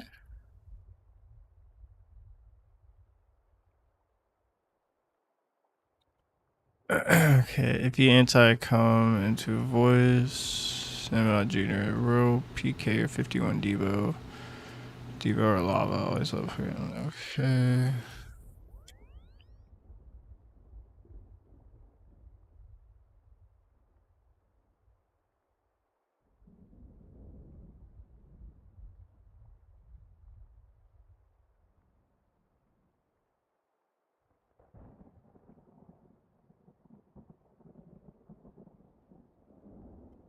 Yeah, I'm still lost in this conversation. Mobile powder. Oh, motivation because I'm going to do agility. I understand now. You have agility cape you were doing. Okay, gotcha. I'm just slow. It's okay.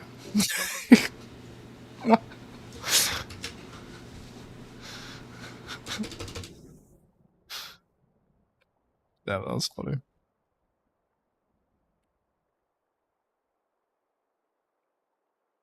Look at me. Do I look like I look like a PKer? Do I look cool? I look like a 2015 PK.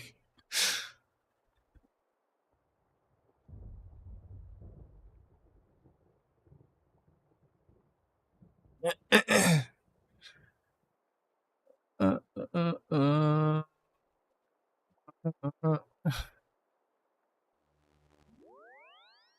Oh, I'm good right now. I'm about to do agility.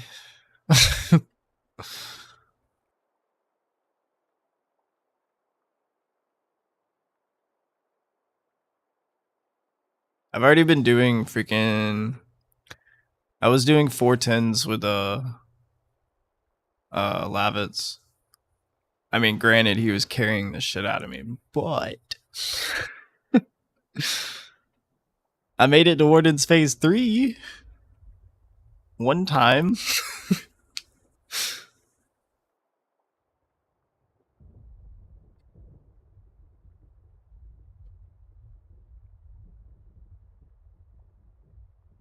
But if I actually went for the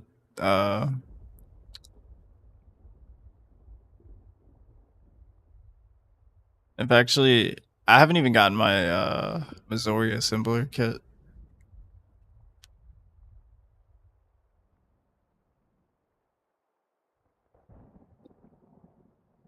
But oh yeah.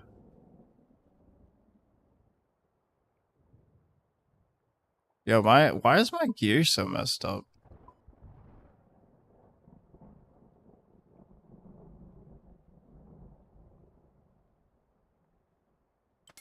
Pew. Okay, gee.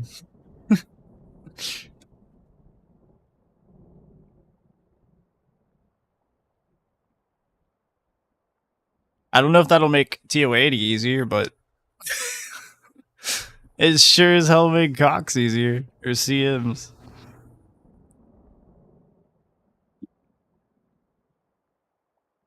This actually looks really dope with black D-hide.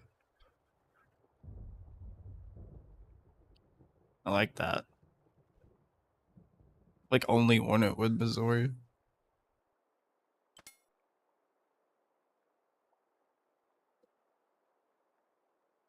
Yeah, I'm gonna go put it up just so I make sure. I'm like, fuck it, I don't even want to take the chance.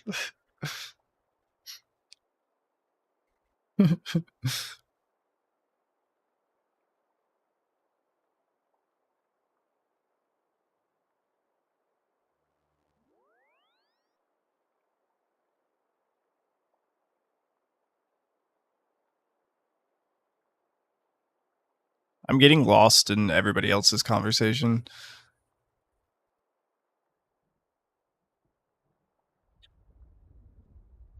I'm just gonna send CMs until I get enough to get a shadow. And then we'll do TOA again. No, I'm just kidding. No.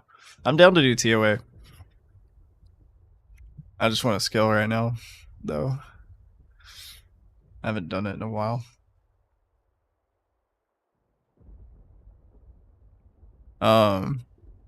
No, I haven't tried RuneScape 3. I don't know what's up with my tabs. Like, all of them are working completely fine until you go into my, my thing, and then it's like, are they all messed up? Oh, they're all messed up. No, it's just that one. What? It's just this one. That's weird.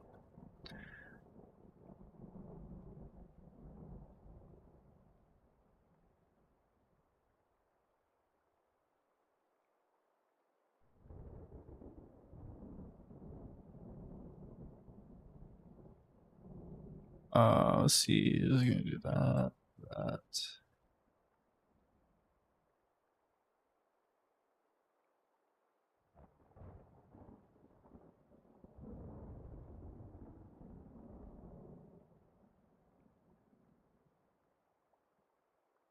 I can't even tell. what the things are. All right, so that's 150k. That. All right, and then we're gonna do that. I mean, I guess it's kind of normal.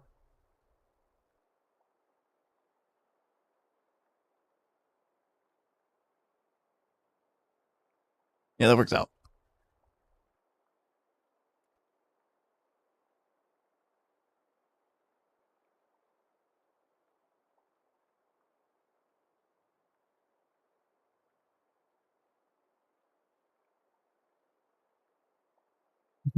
I would cry.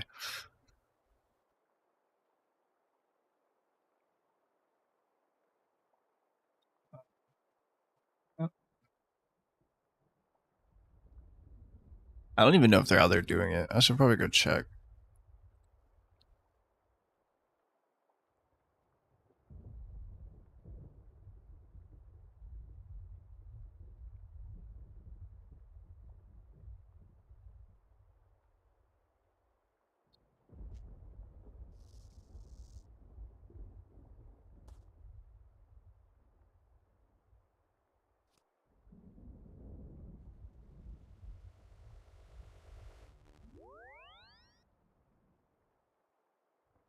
Okay.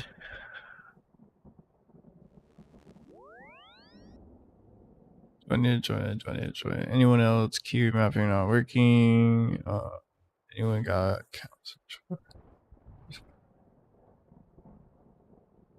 give away a Discord and then what?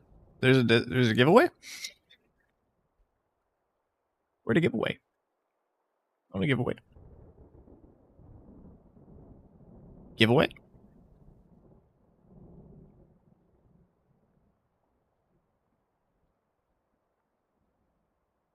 A dark bow?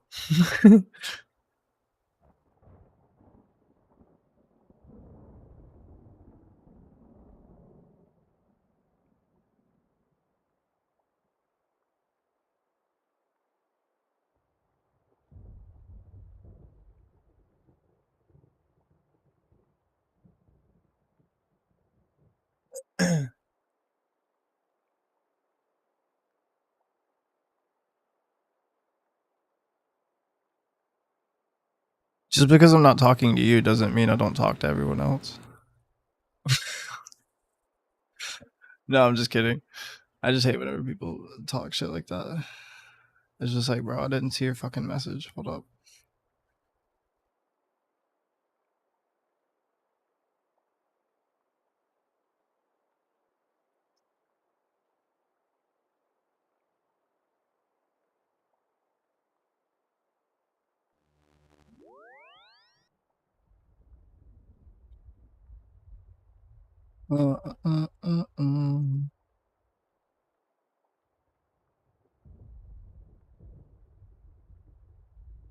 Bounty Hunter World.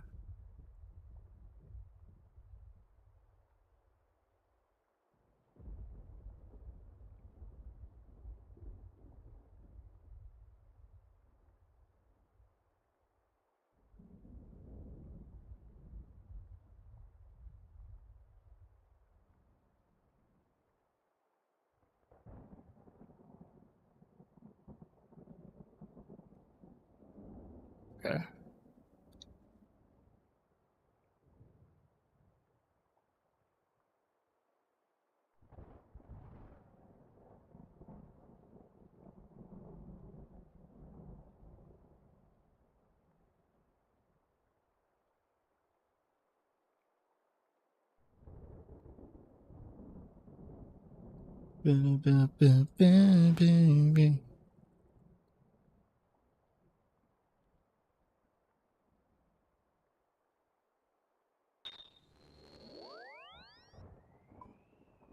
Shouldn't do that.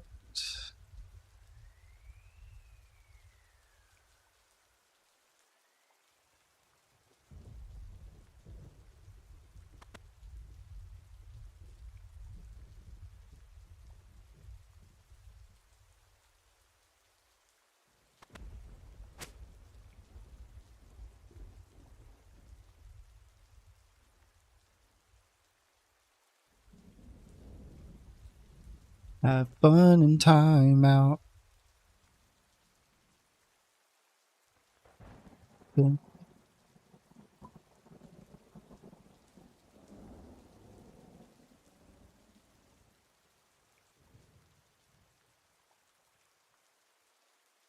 We're back. Alright, we got always right click. I'm not going to attack anybody. We go in here. No, I want to pay. Yes. She? Yes.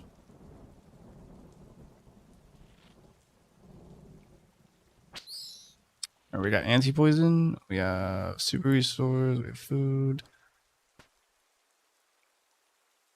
I really hope I emptied that. I did. Good.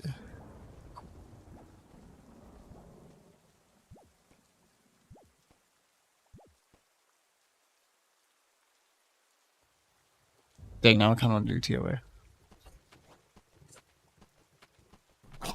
Ragdolls himself. Like an Oblivion NPC. What the fuck is a full Nelson? What do you mean? You don't know what a full Nelson is? Here, I'll show you. This is what. This is like one of the most well-known moves of all time, next to the knuckle sandwich. This is like 101 shit. Like, this is human instinct. You're born with the knowledge of how to lock somebody in a Nelson fully. I would move states if someone put me in a full Nelson. Well, I mean, I see why he's so irate about it, man. If there was never a full master lock on the guy, you don't want that to be on your record. So, I mean, he's making his case. We'd have to check the CCTV footage. And, to be fair, to his credit, when we tune in here in the middle of the anime, that does not look like a full Nelson. That looks more like he's coddling him. Like, this is like breastfeeding position. You won't learn this in BJJ. This is like Steven Seagal Aikido. I've put a man in a full Nelson in every state. That's like some SpongeBob shit. There's not even a partial Nelson. Well, that's what I'm saying. This is the only footage we see. It's very possible that he had him in the lock, and then he started crying and he felt bad, so he released it a little bit, and now he has him on his arm like a newborn. It is entirely possible that the Nelson happened. We just don't have footage of it. At least not yet. I need to watch the whole thing. But this seems like wholesome almost. You know what I mean? It's comforting. I thought he was like a victim of somebody when we first tuned in here. That was the post-Nelson. Yeah. No, you're right. He's still in the afterglow. He's burping him. Yeah. I think I'm very curious where the playing dead comes in. All I know is this motherfucker needs to fucking get a bullet through his head too. Whoa! Whoa! Like adults here for this situation, so we can get to the bottom of this. You're out of line. Someone slap a full Nelson on this man. Welcome to 2023. No, but nothing is an adult anymore. No, nothing. What? You can't call me an adult. That's assuming my age. What? That doesn't even make sense. We're trying to get to. I'm trying to figure out what's going on. Oh my god. This hairline is fucking crazy. It looks like he's being birthed right now. Like in the Death Stranding trailer when it goes into his mouth and you see like the baby head poking out. Holy lord. Brother, just shave. It's not worth holding on to the morsels. Head off the walls. And I will still do that. All I have to No, do okay, is fair. punch If you balls and that's not going to happen. so I'm pretty sure I can cause that. Because once I'm punching the balls, I can grab your gun. No. Do you really want to try it? Well, officer, he's got all the power right now. Look at that stance. You want to? No, I really don't. You feeling lucky, punk? It just looks like you want that challenge. I feel more like just hitting you in the chin. It's your right to try it if you would like, but I would not advise it. So let me ask you this. I really fuck with the officer here. He's like, brother, if you want to, you can, but you really shouldn't do it. He's talking to him like just the sultry tones of his voice. It's like calming me and angering him. You are gonna move from there, I promise you that. Then you're gonna get a fist to your chin. Not that. This is what we're gonna do, Kristen. Not the pillow fists. Christian, yeah. Okay, Christian, stand up for me. No. Well, you're still gonna stand up nonetheless. Don't touch me. I'm giving you the opportunity. Officer, please put him in a full Nelson. Good Lord, if there's any justice in this world, that'd be so poetic. Stop. He's asking for a Nelson. He's begging for a Nelson. He has his arms in Nelson position. You killed him. You killed him. Oh, not his. Please don't. He went limp. It's like the last thing I want to see. He went limp, man. Fucking You're gonna be detained. Hershey stains in the britches. Christian, are you gonna walk at all? Christian. Are you gonna walk at all? Christian. Great. If he really wanted to sell it, what he should have done is put like little rings in his pocket, so when he played dead, it pops out like when Sonic gets hit. Then he would have sold the illusions. Like, well, he's dead. Back to you, bartender. We can do nothing. Our jurisdiction ends here. If you can hold the chair so it doesn't slap. That'd be so funny. We're going to need somebody to bring him back to life. Before all this started, Someone give this man a phoenix down. also accidentally Enforcement officer, which is in charge of him, so. Well, Well, hey, at this point, you might as well. something's gonna happen. Oh my God. Because you're gonna make your problem. He's going Super Saiyan. I don't give it. You. You know, if I had my Tebow on me, like seriously, there would probably be like a clan here right now. Won't like him when he's angry. No. He tried playing nice. The full Nelson has awakened his Mangekyo Sharingan. Oh. It's the you have to join the Agility FC Discord and the clan chat to know what world. He's too much. I want your fucking gun. You're not getting my gun, but I'm gonna lean you on your side so you don't suffocate. I want your fucking gun right now. I want the fucking gun. What day of the week do you think that was? Friday, clearly. The bar is full. It's popping. This man was getting crazy. Having a good time, a hoot and holler. But what if it was a Waffle House? If it was a Waffle House, there'd be no survivors. It'd already be checkmate. He would have already grabbed 5 different pans and akimboed them.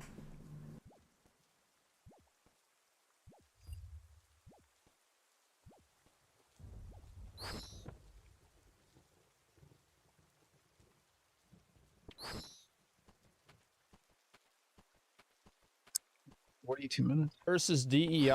What was this one?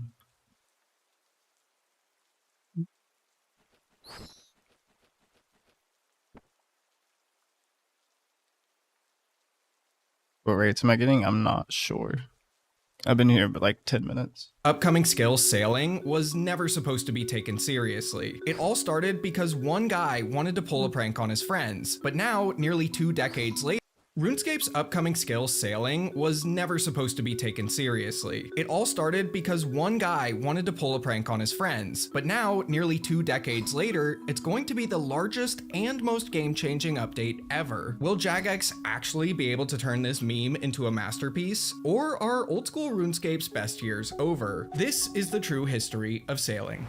It's July of 2008, and a player named QWERTY Sumo is browsing the RuneScape website. It had just gone over its first major redesign in years to coincide with the release of RuneScape HD. QWERTY goes to the high scores to check one of his friend's stats, and notices something odd. Right above the summoning skill is a new, unreleased skill, sailing. He quickly takes a screenshot, sends it to some friends, and when he refreshes the page, it disappears. It's like it was never there. One of QWERTY's friends, Fangallo, quickly puts together a YouTube video to show off this massive discovery. And soon after uploading it, it explodes in popularity among the community. Players assumed that someone at Jagex must have messed up when publishing the new version of the site, and accidentally pushed sailing live on the high scores too early. Or maybe they did it on purpose. Jagex was well known for teasing skills before their release. Prior to Summoning's release earlier that year, Jagex added the pet shop to Yanil. You couldn't go inside of it, but if you went to the second floor of the Magic Guild and switched your graphics to low detail, you could see inside. The shop's owner would also occasionally leave the shop to take a bulldog for a walk. Or, even more relevant to the situation, back in 2002, the carpentry skill was added to RuneScape's high scores before it was ready for release. However, carpentry was never actually finished and was removed from the high scores 7.5 months later. As the high score screenshot spread, players started looking for more evidence that sailing was coming soon. The first piece was right in front of their faces on RuneScape's homepage. Well, that's one of the rules of the Agility FC is you don't say the world. Along with the website redesign, Jagex had also added this banner. It appears to be a wizard standing on a boat, while a dragon destroys an island. Perhaps this is the destruction of Crandor before the Dragon Slayer quest, or a teaser for sailing. Modmark H would make a post on the RuneScape forums discussing the banner that said this: "What is this mysterious staff the human is wielding? What cape is that on his..." No, if you join the Agility FC Discord, they have all the rules there, and then it's hard not to find the world once you know, I guess. Back. Is that Dragon Elvarg, or perhaps Mommy had a darling child growing up somewhere before some nasty player slayed her? Maybe I'm just making things up to distract you from me stealing all your gold. You'll just have to wait and see. Players took a closer look at the cape and saw what looked like a boat on the... But if you come and you don't have the right armor, or you're not in the Agility FC, they'll kill you.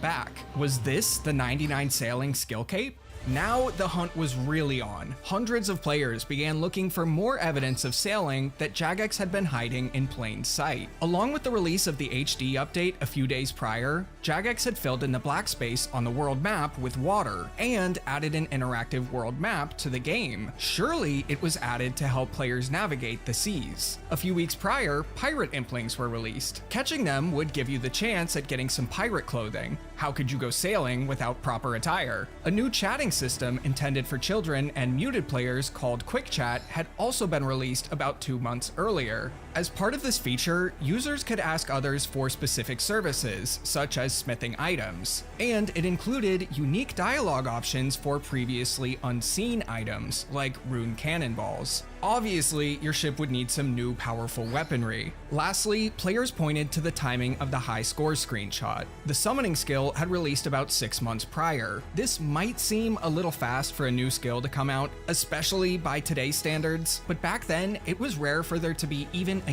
year gap between skills. During 2005 and 2006, 2 skills were released per year. The players had it all figured out. Sailing... 2 skills a year?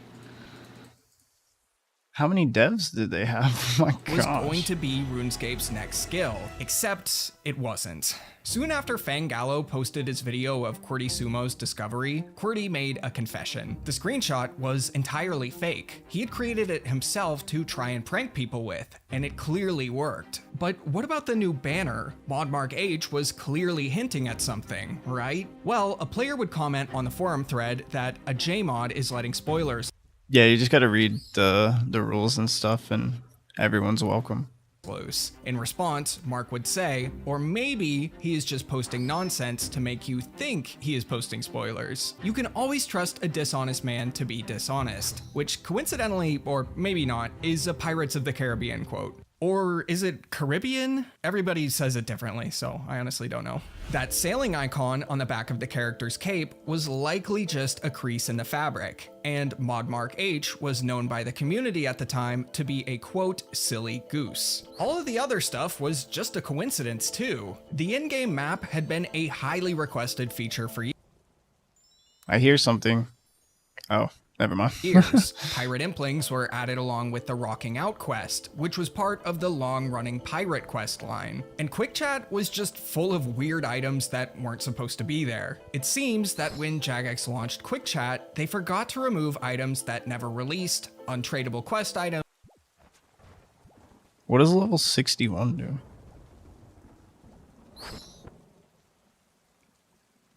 He's gonna get like one shot.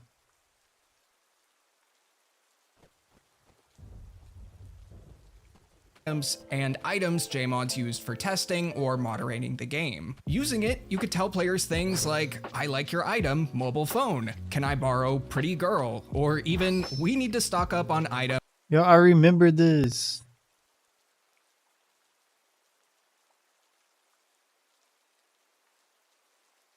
Jagex launched Quick Chat, they forgot to remove items that never released, untradeable quest items, and items JMods used for testing or moderating the game. Using it, you could tell players things like, I like your item, mobile phone. Can I borrow pretty girl? Or even, we need to stock up on item 9mm revolver. A few days later, Mod Dave would confirm in a forum post that there was indeed no sailing skill in development, and the image from Fangallo's video was entirely fabricated. This should put the sailing rumors to rest, right? Well, for my 9-year-old self and many others, it didn't. Whether it was players not wanting to believe Jagex, or in my case, never seeing Mod Dave's post debunking it, many of us still believed sailing was real and on the way. These rumors were further exacerbated by players inspired by QWERTY Sumo making their own fake screenshots of sailing, both in-game and on the website. RuneScape actually had a very large community of fakers, people who would fake screenshots and sometimes videos of the game. These fakes were really elaborate, and oftentimes very hard to distinguish from the real game. The same way your grandma gets tricked by AI-generated slop, we got tricked by these guys. To add further confusion for players, private servers would also latch onto sailing and create their own versions of the skill over the next few years. Some of them were pretty in-depth and visually impressive,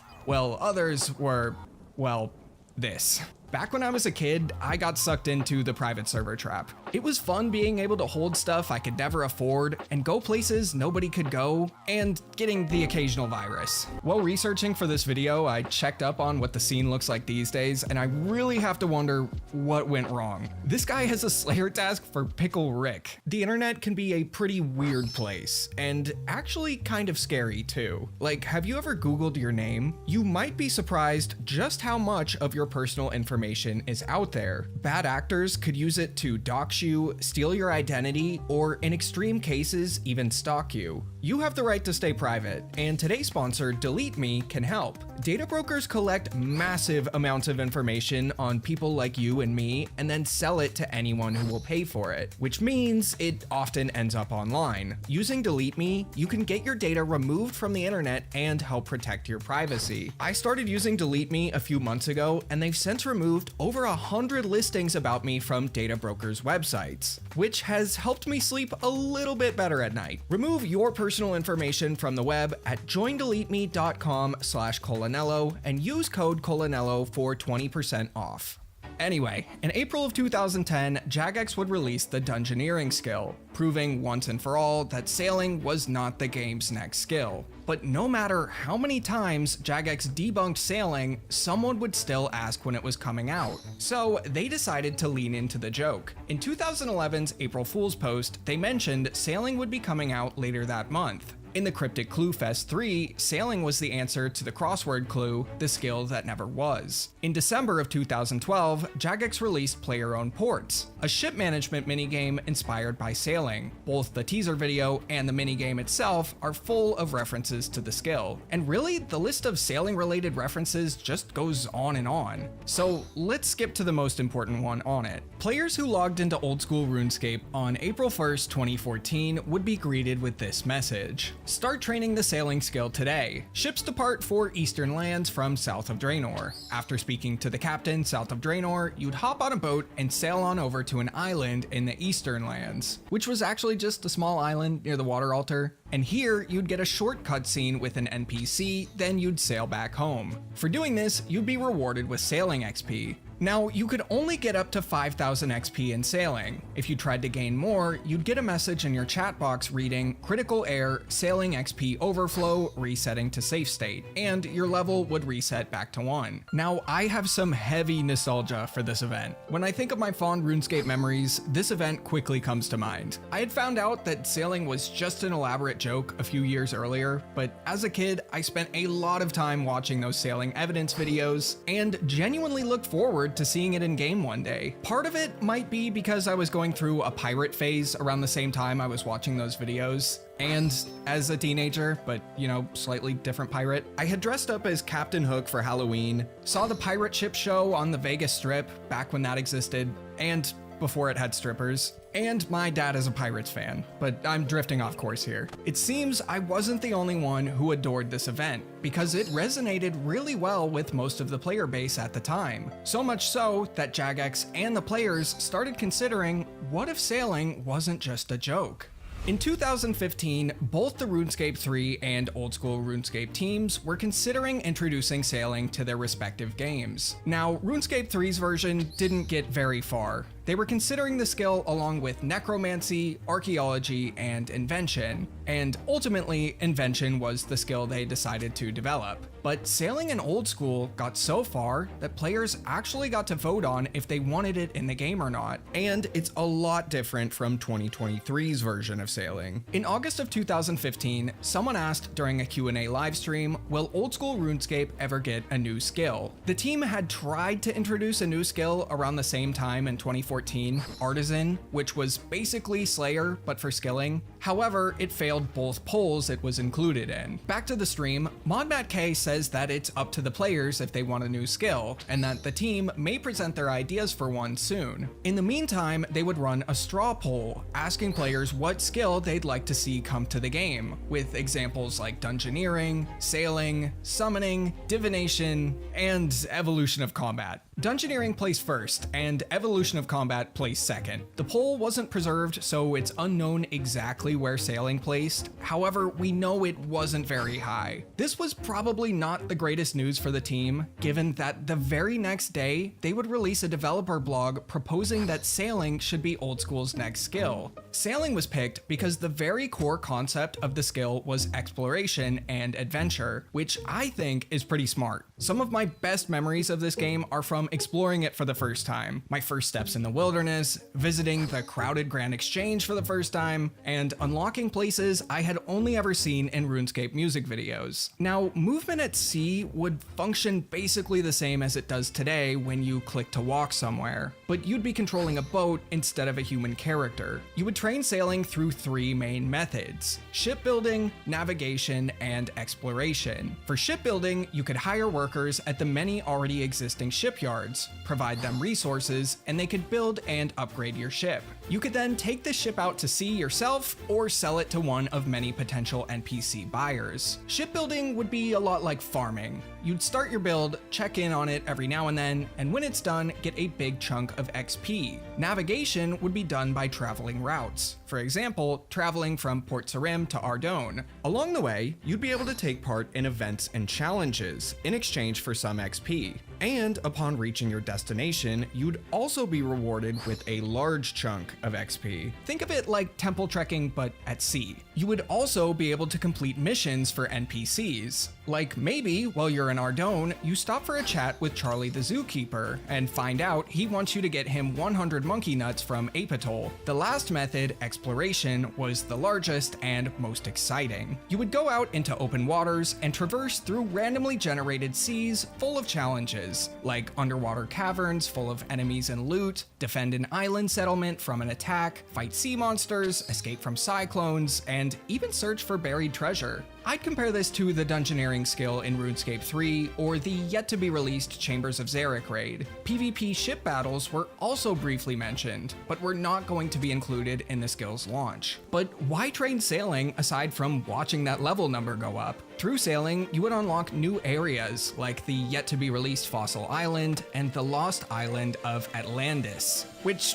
real quick, what is it with Jagex and the letter Y? They changed vampires into vampires for no known reason, and now Atlantis? You would also be able to unlock new powerful prayers, augury, and rigor, new best-in-slot Zenite jewelry, new training areas for existing skills, and so much more. Over the next few weeks, the team would post a few more developer blogs elaborating on how the skill would be trained and answering players' many questions. One of these blogs would even include the iconic banner that everyone swore had a sailing skill cape, but this time, Jagex actually photoshopped the cape to very clearly contain a boat. Unless it was that way the whole time. Just barely a month after the first developer blog released, they would poll the player base on if the sailing skill, as they pitched it, should release. Although it performed better in the polls than Artisan, it failed with only a 67.9% yes vote. Something to keep in mind is that polls needed a 75% yes vote to pass. But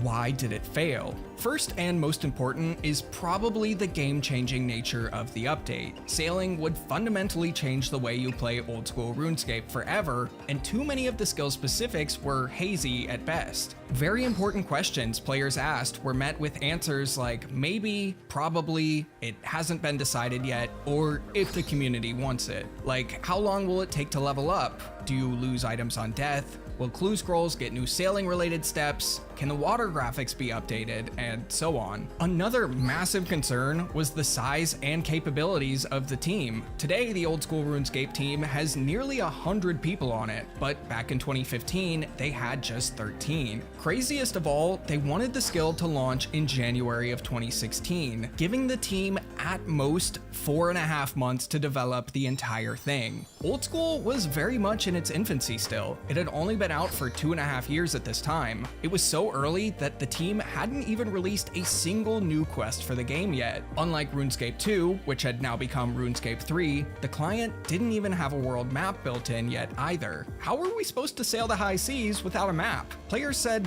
wait a minute, there's a lot of other stuff that needs to be addressed first before you even think of doing something as large and important as a new skill. Even I, a longtime sailing enthusiast, was a little wary about the skill actually coming to the game, especially now that I was older. The skill actually being added to the game at this point in time, for all the reasons I just listed, would have been a total disaster. As old school continued to grow and the years passed, the team's desire to add a new skill to the game didn't go away. In 2018, they would announce warding, a skill that would allow players to create magical items like robes and armors, but this failed the polls in 2019 with an even lower yes vote than sailing, with only 66.4%. Their approach to pitching new skills clearly wasn't working, so they realized they needed to try something different. Rather than spending hundreds of hours developing a skill, polling it, and then hoping it doesn't fail, why not figure out if the players even wanted a new skill in the first place? As soon as warding was pitched, a large chunk of discussion surrounding it on social media was Yo, what up, Mike? A commonly repeated phrase. Nobody wants a new skill. Although I wasn't as vocal about it as some other players, I felt similarly, especially if that skill was going to be warding. Warding to me felt like something that would fit into already existing skills like magic or crafting. It just wasn't something, in my opinion, that would require its own skill. During 2022's Winter Summit, Jagex said that they would once again try to add a new skill to old school RuneScape, but this time they'd learned from their past attempts. Instead of announcing what the next skill they were working on was going to be, they said, "We don't know what the game's next skill is yet. Before getting to that, we're going to do a poll asking you one simple question. Do you want a new skill in old school RuneScape? If so, we'll be working with the community from the start to figure out what that skill should be." When they polled the player base on if we wanted a new skill, it easily passed with an 80.9% yes vote. So now they needed to figure out what that skill the players actually wanted was. They would do this through an in-game poll and a few surveys. Players were also able to submit their own suggestions for what the skill should be to Reddit. Some were well thought out and fit the game really well, while others, I guess, just were not. The most popular idea was actually sailing. Now that old school was more mature, the team was much larger, and Jagex were committed to getting things right and not just launching a skill 4 months after coming up with the idea, players really wanted to see what sailing could be like. A few months passed, and using player feedback, the team presented their 3 best skill ideas to the community: taming, shamanism, and of course, sailing. Taming would allow you to befriend many of the game's already existing creatures. You would care for them, provide them a home, and train them. By doing so, they would be able to help you do things like dig up treasure, help you hunt, or maybe even help in combat. This may sound a lot like summoning from RuneScape 3, but the team was very clear it would be nothing like it. Sailing you're already familiar with, but the main concept for this skill this time was that you would navigate to a port, acquire a boat, and earn XP by having fun at sea. The team was very clear that this version would be much different from 2015. routines, but I want to save the specifics for just a bit. Shamanism was the team's wild card pitch. By harnessing the power of nature, you'd be able to create new items and enhance your current gear. By training the skill, you'd also unlock access to the spirit realm, where you could communicate with spirits. Players compared it to a combination of invention, divination, and even a little bit of summoning. I know a lot of people liked it, but it just didn't really resonate with me aside from maybe the rewards. Ultimately, it was a pretty tight race between sailing and shamanism, but sailing won by just 0.2%. Now that sailing had won the poll, it would enter the refinement stage. Here, Jagex moderators would really nail down exactly what sailing is before throwing it to one final poll that would actually decide if it would come into the game. In August of 2023, they would run this poll where it would pass with a 71.9% yes vote. But wait, 71.9? Didn't the other polls need a 75% yes vote to pass? Yeah, and here's where things get weird. A lot of people had a problem with the way sailing was polled. In October of 2022, Jagex changed polls so that they would only need a 70% yes vote to pass, instead of 75. The official reason for this was due to low voter turnout. Fewer than 6% of active members actually vote in polls. With a 75% yes pass rate, it only takes 1.5% of the game's active members voting no to stop a piece of content from getting into the game. By reducing the amount of votes needed for something to pass, it reduces the— I actually don't know. I assume selling is coming. I don't really watch the like the dev stuff, or I haven't been lately with the selling, but I assume it's coming. the likelihood of such a small number of players from having a yeah, right. stranglehold over the game's future content, but still requires a supermajority for anything to pass. However, many players came up with the conspiracy theory that this change was made solely so that sailing would pass. If this change hadn't been made, sailing would have failed the polls again. Sailing was also question 6 in a giga poll, so some players felt that Jagex was hiding it to try and somehow secure more yes votes. To go even deeper down the rabbit hole, some players suspect that Jagex didn't just count votes for the sailing skill, they also added extra ones. Now, I believe the question was significant enough to warrant its own poll, but I don't buy into any of the conspiracy theories about why it actually passed. Instead, Wild Mudkip has a really good take that I also agree with. In part of his— selling would be a good skill for me as a Dutch person.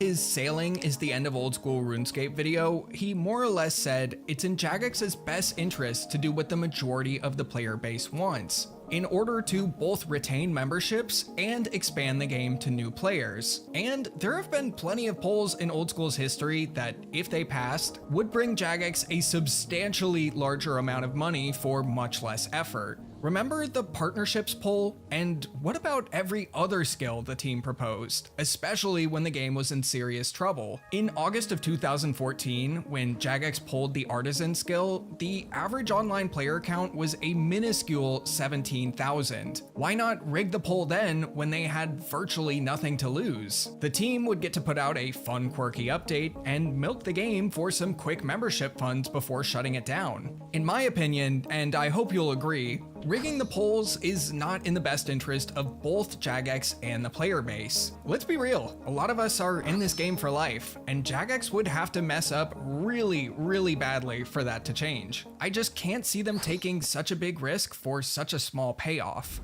With that out of the way, let's talk about what sailing will truly be like. I wanted to save this part for later because so much has changed since it was originally being considered again in early 2023. I even think that veteran players will learn something from this section. Since sailing started its refinement phase in 2023, there have been countless discussion posts, podcasts, news posts, and Q&As going over what the skill is going to be like. It was honestly getting pretty overwhelming going through all of them while making this video, but it is beyond clear to me that Jagex is extremely serious about getting this skill right and making sure that it's something the players will love. Also keep in mind that what I'm about to show you on screen is very early pre-alpha footage from Jagex, or scenes created by my good friend and editor Fart Shartley. Yes, that is his name. Things I discuss may change in the future, but this is what Jagex has planned for now. Well, first things first, you need a boat. You can acquire one by building, buying, stealing, or by completing the skill's introductory quest, Maiden Voyage. Unlike last time, boat building will not be a major way to train the skill. The bulk of the XP you'll gain in this skill will be out at sea. Ships will also be split into 3 different categories: small vessels for shallow bays, large vessels for the open sea, and colossal vessels for the deep ocean. You'll unlock bigger ships as you train the skill, and you're not limited to one of each vessel type.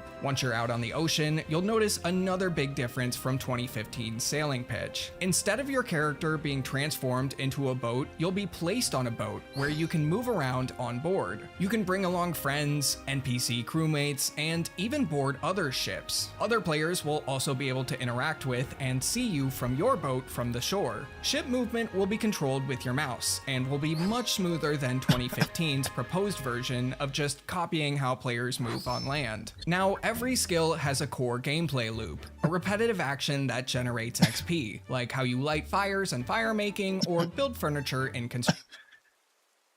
Wait, you're telling me to train fire making? You just light fires? Sailing's version of this will be interacting with any of the facilities on your ship. It's crazy. It's almost like to train fishing, you would fish.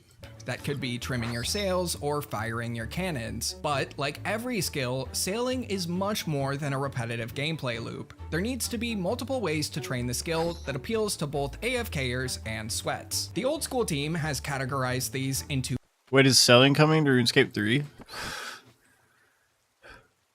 I thought it was just old school. That's cool. primary, Is it coming to both? secondary, and tertiary gameplay. Primary gameplay is gameplay that involves just sailing alone, not any other skills, and all 5 methods will be available on release day. They include charting the sea, where you'll document its waters and islands and expand your captain's log; shipwreck salvaging, where you'll scavenge through abandoned shipwrecks in search of treasure; port tasks, where you'll help NPCs by delivering goods from one port to another, locating lost shipments, and more; ship racing with the thrill-seeking barracudas; and naval combat, where you'll defend your ship from pirates, sea monsters, and maybe even sea legends. Secondary gameplay is gameplay that combines sailing with other skills, and you'll gain experience in both while training. These will all be pulled separately from the skill at a later date. They include deep sea trawling, where you'll catch rare fish while making use of your fishing skill; mineral dredging, which allows you to mine precious rocks and gems from the ocean floor, making use of your mining skill; sea monster hunting, which makes use of your slayer and hunter skills; and coral farming, where you'll cultivate your own coral using your farming skill. Tertiary gameplay is made up of activities that are more complex and feel like their own standalone pieces of content. These won't be ready on release and include things like aquariums, where you can show off your rare fish and sailing achievements; treasure hunting, which is an ocean-based and separate version of clue scrolls; ship PvP, where you can sink other players' ships and claim their loot; expeditions, instanced randomly generated areas of the sea and islands, which is pretty similar to 2015's exploration training method; and last but not least, an ocean raid. It's like raids, but at sea. But what about rewards? Sailing will also launch with a bunch of new types of raw materials, which can be used both within the sailing skill to upgrade and improve your ship, as well as with other skills. As you level up, you'll also unlock new island content. I don't want to talk too much about rewards, as the team seems to still be in the very early stages on deciding them. There's still no release date planned, and although I'm wary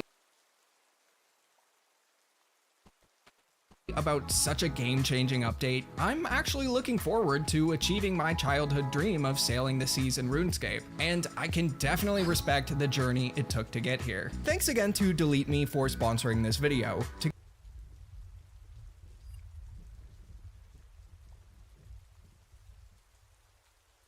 My experience with DEI in the gaming industry, yeah, I'll watch it. All right, what's this? He's a dev? Yeah. In the United States, an executive order was made to dismantle DEI programs within federal government and encourage private sectors to end these initiatives. Okay. I'm a game developer, and I want to share my insights on DEI in the game industry. First, I want to go over an article that covers diversity data collected by GDC. After that, I want to share my experience with the DEIB initiative at one of the companies I was working at. For those of you new here, my name is Mustafa. I am the solo developer of the indie studio that I founded, Suburb Path. In the Nice. past, I've worked at Treyarch during the development of Ooh. Black Ops 4, and I've worked at Zwift, which is an indoor cycling game.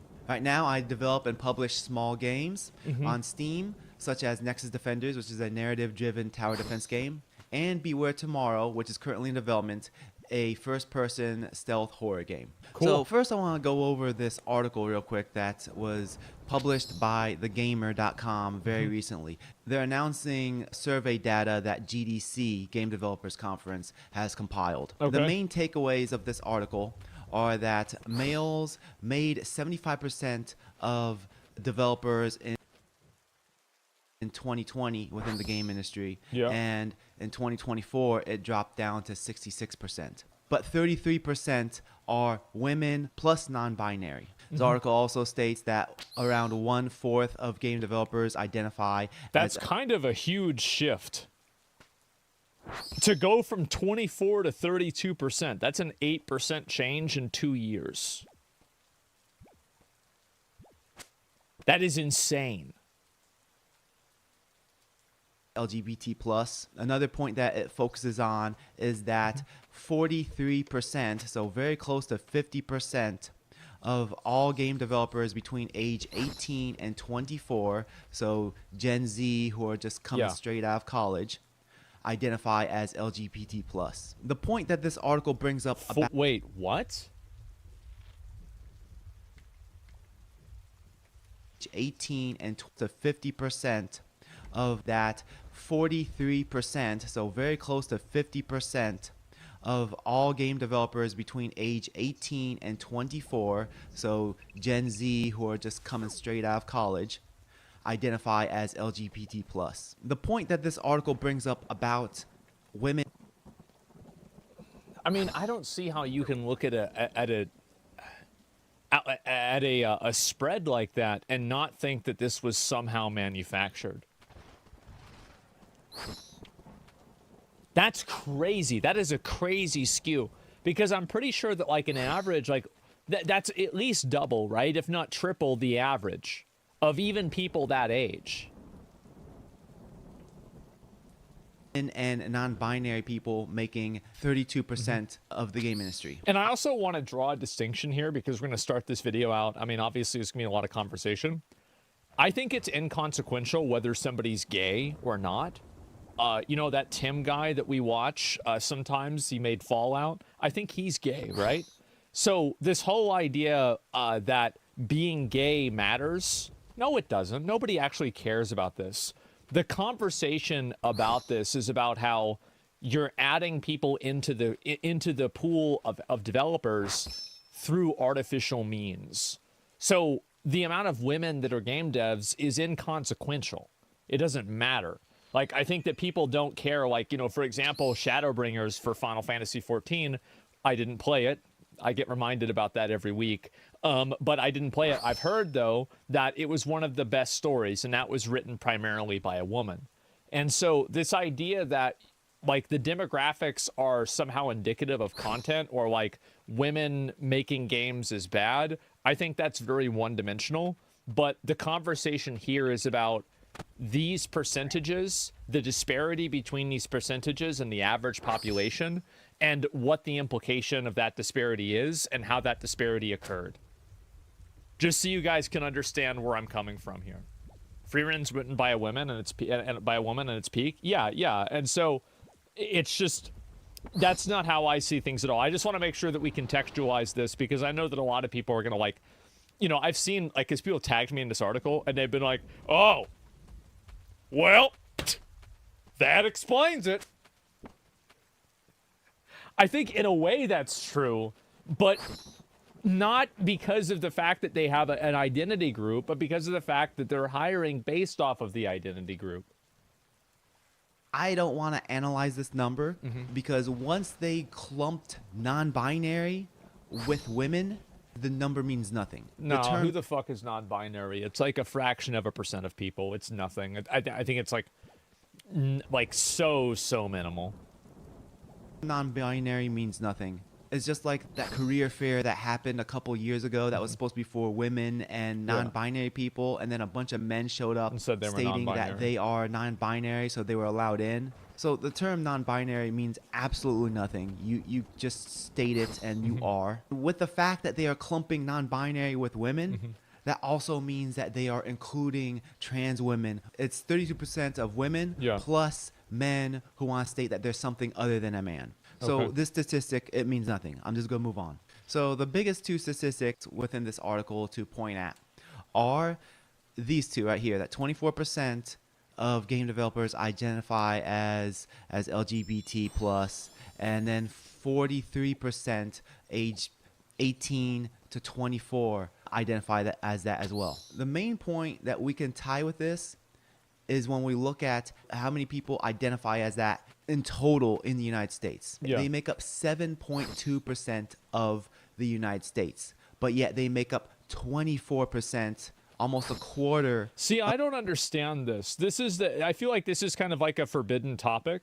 But like, how is it that Gen Z identifies as LGBT at 19%, but Gen X identifies at 3%? Because somebody's got to be lying, right? I mean, it's either that or Alex Jones was right. Like, I mean, that's the way I see it. Indoctrination? I mean, I don't know. Like, do you think it's really indoctrination? Because I don't think I could be indoctrinated to like sucking dicks. If I could, I would have indoctrinated myself. You can? Well, maybe I need to try harder.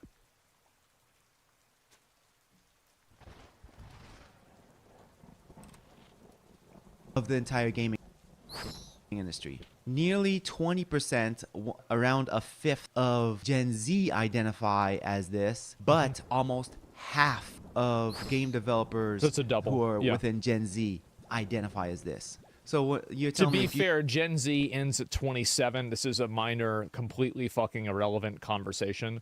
But Gen Z begins at 1997 or 98. And 24, you would have to have been born in 2000. So there's a 3-year overlap. So you could assume that if this trend was continuing, it would probably go even higher. But yeah.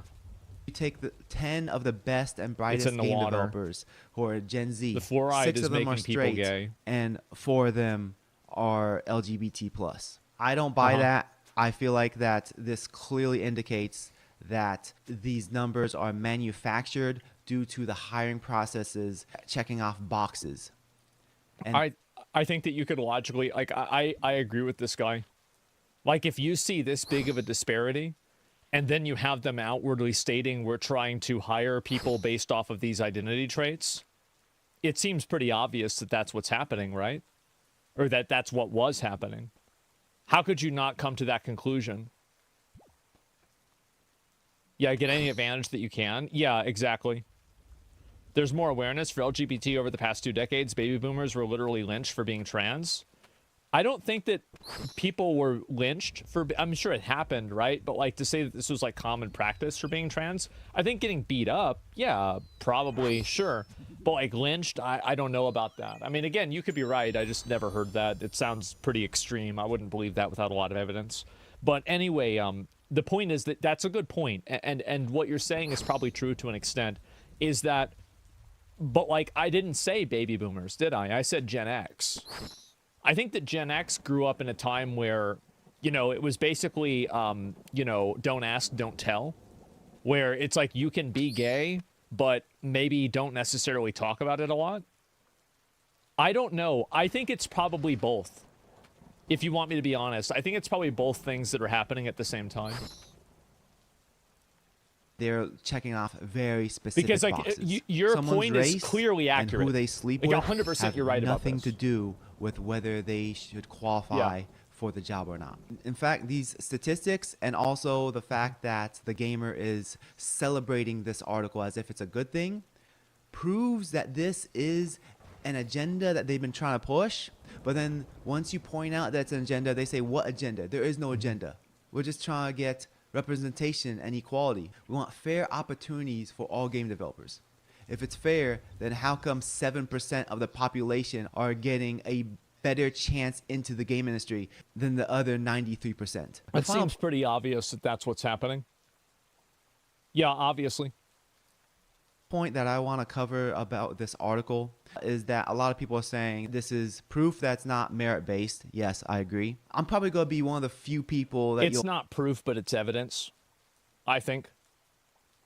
When you see a disparity that's that big, like a 2x disparity, you know. You'll find on here that's going to have a differing opinion. I do agree merit is important. The person's achievements, their skills, their work history, yes, it is very important. But I don't believe that merit is the only factor that is important when hiring somebody. I do believe in hiring based on team synergy, hiring based on rapport, relationship-based hiring. For example, one of my former coworkers, we've worked together for a really long time. If I have an opening on my team and my former coworker has the basic skills for that opening, I would offer him that opening because I know we both work really well together. We have a history together. I think that that isn't really what people mean by merit. And I think that what he's bringing up is like nepotism or like the implication of it. I think that nepotism is like whenever you hire your son, and hiring from within or hiring through connections is a totally different situation. Yeah, that's more like knowledge of merit, exactly. And I would say that the way that you work with other people and the ability for you to interact with them in a way that's productive and healthy, that does matter a lot. It makes a huge difference. So, I mean, I would include that into merit.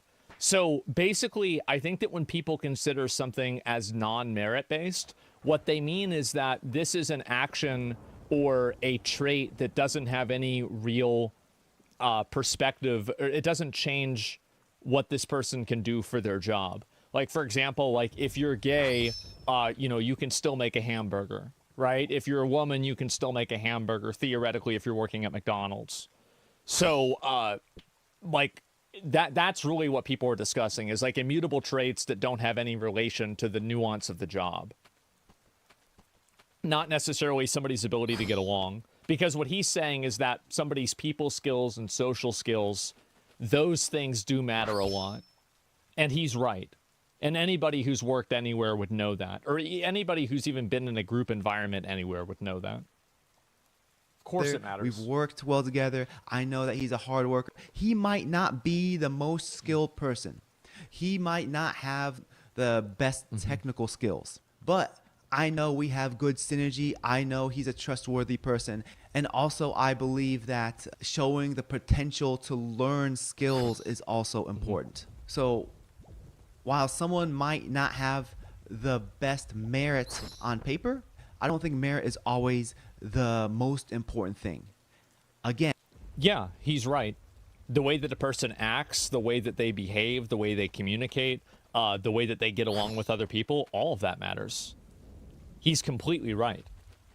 And I'm not saying merit is worthless. I'm not saying it is not important. I'm just saying it's not always the most important thing. I joined Zwift back in 2019.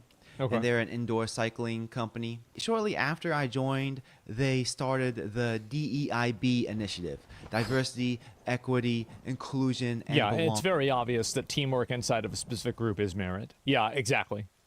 But like what he's saying is that there are intangible qualities that a person can have that are external from just like straight functional benefits that play into the hiring process. Anybody would know that. Absolutely.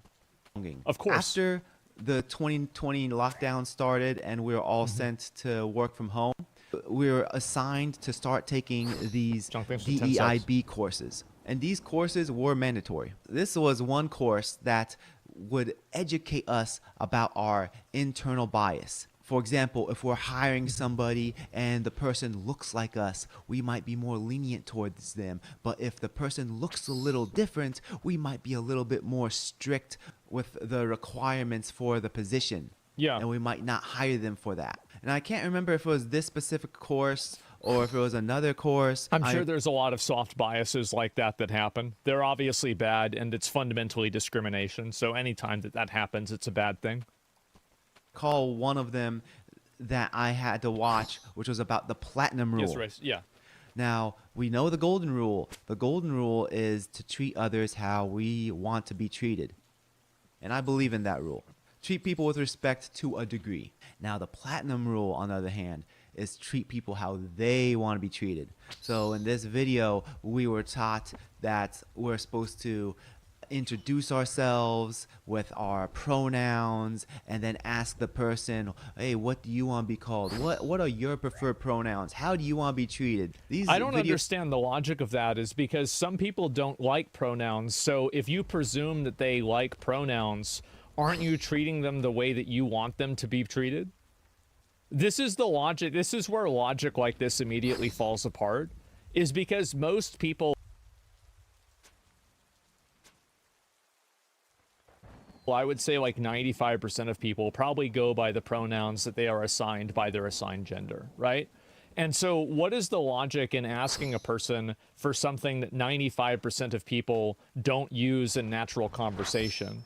And this is the issue that I think a lot of this kind of stuff has, is that upon any sort of logical inspection, it immediately falls apart. And it's not that, like, I mean, you guys know that I'm not against, like, if somebody's transsexual and they look like a woman, I'll say she. Absolutely. I would just naturally say that because it looks like a she. Duh. Like, of course. And if they don't like that, they want me to say him, like, okay, I'll try to do that. But I would lead with assuming what that is. Oh. Yo, what up, hydraulic monkey? There's a lot of people here. Right? And I think that that's just the polite, reasonable thing to do. Junkman, thanks for 50 subs. I appreciate it. Holy shit. So that's where I'm at. Those are very frustrating to watch because it is social reprogramming. It is teaching us to act in a different way that is not the norm in our culture or any culture. Hey, thanks for sticking around with the video. I'm going to give a really brief interruption real quick. If you don't want to hear it, you can skip forward a little bit. I have timestamps in all my videos. My next game, Beware Tomorrow, it's been delayed, but it should be coming out in the coming months very soon. It is a first-person stealth horror game, has puzzle elements to it. You are locked in the facility with a deranged man who's hunting you down. I'll allow it. I'll allow it. I mean, people have in-video ads all the time. It's an in-video ad for his own game. And you have to solve puzzles to escape the facility. There's no DEI in the game. You don't have to worry about misgendering anybody. You won't be lectured to pull a barv. And if this game sounds interesting to you, link is in the description below. Wishlist it on Steam, and I'll let you guys know once I have a release date. Aside from having these LinkedIn learning courses, we also had the... Oh yeah, there's a guy who created the FC. His name's Joshi, and he streams on Twitch. But he's been running these agility FCs for a really long time. And if you have a bunch of people, they have anti-PKers. So if PKers come, the anti-PKers kill them. These Zoom webinars with the DEIB department. You know what I feel like this is? I feel like these are people who are looking for reasons to not fire them.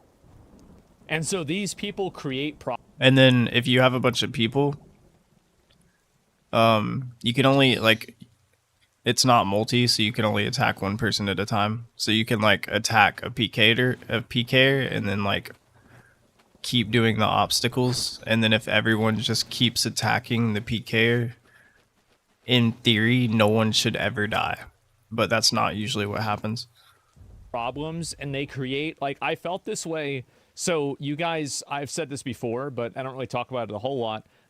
Before I was doing YouTube videos, I was going to college for an advanced degree in computer information systems, which was a subset of a business degree.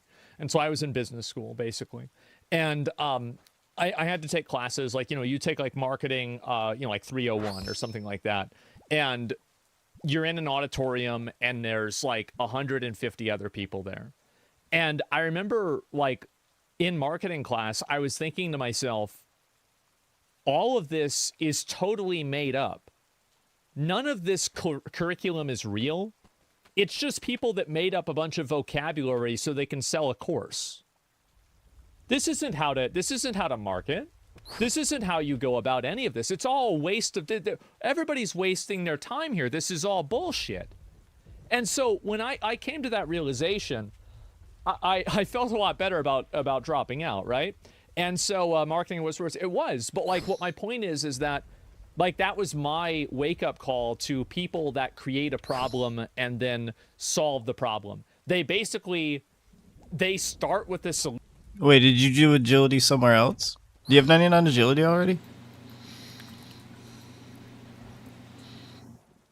And they work backwards to create the problem. And I These think that's what these webinars people was do. very lazy. They pulled up this video from YouTube and started playing it. 5 tips on being a better ally. Yeah. Before I realized these webinars were not mandatory, I was attending these webinars because I thought I was supposed to. One of the earlier webinars, the topic was know your privilege. It was for us to understand that our coworkers might not have lived as privileged of a life as we have. This webinar literally promoted prejudice by default. I think that's exactly what this is. I think that 95% of this is just straight up promoting prejudice and discrimination. And I don't even think it's 95%. It's more like 99. I think that there are like very narrow like instances where things that are DEI initiatives could actually have a positive benefit and could be, Someone just died. Sad. That happened to me one time. I ran here for like 2 hours and then just got one shot, and I lost like 2 mil. uplifting in a way. But in almost all of these circumstances, I feel like they're just people that are really just bigoted and discriminatory that want to canonize that into the rules. When I look at my coworker, I wasn't paying attention, and I fell into the lava right here. Popped up over there. It hit a what is it? A 16 or a 20? I think it hit a 20, and then the dude one shot me. I was like, okay, if I ever fall into lava, eat. I assume they are just as educated as me, maybe even more educated, depending on their position. And whatever challenges in life they had, it shouldn't matter because everybody has challenges in their life. As a Muslim, I believe that every single person is tested and challenged. We all have tests and challenges that vary according to our capability. If you come out here in the masses, you have to bring like a crossbow and stuff, but if you bring 150k, you make like, I don't even know how much actually. You make a few mil an hour, plus really good agility XP.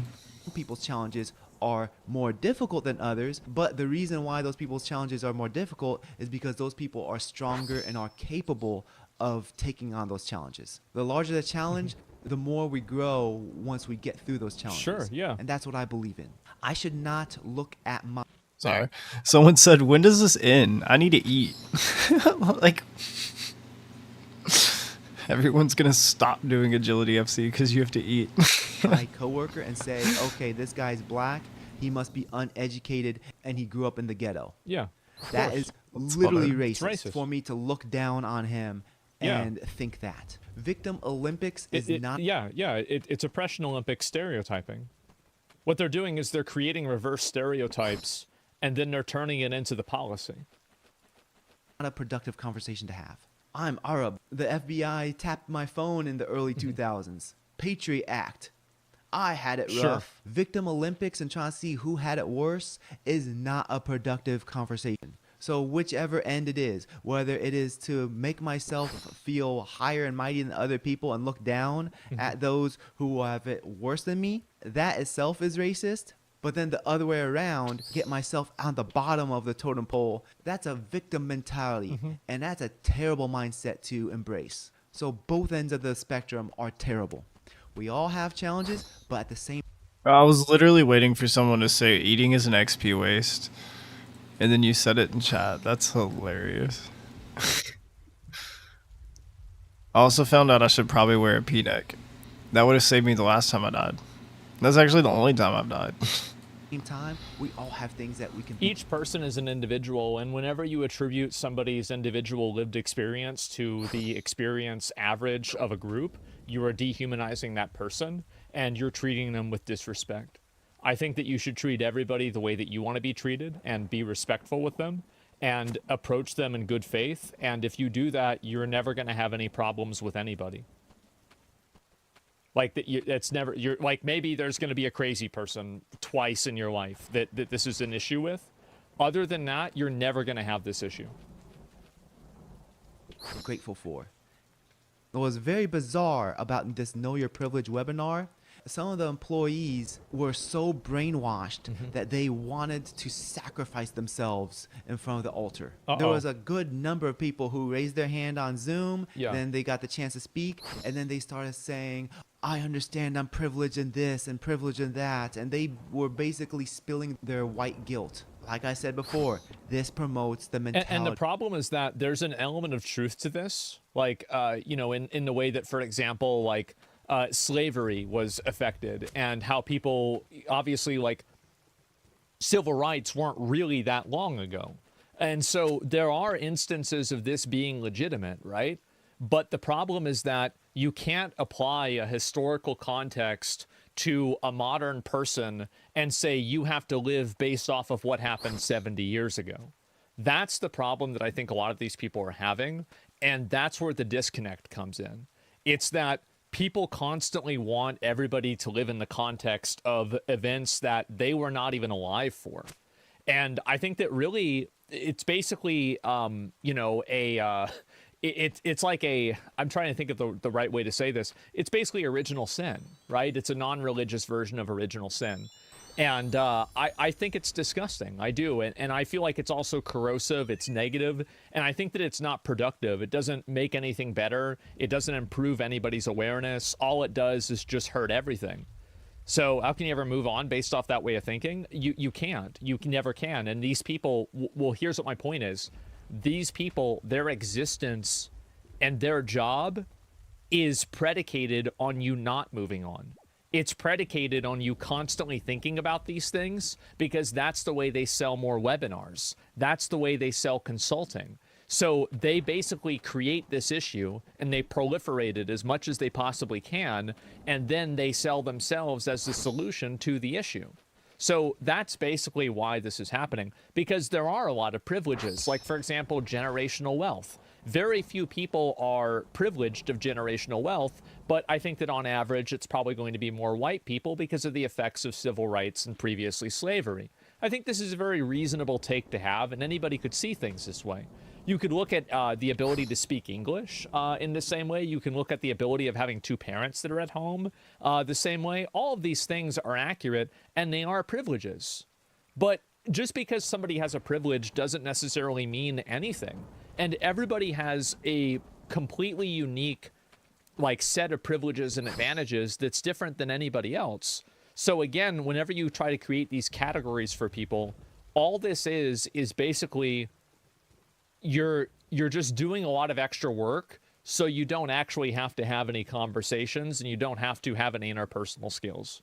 You can just categorize everybody as some different group and then just treat them based off of that. Spawn points matter. Yeah, I mean, every single person in this chat is more privileged than some kid that's working in the cobalt mine making the new Samsung phone. We are way more privileged than they are. And, you know, again, we are so lucky. I think over 1 billion people in the world still don't have access to the internet. We have a tremendous advantage over those people. And so it's not wrong to say that we have privilege, but it is wrong to treat that privilege like an original sin that you have to overcome. of racism, to make them think that they are better than other people. Yeah. No one is born better than anybody else. I disagree. I think that tons of people are born with tremendous advantages that other people don't have. I think that if two people spawn in, one guy spawns in and he's 6'5", and the other guy spawns in and he's 5'5", the guy that's 6'5" has an advantage over the guy that's 5'5". That's just the way it is. Genetics play a big role. The way that a person's appearance is, some people are just naturally more attractive than others.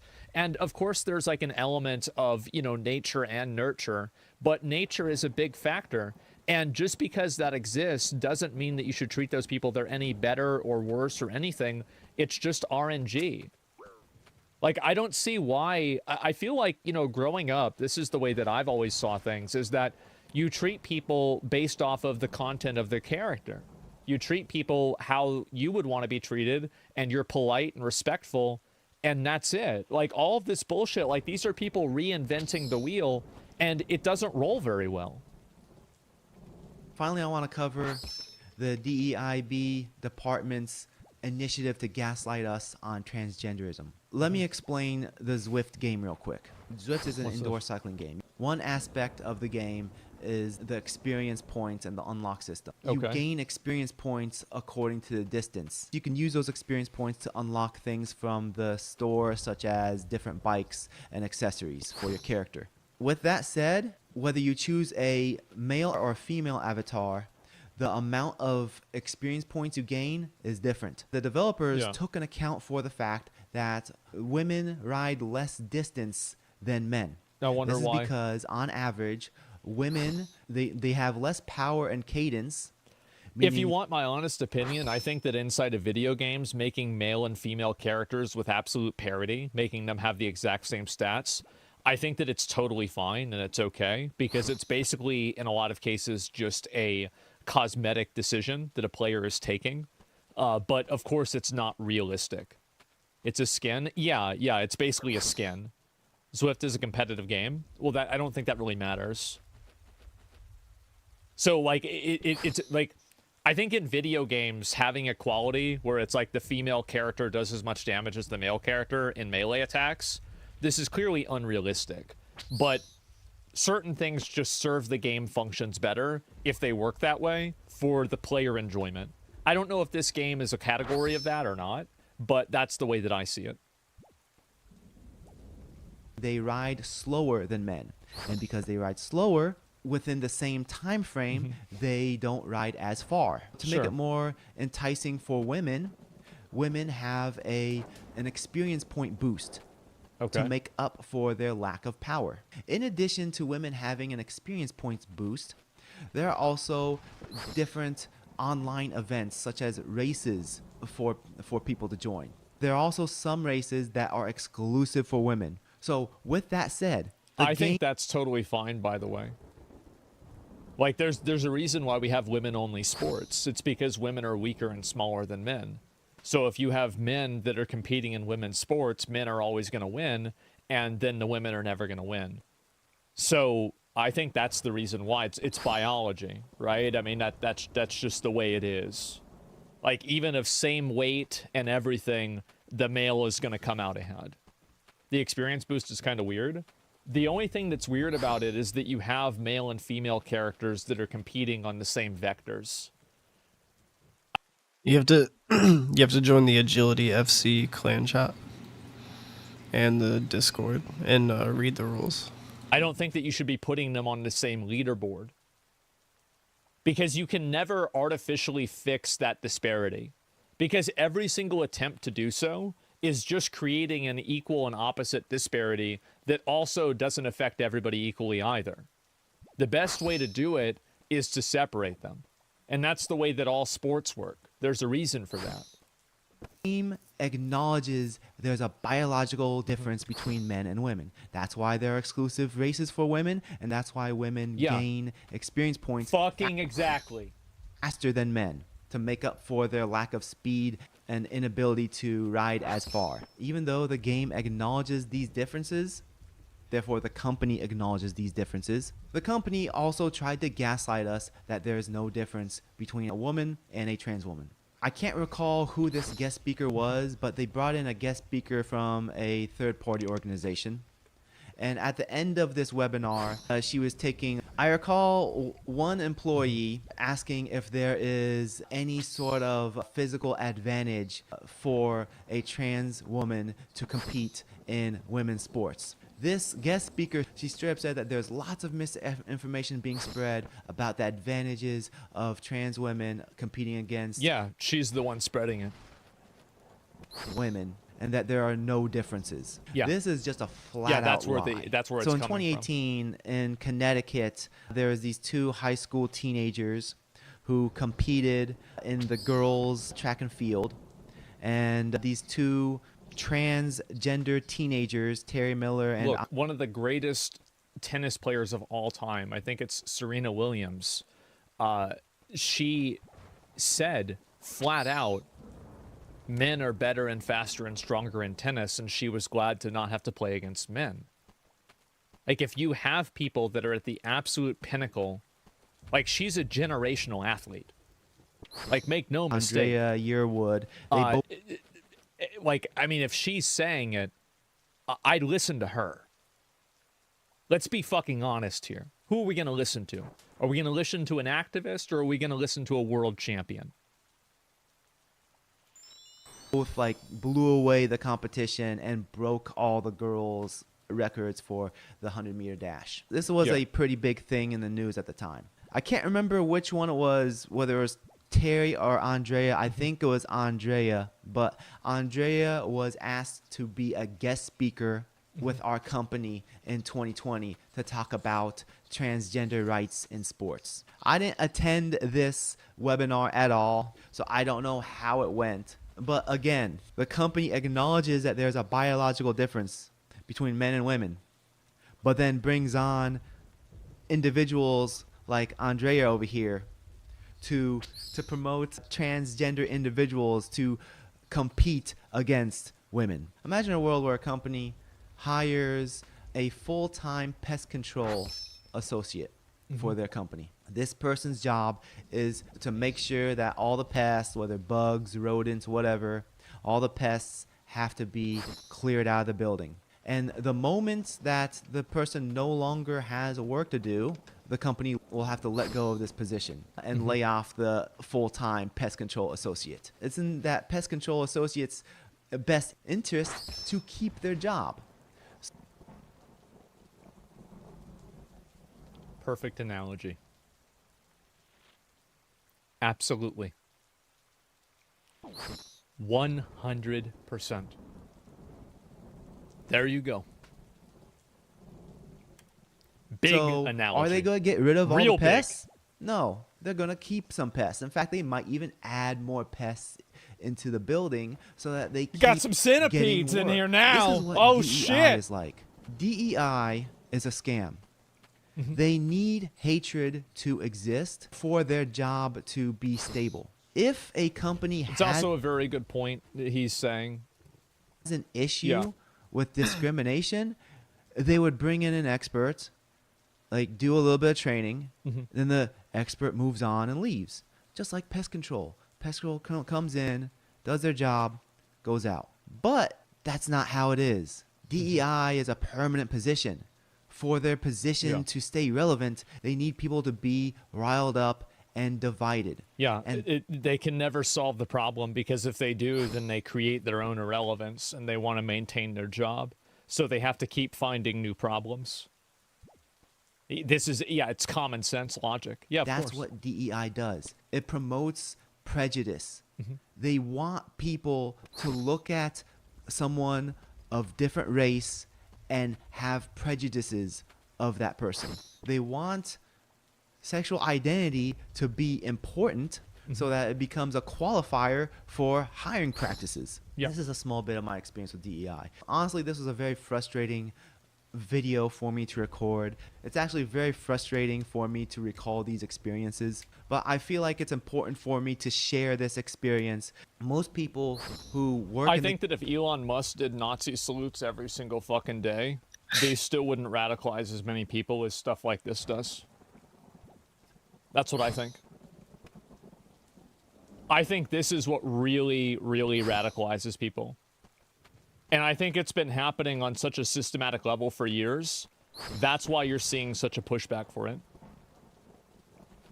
Game industry, and this is a really good who video. go through these DEI or DEIB trainings, they don't speak out about it. And I think it's important to speak out because it promotes racism. It promotes looking down upon people. It promotes victim mindset. It promotes victim Olympics. It's a scam. Yeah. And I really hope that it gets eradicated from the gaming industry. Anyways, if you got this far, I appreciate you, and it would help the algorithm if you give the video a thumbs up. If you didn't like anything that I said, give it a thumbs down as well. Tell me in the comments section below, do you have any experience with DEI initiatives at any company that you worked at? I want to hear about it. Yeah, this Don't is forget to this hit is the a lot bell better so than I you thought can it was get going to be. notifications on when I release a new video. And I'd really appreciate it if you subscribe to the channel. This is a platform for me to yeah, wow, it highlights. Yeah, I'll subscribe. This is a good one. Talk about my opinions, my insights, and my experiences on the game industry, as well. Talk about He's only game got 2,000 design, subscribers. character design, storytelling, and also it's a platform for me to share about my projects that I'm working on. Thanks again for watching. Take care. Salam. I think that was a really good video. I think the guy was very reasonable. I think he came up with a lot of good points, and especially for a person, he's only got 2,000 subscribers. I think he structured this video really well, and I think it's great. So there's the video. Give it a like if you liked it. Yeah, I totally thought it was great. And so, yeah, it's that simple. As a trans person, I'm honestly sick of DEI nonsense. I'm taught to respect everyone, no matter what they look like. Yeah, no, I think that most people, like, I don't even think that, I think this is the perspective that most people have, even with things like trans, is that trans is probably the most contentious of these, like, social issues. But most people probably don't even give a fuck about that as long as they don't have to hear about it constantly, right? And I don't even think that that's something that's necessarily like some sort of don't tell me about it because I don't like it. It's more like people just don't want to hear about it in general. So as long as you keep your personal life to yourself, then, I mean, really, you're not going to have any problems. It's not that hard. And that's the way I see it. Don't want to hear about hetero people? Well, I think that, like, talking a lot about, like, sexual relationships and sexuality in a workplace is, I mean, I think this is generally kind of like a no-no, right? So I don't really see how there's a lot of conversation about it being good. Yeah, that's already a no-no. So I don't think we need to introduce new issues, right? This is just basically the same policy applied to different people. So yeah, same with religion, politics, etc., right? Yeah, definitely. It just might be unprofessional. Yeah, so there's the video right there. And it's that simple. I feel like it was a really good video, and I'm surprised. I didn't expect it to be nearly as good as it was.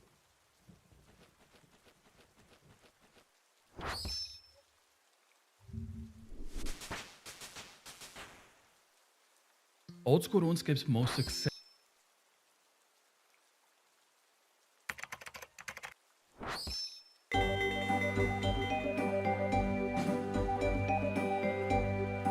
Good evening, ladies and gentlemen, and welcome back to another episode of Rune News. I'm your host, Ryan, and as always,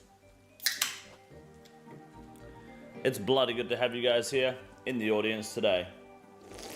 Now, this week's update is unironically quite big. There are massive collection log update changes, emote changes, and in my opinion, a massive change they made to the chromium ingots right at the bottom of the update that they seem to just have palmed off like it's nothing, which will change the game and the way that we farm Desert Treasure 2 bosses forever. It's huge. It's awesome. I'm excited to tell you guys about it. We're going to dive into all of that juicy content and talk about it in just a moment. But first, I have one question for you guys to answer in the comment section down below today. And that is, which weapon in Old School RuneScape do you feel is the most value for money weapon? Someone made an argument yesterday that the rune crossbow is the best value weapon. I personally think it is the zombie axe.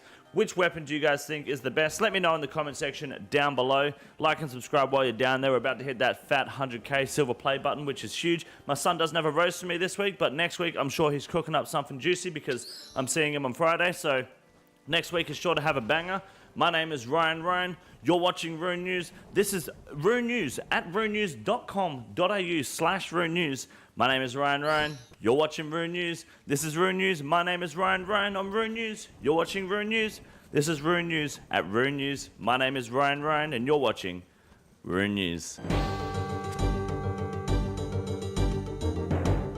Ladies and gentlemen, this week's update is titled Bounty Hunter Changes, Collection Log Updates, and Emote Improvements. And in my opinion, there's an even bigger update in here that isn't mentioned in the title, and we're going to go through that right now. So we'll start off with the Bounty Hunter changes, and I'm going to save everyone all of their time and money here and skip right over that dog shit because no one gives a fuck about that dead-ass minigame. So fuck Bounty Hunter. Collection Log Updates. Now this is big, a fresh new look. You guys might remember from the Game Jam proposal back in September, I think.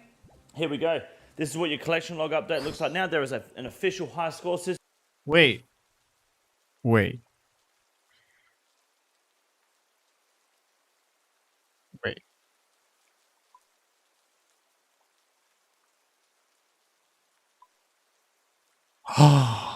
Whoa. Cool.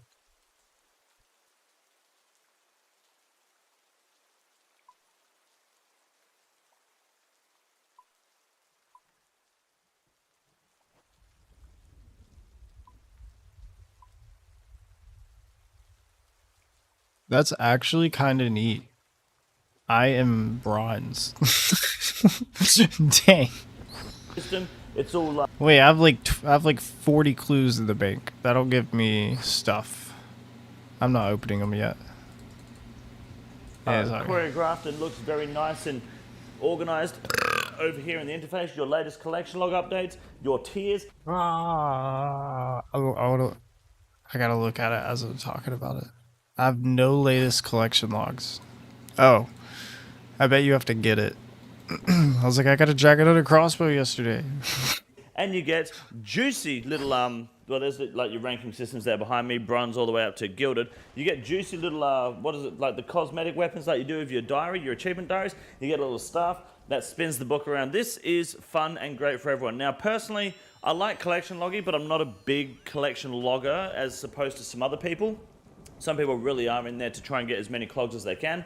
This is big and pretty much just gives you an entire new way to play the game. Looking forward to some random ass YouTuber going, this is my collection log only Iron Man, and they're just gonna fucking quit in about 2 weeks because it sounds boring as fuck. But we have the collection log system ready to go. It looks awesome. It's way more organized. I do like the look of the interface. I do think the ranking system is awesome. And there's some historical clogs for Iron Man here. So I believe if you have a specific item on an Iron Man that cannot be obtained without ticking your collection log slot, but it's not in your collection log, like for example, you got the Dragon Warhammer when it came out, but before the collection log was a thing, use your Dragon Warhammer on the collection log physically itself or something. It'll be here in the update, and then that will update it so that you have a collection log tick for the Warhammer. I think they did this. Wait, what? Collection log slot, but it's not in your collection log. Like for example, you got the Dragon Warhammer when it came out, but before the collection log was a thing. Use your Dragon Warhammer on the collection log physically itself or something. It'll be here in the update, and then that will update it so that you have a collection log tick for the Warhammer. I think they did this a while ago. I don't know why they're reintroducing it here. Simply use the eligible item on your collection log book. There you go. Told you. And it'll be recorded as part of your achievements. It's not possible for Iron Man to achieve these items without it being in the collection log, but if you did get it pre-log, you can use it on the book. So good. I'm glad I went through that now and didn't have to be corrected in the comment section, which I probably still will be. Please note that group Iron Man accounts are not eligible for this because that would be cheating. You would just go get your mate got a whip, now you're going to use the whip, and you're going to have a collection log slotted whip with 60 Slayer. Not fucking happening. So only works for Iron Man, Hardcore Iron Man, and Ultimate Iron Man. As for collection log high scores, this is what it will look like right there. And that's good, mate. Good luck to everyone involved. And on the collection log high scores, race to #1. It's probably already been hit. And now we've got emote improvements. Now this is a really cool system. Chat triggered emotes. So basically you just type the semicolon, the dots or whatever, or exclamation mark, and then the emote name, and your guy will start doing the emote. So exclamation mark cheer, your guy will fucking cheer away. Or you got the exclamation mark dance, and your guy will fucking...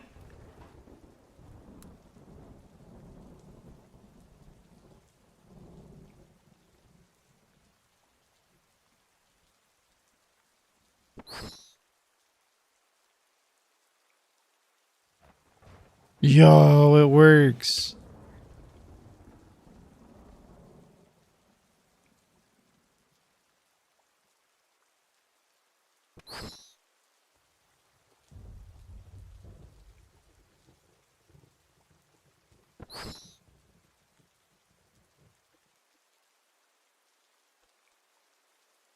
Okay, why is it? Okay. Dance away, which is good fun, of course. Now you got emote looping. Right click the emote, click loop, and you go, just sit there. Fuck, look at that. Looks just like me behind me. There you go. He's wearing void, so he's a little more gay than I am, but dancing away like a fucking G. And then there's a sit emote now too, so you can sit down. No, it does not restore your run energy at any rate at all. It's just chilling. Run energy will restore as normal. And We have a sit emote now? I've wanted this for so long. Oh.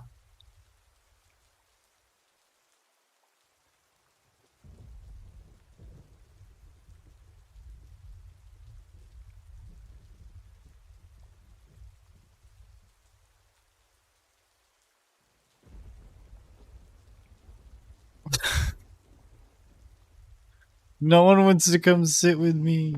Aw. Skeleton. Wait.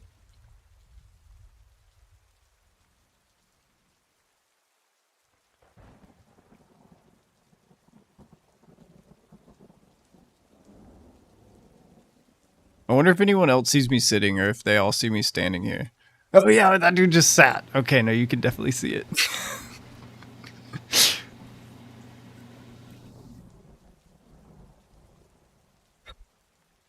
I knew someone would come up to me.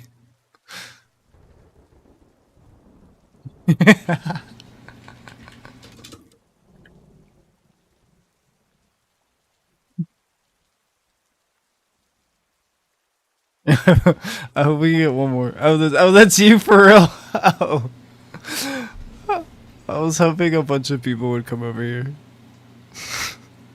This is the funniest thing ever, though. Do we have a lay? No. Sleep, maybe?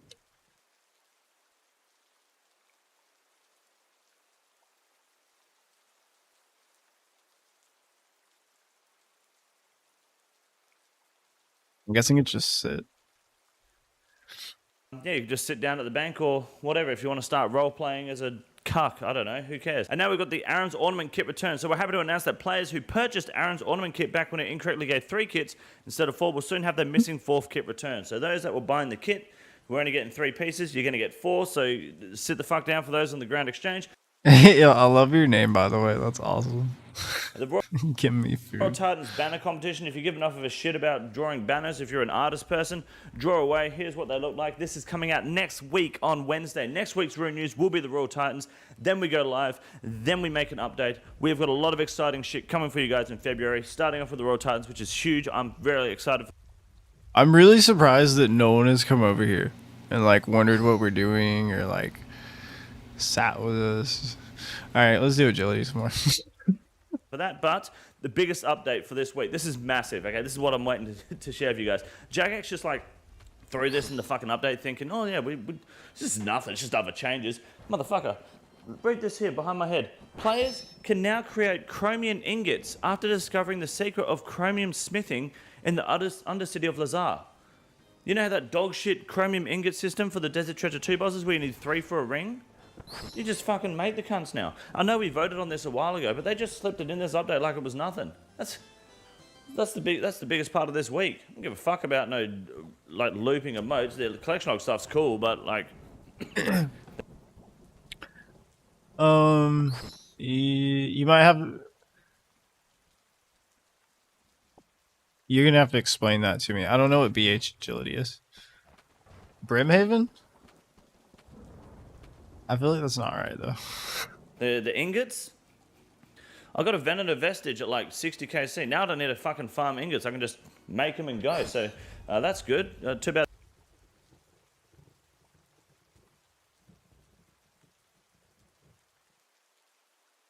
It's another agility FC. They make you pay a fine, like for running with them or something. Now create chromium ingots after discovering the secret of chromium smithing in the Undercity of Lazar. Who thinks you want to do more clues? True though. Sorry, I haven't. Sorry, I missed your message. No, it's been like 10 minutes. Sorry, I had to rewind. I rewinded it a little because I didn't listen for like 10 seconds. But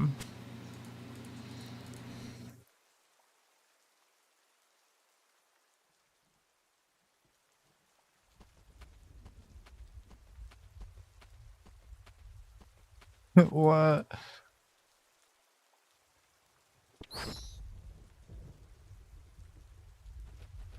They fine you if you run with other people? That's crazy.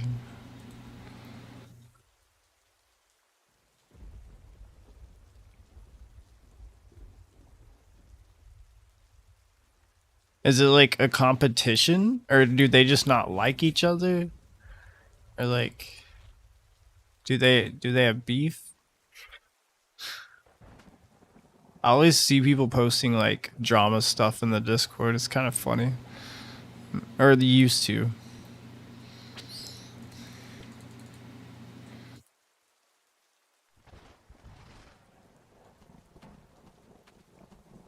Dang, they fine you 2 mil. That's crazy.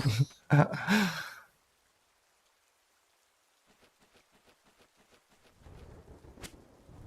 I found out about these guys like half a year ago, and they seem to be still going strong.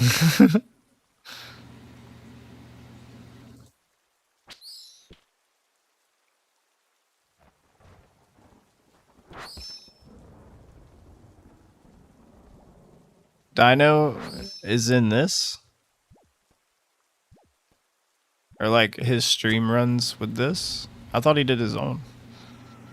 I don't know anything about the agility thing. There's so much that goes on in the agility RuneScape world. I'm like, this is crazy.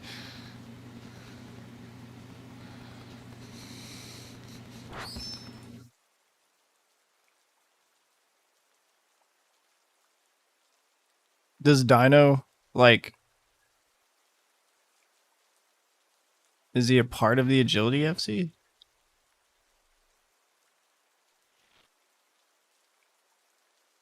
Oh, cool with Elope and Dino. Do they have their own Agility FC? Oh.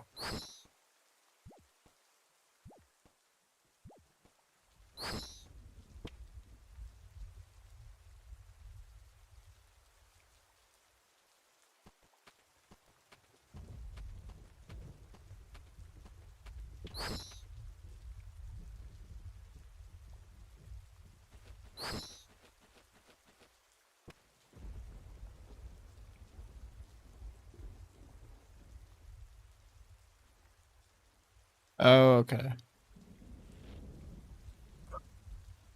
Yeah.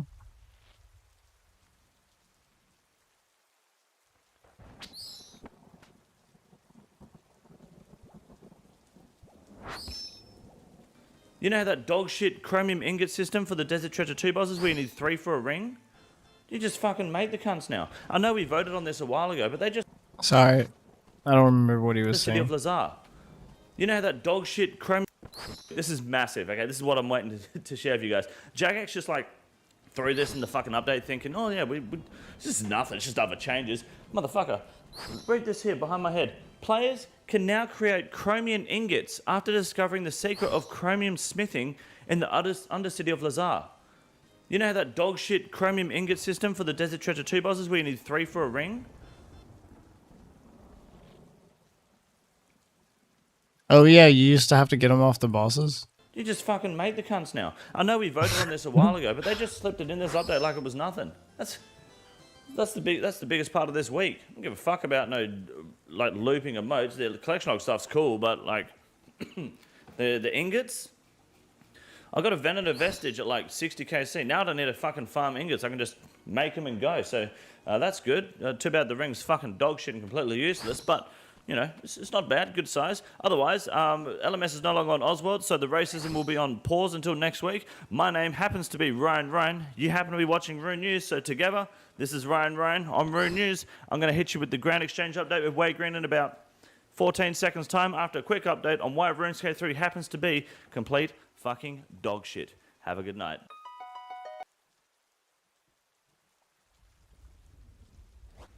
All right, we're gonna turn in 105 tickets. Oh, I didn't know it didn't instantly do it. That's 24,000 agility XP. Yay. I need 24,000 more till 91.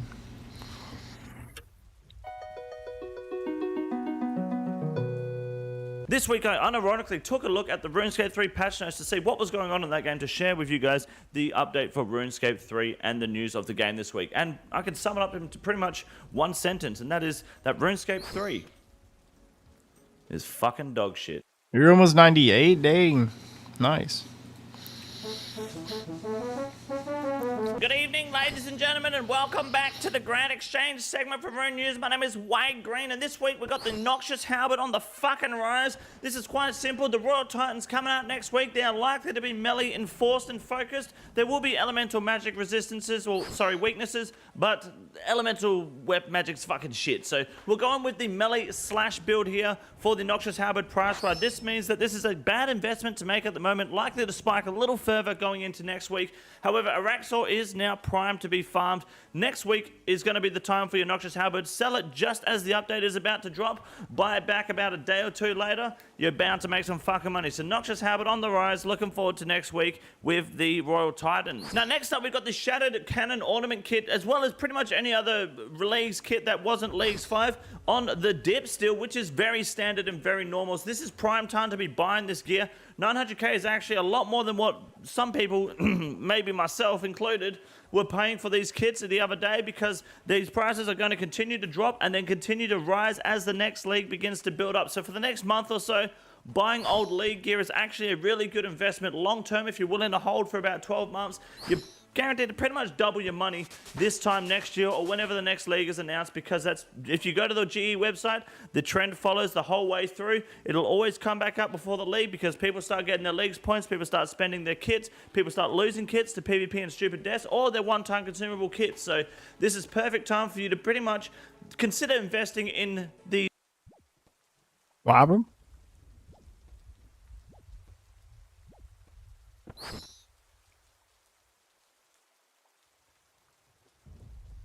Are we shooting someone? I gotta get up there. Wait. I want to shoot someone.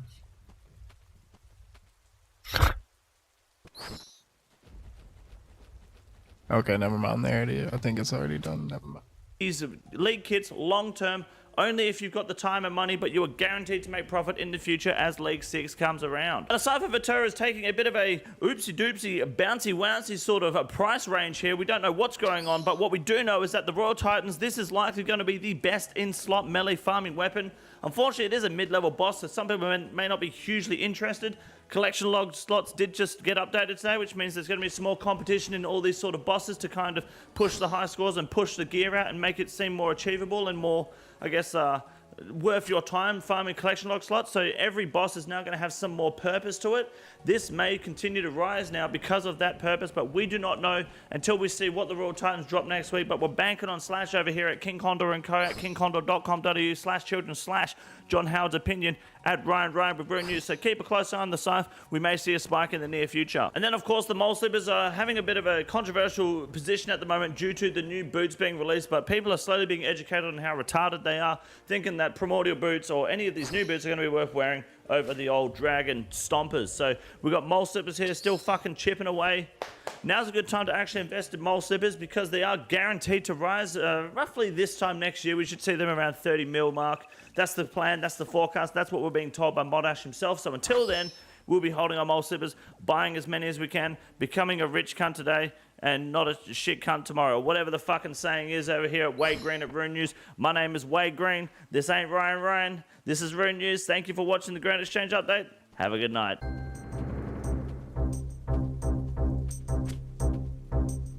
Our first Iron Man moment for the week goes to 19 Kilo, who got the Araxite head from the mini Araxors. That was Wade Green. He's always shirtless. And the boots as well, I believe, on the same task. I don't know if you can see what's going on here, considering all the highlights and tiles and squiggly lines everywhere, but congratulations on the boots and the head. That's pretty much a clean sweep towards the necklace ornament kit, which is big. Next up, some lucky individual here managed to finish off the collection log slot for the Club the Gauntlet, other than the pet here. I don't know if you can see behind me. 246 KC, getting his enhanced weapon seed. He does, oh wow, he's got 9 armor seeds, god damn. So, can't remember your username, your screenshot was way too big, and I'm not wasting my time resizing it, so let him take a fucking screenshot, but it ain't over till you get the pet, so best of luck to those involved. And finally, the big Juligan Hooligan, the big Spooniga Hooligan Boogadin, got himself a 12 plate legs over here, sorry, and a Nil Hill horn behind me. This man got these back to back. The Juligan Spooligan is back at it again with the double necks drops. My man is insane. They're running some 5-14 necks by the looks of it, maybe 4 people there, and he's just getting spooned out the arsehole, which is pretty standard for the big Juligan Spooligan. So that, ladies and gentlemen, will be it this week for Rune News. My name is Ryan. Behind me is the big Juligan Hooligan. Have a good night, ladies and gentlemen. I'll see you next week for the Royal Titans, or tomorrow in the live stream. Go fuck yourself.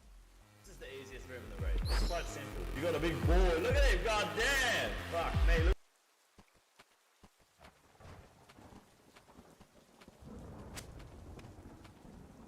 I even used the new AI. It's pretty. It's actually really good.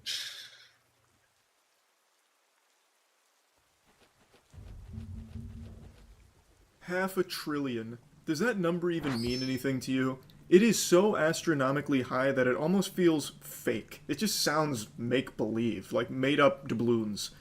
Now, me being the turbo genius I am, I can process that number. In fact, it also happens to be how many wrinkles are in my big brain. Check this out.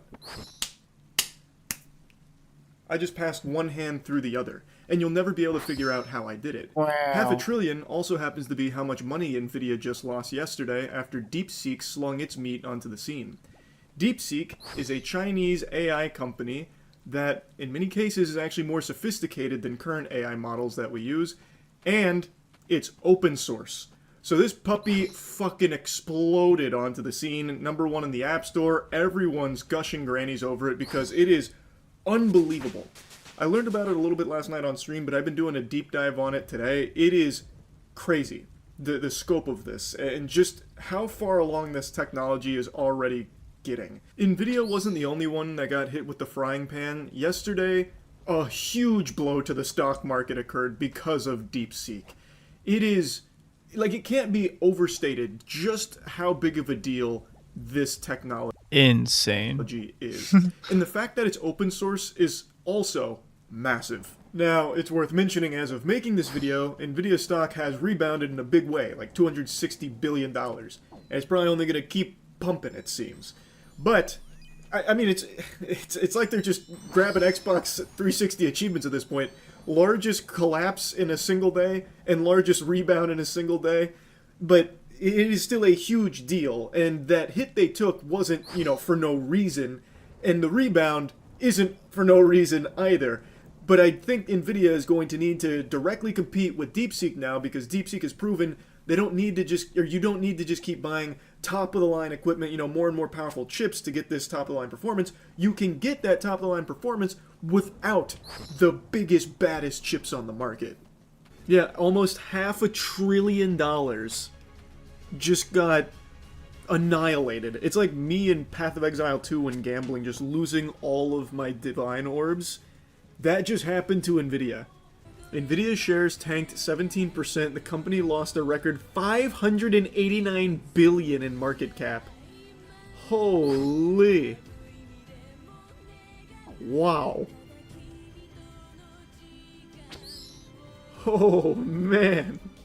Oh, their biggest shareholder went from $124 billion to $103 billion. He's in poverty like the rest of us now. How's he gonna survive? Yikes. Fucking brokey. Oracle also got hit hard. Start a GoFundMe for him? Yeah, we should. Chinese artificial intelligence company DeepSeek grabbing American attention and sending shockwaves through Wall Street due to its new tech, which some experts say rival that of OpenAI's ChatGPT. It's also catching investors off guard because of the low development costs for its API app, which Wedbush security analyst Dan Ives pegged at only $6 million. By comparison, OpenAI, Google, and other major US companies are on track to invest a total of roughly $1 trillion in AI over the coming years. Oh my god. These numbers just don't even feel real anymore. It just seems like actual nothing numbers, like fucking RuneScape gold. Now, to briefly explain why DeepSeek has just kind of fucking cowabunged onto the scene here and just administered a clobberin to some of the big boys in the industry, it's because its claims of how much more efficient it is, and its claims that they can back up. It uses cheaper chips, less powerful chips, so it's able to have a performance that matches, or even in some cases exceeds, AI that we currently have, while using much cheaper chips. So obviously people are looking at this as, oh, well, maybe we don't need the creme de la creme top-of-the-line GPUs from NVIDIA. You know, if we're able to have DeepSeek here that is so efficient, utilizing cheaper chips.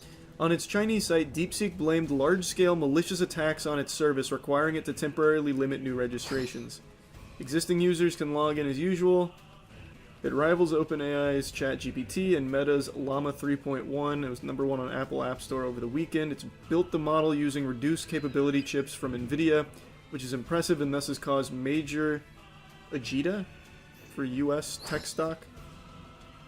High praise. DeepSeek R1 is one of the most amazing and impressive breakthroughs I've ever seen, and as an open source, a profound gift to the world. So what does that mean? Who is this mysterious open source? Well, it means that, let's say I wanted DeepSeek. I could go get my grubby little paws on it and just download the model myself if my hardware was strong enough to run it. I imagine a lot of people aren't going to have hardware that's strong enough to run DeepSeek, but if you did, you could just hop on over and download the whole model and run it on your hardware. Now, as was mentioned in that article, they are claiming that there was a big cybersecurity attack on them, so they had to halt signups. But if you already had an account, you can still access DeepSeek. And from everything I've seen and read from those that do have access and have been using DeepSeek, it's very impressive. This isn't just a lot of phony baloney hype. It really is comparable to ChatGPT. And, of course, it is a Chinese AI app. Thus, there is censorship. Big time. I've seen the biggest one, no surprise, Winnie the Pooh, which just always makes me giggle. You can't even mention Winnie the Pooh in Marvel Rivals. That is like the ultimate sin. Like, if you say Winnie the Why? Pooh in Marvel Rivals, they probably write down your gamer tag and store it somewhere in like this, you know, off-site hit list at the Marvel Rivals devs headquarters or something. And it's the same here with DeepSeek. I saw a few people goofing around with it, talking about Winnie the Pooh and Xi Jinping, and the model, in all the instances I saw, would not spit out anything for you. It wouldn't even noodle around with it. And in one case I saw it said that it was beyond its parameters. Winnie the Pooh and the Thousand Acre Wood is just too powerful for AI to comprehend. Too much honey. And in other cases, I saw that it would talk about Winnie the Pooh, but if you tried to connect Winnie the Pooh to Xi Jinping, then it would apologize. Oh. Like making fun of him. That's funny. And say that it can't really get into that, it just, you know, slam on the brakes there. Were you holding any NVIDIA? I am not in the stock market, so no. Though I might get into the stock market now just to buy NVIDIA. Oh, NVIDIA already had a statement. DeepSeek is an excellent AI advancement and a perfect example of test time scaling. DeepSeek's work illustrates how new models can be created using that technique, leveraging widely available models and compute that is fully export control compliant. Most groundbreaking thing about the AI is that it's cheaper to run, it can do the same things faster / as fast using less power and resources. That's the impressive part. Well, not only that, it being open source is big. You can run this AI on a toaster, it's game-changing. You can download the large language model easily and use it privately on your computer. It no longer has insane power requirement. This whole thing is so fascinating to me. This is a company that has produced something for a handful of millions. From what I've read, it's like $6 million is what all up this has costs. And it is rivaling and even exceeding some of the other big boys on the block that cost billions. It's unbelievable, really. And I'm so curious to see how this continues to evolve. And the reason I harp on the open source so much is that I just always think that is such a step in the right direction to pushing industries, like the actual advancement of this kind of tech. instead of like hoarding the Krabby Patty secret formula, the recipe or anything, by giving everyone access to it, especially when access to it is much easier because it's so much more efficient, more people can utilize it because they won't need such absurd computational power to use it. It's just, I'm just very curious to see where it goes, really. Yeah, I'll be keeping my eye on it, as I imagine most people in the world will be. It's a pretty fucking big deal. That's about it. See ya.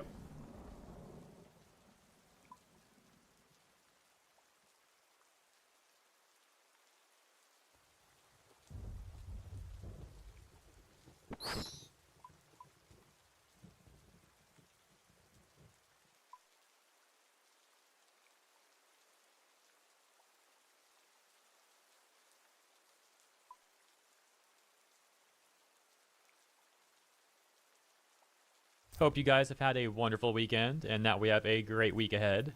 However, over at Ubisoft, things are not going so well, as it's being reported that Ubisoft has shut down its studio in Leamington, UK, Another one. and fired 185 employees across several of its offices. The Leamington office worked on Star Wars Outlaws, Crazy. Skull and Bones, and Avatar: Frontiers of Pandora. Over at Eurogamer, they would further What a elaborate. surprise that 3 massively underperforming games caused the studio that worked on them to get shut down. Who could have ever expected this dramatic change of events? Wow, what a shock. On this, saying that Ubisoft's latest layoff. Somebody says in chat, this is my mod. My mod is saying this about me. You've spent more hours watching videos about Assassin's Creed Shadows than you will spend playing it and finishing it.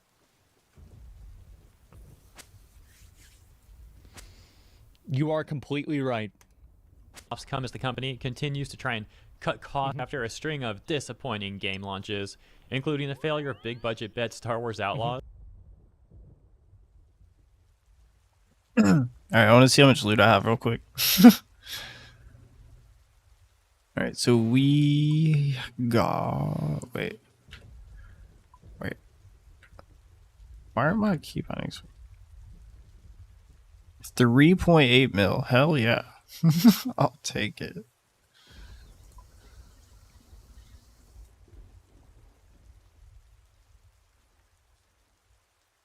Odd.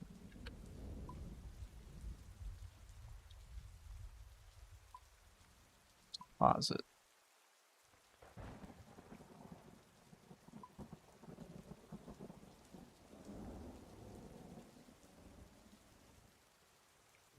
The shutdown of live service shooter X Defiant, and repeated delays to Assassin's Creed Shadows amidst wider concern for the firm's future. And while this is all occurring, we've got some comedy here with journalist Stefan Totillo trying to hype up Assassin's Creed Shadows by showing coverage of Yosuke slicing bamboo. Man. In the tweet he says, I played Assassin's Creed Shadows yesterday and can confirm that it has excellent bamboo slicing tech. I'll have more coverage of the game in GameFile probably tomorrow. Because yeah, this is totally going to save the game. A top response in a quote tweet would say, this is not a big deal. More importantly, focus on how Assassin's Creed is distorting Japanese history. Over 100,000 people have signed a petition demanding the cancellation of its release. That same person wasn't done there, further saying, Ubisoft's portrayal of Yosuke as a quote-unquote samurai is being promoted as if it were historically factual, leading to edits on foreign language Wikipedia pages and the spread of misinformation that Japan was actively involved in the slave trade. A book even emerged, creating... Did I world hop? Heck no. I am fearless. I'm just kidding. No, I world hopped.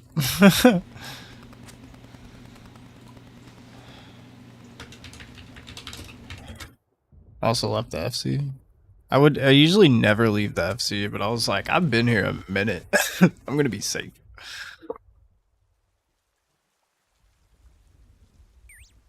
being a fictional legend of a black samurai, quote. This time I'm bringing my, oh wait, I gotta go back. I'm glad I stopped to talk. I'm bringing, Barrage. Unquote, further revealing Baraga. these inaccuracies. Jesus. In the second image, an excerpt about Assassin's Creed Shadows from Ubisoft Quebec, the developers claim they conducted thorough research, consulted historians, and immersed themselves in Japanese culture. Didn't mean to do that. Yet their cinematic trailer shows glaring mistakes. Like, yeah, I mean, why would you say that? Like, I don't understand it. has incorrectly shaped Tatami and Of Samurai all the depicted things to Lee and say. Seiza, which would be highly unusual, contradicting their supposed commitment to historical authenticity. Some may dismiss these issues as harmless since it's just a game. But in reality, these errors have already influenced public perception. Wikipedia entries have been altered, and new publications are reinforcing false narratives, creating potential long-term misunderstandings about Japanese history. Consequently, more than 100,000 people have signed a petition demanding the game's cancellation, fearing it will mislead further generations. I think the problem is that they approached it from a degree or from a perspective of authority. If they had just said, hey, we're going to tell this story, it's kind of cool, but, you know, who knows if it's real or not, it's a myth, it would be no problem. So you're basically printing crypto, so you're a crypto miner doing agility. That's funny. I mean, for some people, yeah, actually. But, like, if you want to use the authority, you're going to have people that are frustrated with that for sure. And directly in response to Stefan Dotillo in his replies to that tweet, he you goes can too see big, responses like, Red Faction had destructible environments in 2001, bro. And this one's saying, it's a great game. MGR had better slicing tech back on the PS3. Dude, when I played this game, I was shocked. Because the way that you could cut shit up, and like if you slice the sword this way, the guy's leg would cut in half that way. I was amazed. Lastly, we've got this top response that says, the devs that made that neglected two things. 1, material resistance. 2, weight of the bamboo.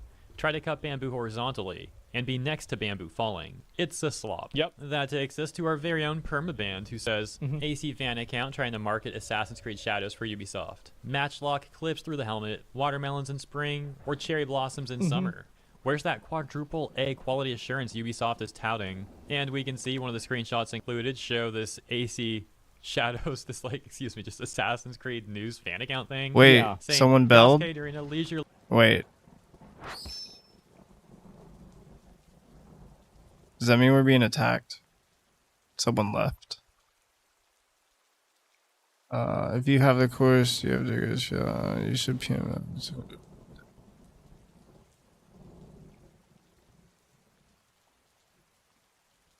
Yo, I forgot money anyway, dang it. Really strolling, yeah, showing the clipping issue right there and the watermelon on the center left-ish of the screen. You can see right there by Oskay. Someone said, nice way ahead of clipping its time. issues. Yeah. And the fan account's like, go crying. Bro, this is the guy that typed it 50,000 fucking times. Is actually a recurring thing with this fan account. Yes, bro. They seem to have some sort of mental This guy's having a mental health crisis over the fact that people don't like the same video game as him. It's down to bad. People laughing at AC Shadows, making dozens of responses, as you can see here. Yeah, they're just repeating that over and over again, saying, go crying, go crying. Okay, I'm not hitting enter. Why is it typing? Still not hitting enter. Still not hitting enter.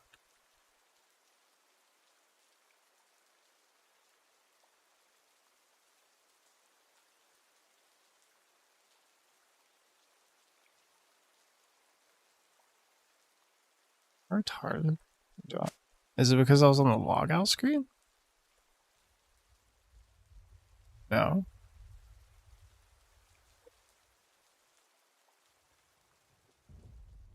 What did I just do?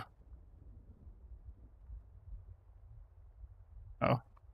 How did I just switch worlds? Yo, I don't even know what's going on. What is going on right now?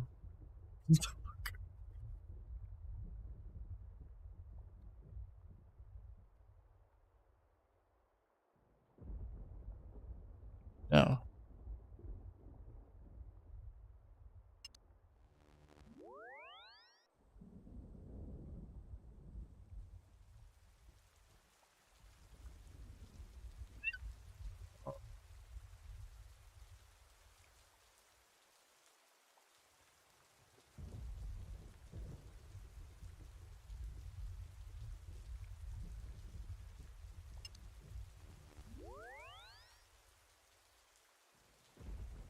Okay, now they work. Okay. And finally, that takes us over to the official Assassin's Creed account, where you may have seen this from the other day, where they responded to a clip posted by Nick Tech, showing AC Shadows bugging out in real time after they tried to pet a dog in the game. Man. And AC Shadows, the actual official account, says, note to self, make quote-unquote work in progress appear larger. For sure it'll be fixed on release, guys. For sure. Ubisoft Yeah, and they're gonna have collectively this getting sorted mocked by out the all the majority way. of It's people no in their problem. responses, saying Of things course. like work in progress Why would they and not it's 2 do months that? away. And this one saying, you're not going to fix broken AI. Can you not use F keys in the wilderness? Am I dumb? I don't. It's only happening when I go inside the wilderness. That doesn't make any sense. AI in a month. Work in progress means nothing when progress is impossible. You're launching a game in a broken state, and you have to because you don't have the money to delay it further. This is what happens when you DEI hire. You go bankrupt. And over at PC Gamer, similarly to Stefan Dotillo, journalists... I think in some cases they should have done more DEI hiring. They should have actually hired people from Japan for cultural consultation rather than just guessing it based off of what they saw on anime. I think that that's actually a case where, you know, maybe a little bit more DEI could have been useful. Well, this is what they do in Demon Slayer, right? Well, it must be real. Oh, it's the pink trees they have. You know, in Spirited Away? PC Gamer are also trying to embarrassing. hype this game up. For example, this headline saying, I So played fucking 6 hours of embarrassing. Assassin's Creed Shadows, and folks, I think this one was worth the wait. Yeah. The subtext reading, there's a lot riding on, excuse me, there's a lot riding on Shadows for Ubisoft, and it's making a fantastic first impression. The same journalist over on PC Oh my god, dude. I'm not even on Ancients. Gamer had also previously wrote this headline saying, uh-oh, I played 7 hours of Concord this.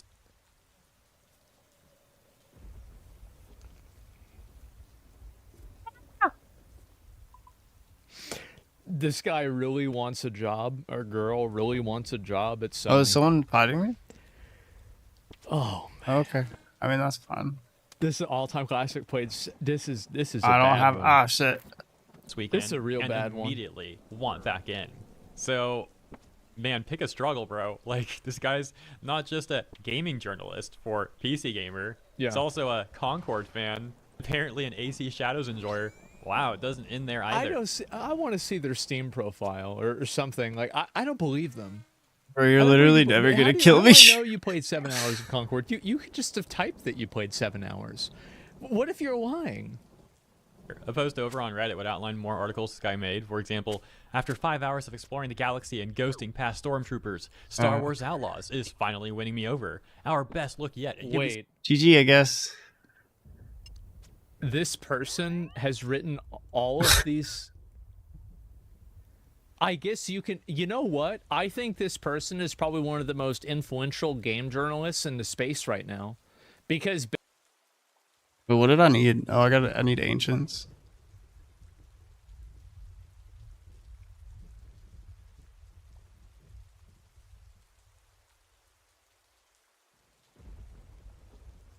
I'm forgetting too many things right now.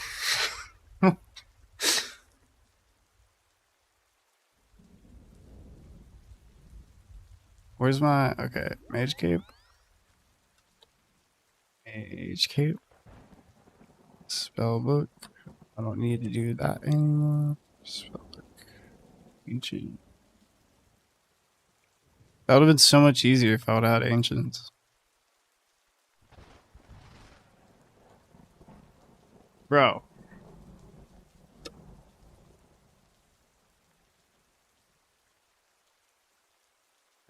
I don't understand why this is happening.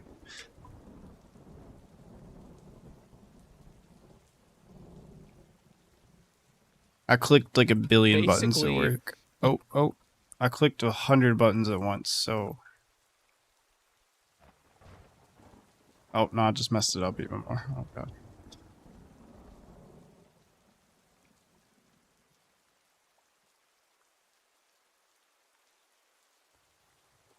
I'm gonna be mad if I get attacked and I can't I can't use my key bindings. Okay. Should be good though.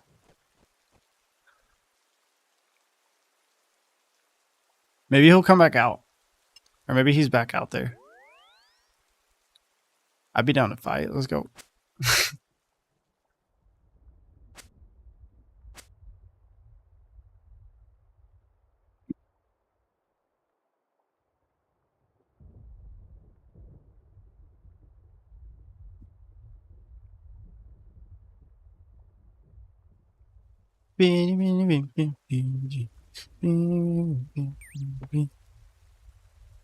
Is anybody out here? Where'd they go?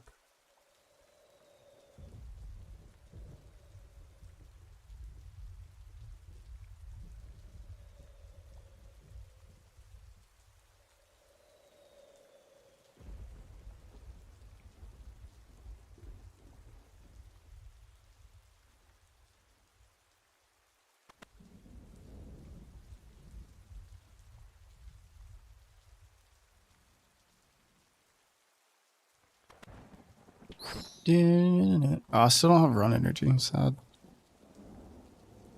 Oh,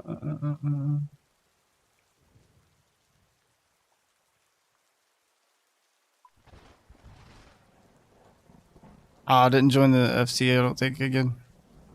Don't kill me, don't kill me, don't kill me, don't kill me.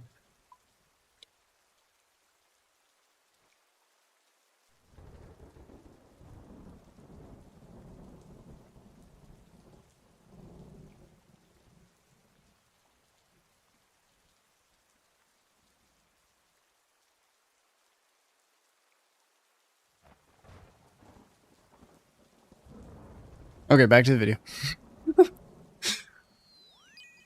You know how, like, you have a seal of approval? Well, think about this as, like, the exact opposite.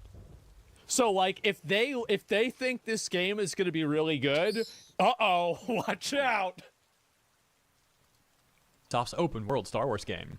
And 8 hours in, and SSK the JL doesn't seem like the disaster some were waiting for.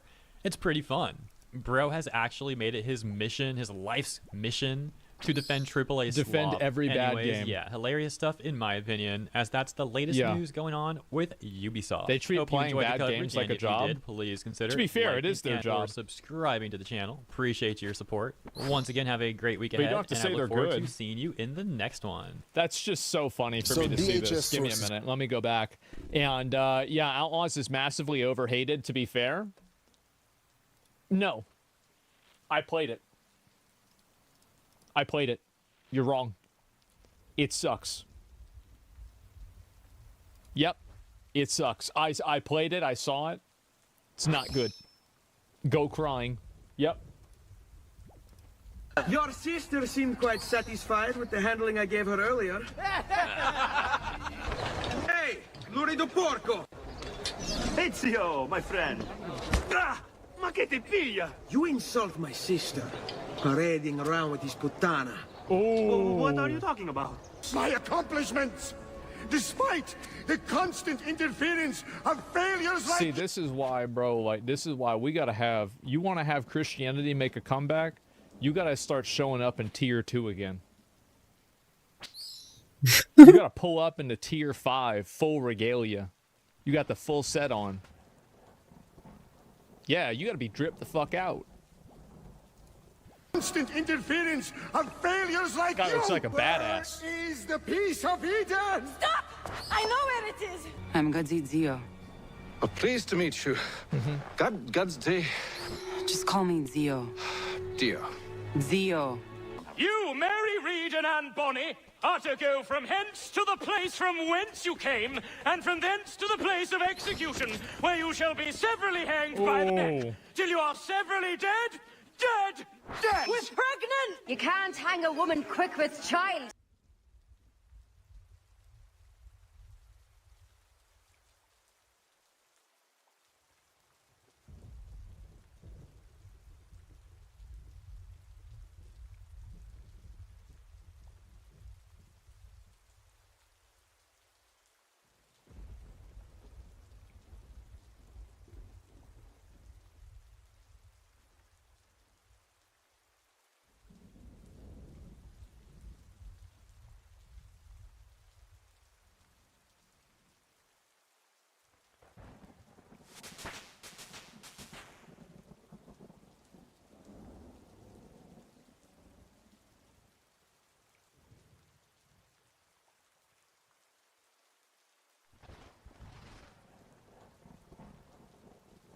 leisurely stroll, and yeah, showing the clipping issue right. Okay.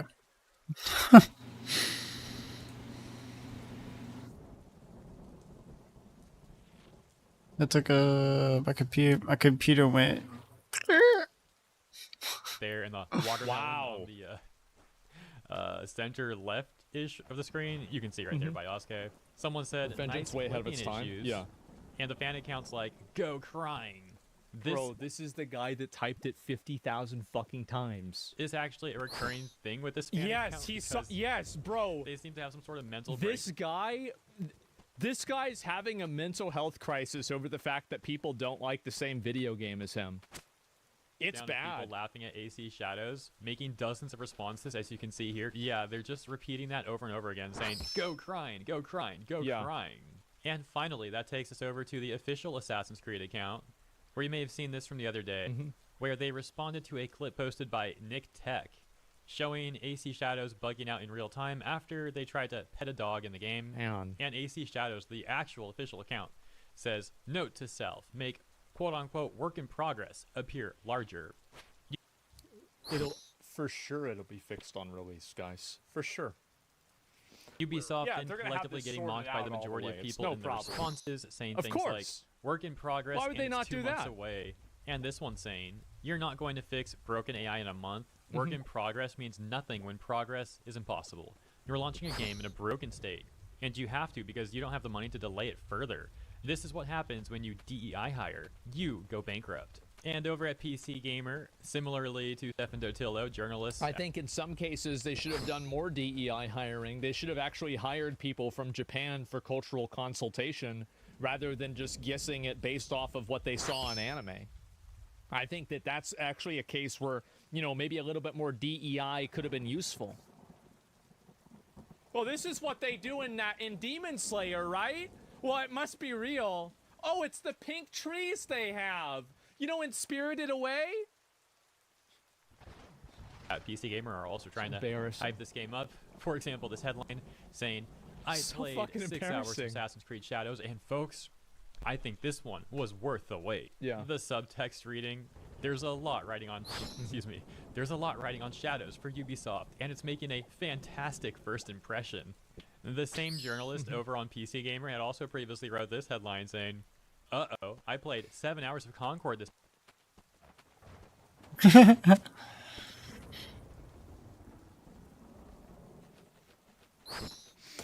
This guy really wants a job, or girl really wants a job at Sony.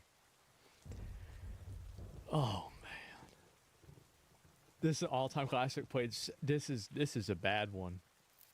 This weekend. This is a real bad one. Immediately want back in. So... man, pick a struggle, bro. Like, this guy's not just a gaming journalist for PC Gamer. Yeah. He's also a Concord fan, apparently an AC Shadows enjoyer. Wow, it doesn't end there either. I want to see their Steam profile or something. Like, I don't believe them. I don't believe you. How do I know you played 7 hours of Concord? You could just have typed that you played 7 hours. What if you're lying? A post over on Reddit would outline more articles this guy made. For example, after 5 hours of exploring the galaxy and ghosting past stormtroopers, Star Wars Outlaws is finally winning me over. Our best look yet. Wait.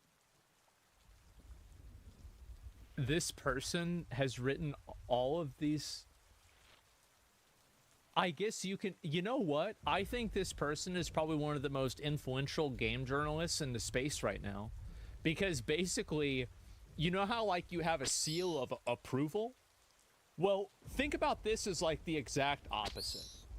So, like, if they think this game is going to be really good, uh-oh, watch out! Ubisoft's open world Star Wars game.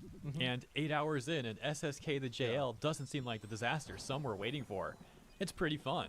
Bro has actually made it his mission, his life's mission, to defend AAA Defend slop. every bad game. Yeah, hilarious stuff in my opinion, as that's the latest news going on with Ubisoft. They treat Hope you playing enjoyed the bad coverage, games like and a if you job. did, please consider To be fair, it is their liking and/or job. subscribing to the channel. Appreciate your support. Once again, have a great week But you ahead, don't have to and say I they're look forward good. to seeing you in the next one. That's just so funny for me to see this. Give me a minute. Let me go back.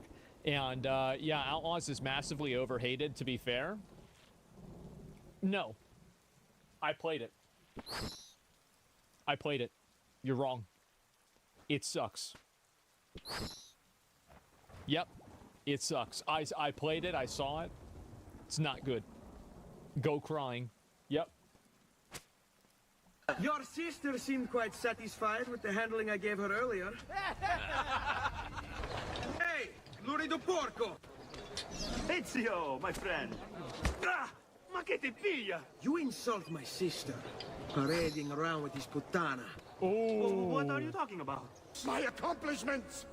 Despite the constant interference of failures like... See, this is why, bro, like, this is why we gotta have... You want to have Christianity... Do we not already see this part? They make a comeback? Is the piece of Eden! Stop! I know where it is! I'm Zio. Oh, pleased to meet you. God's day. Just call me Zio. Dio. Zio. You, Mary, Reed, and Anne Bonny, are to go from hence to the place from whence you came, and from thence to the place of execution, where you shall be severally hanged by the neck, till you are severally dead, dead, dead! We're pregnant! You can't hang a woman quick with child, can ye? Uh-oh. Elise! Elise! Elise! Look at you. Goody two-shoes, is it? You think Yeah, these are offering pretty some old good. hangman's going to change what we do here? In 2012, the sun threw off a mass coronal ejection so large, it should have wrecked all life on Earth. You do not have to look to the past to know who you are. Who you can be. Man. You can choose, Bassam. Put your faith in me. Are you alright? Where is your mother? Stay away! Did the Ronnie who killed my mother send you? What? Nobody boy. has sent me to harm you. I prayed to the kami to make me a spirit too, so I don't have to be lonely and scared. What is this accent? you ready? She's Japanese. Sika? I'm ready for you to tell me what the Obviously. shrine fortune says. Who gave you that? It doesn't belong to you. You shouldn't be here. Damn. Well, I've never seen a game evolve backwards in the same way that Assassin's Creed has. I really haven't, because like I was never like a big player of these single player games, but whenever I see all the comparisons to the old games, it really makes me want to go back and try them out. I never knew that they were that good, man. It's insane. Yeah, the Ezio was the OG ladies band. Yeah, I guess so, right? Well, you ever play the other ones, compare it to Shadows? So if I'm going to play one, I'll tell you what I'm going to play. I'm going to play Black Flag, because that's the one that I think is super cool.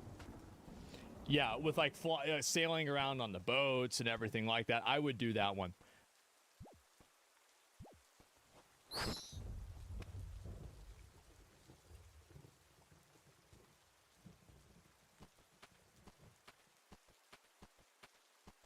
Hey guys, what is up? It is No Help and welcome back to another video today. So we've got collection log updates today. This is huge.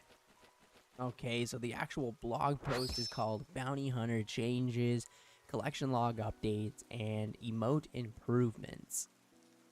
Okay, so issues raised. So we're investigating issues with the completed collection log slots appearing lower than before the update. Some players report that relogging fixes this issue for them, but our investigation is outgoing. That's interesting. Alright, so here we go. Collection log updates. So you might recall that back in May we introduced some absolutely cloggers updates aimed at making your collection log journey smoother, more satisfying, and more fun to track. Well, good news, we've just added a fresh batch of updates, so let's dive right in and take a closer look at what has been added. Alright, so a fresh new look. So let's kick things off with the revamped collection log overview. Oh, we already saw the news.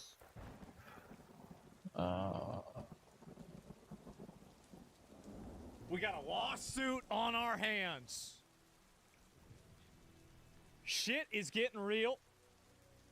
Lift XL is trending. Oh my god. So, this woman was declined. We're disheartened to look at this. The driver's license unacceptable behavior. Please DM us at your earliest convenience for additional support. We'd like to address this as soon as possible. So, she's going in and she's looking to sue Lyft.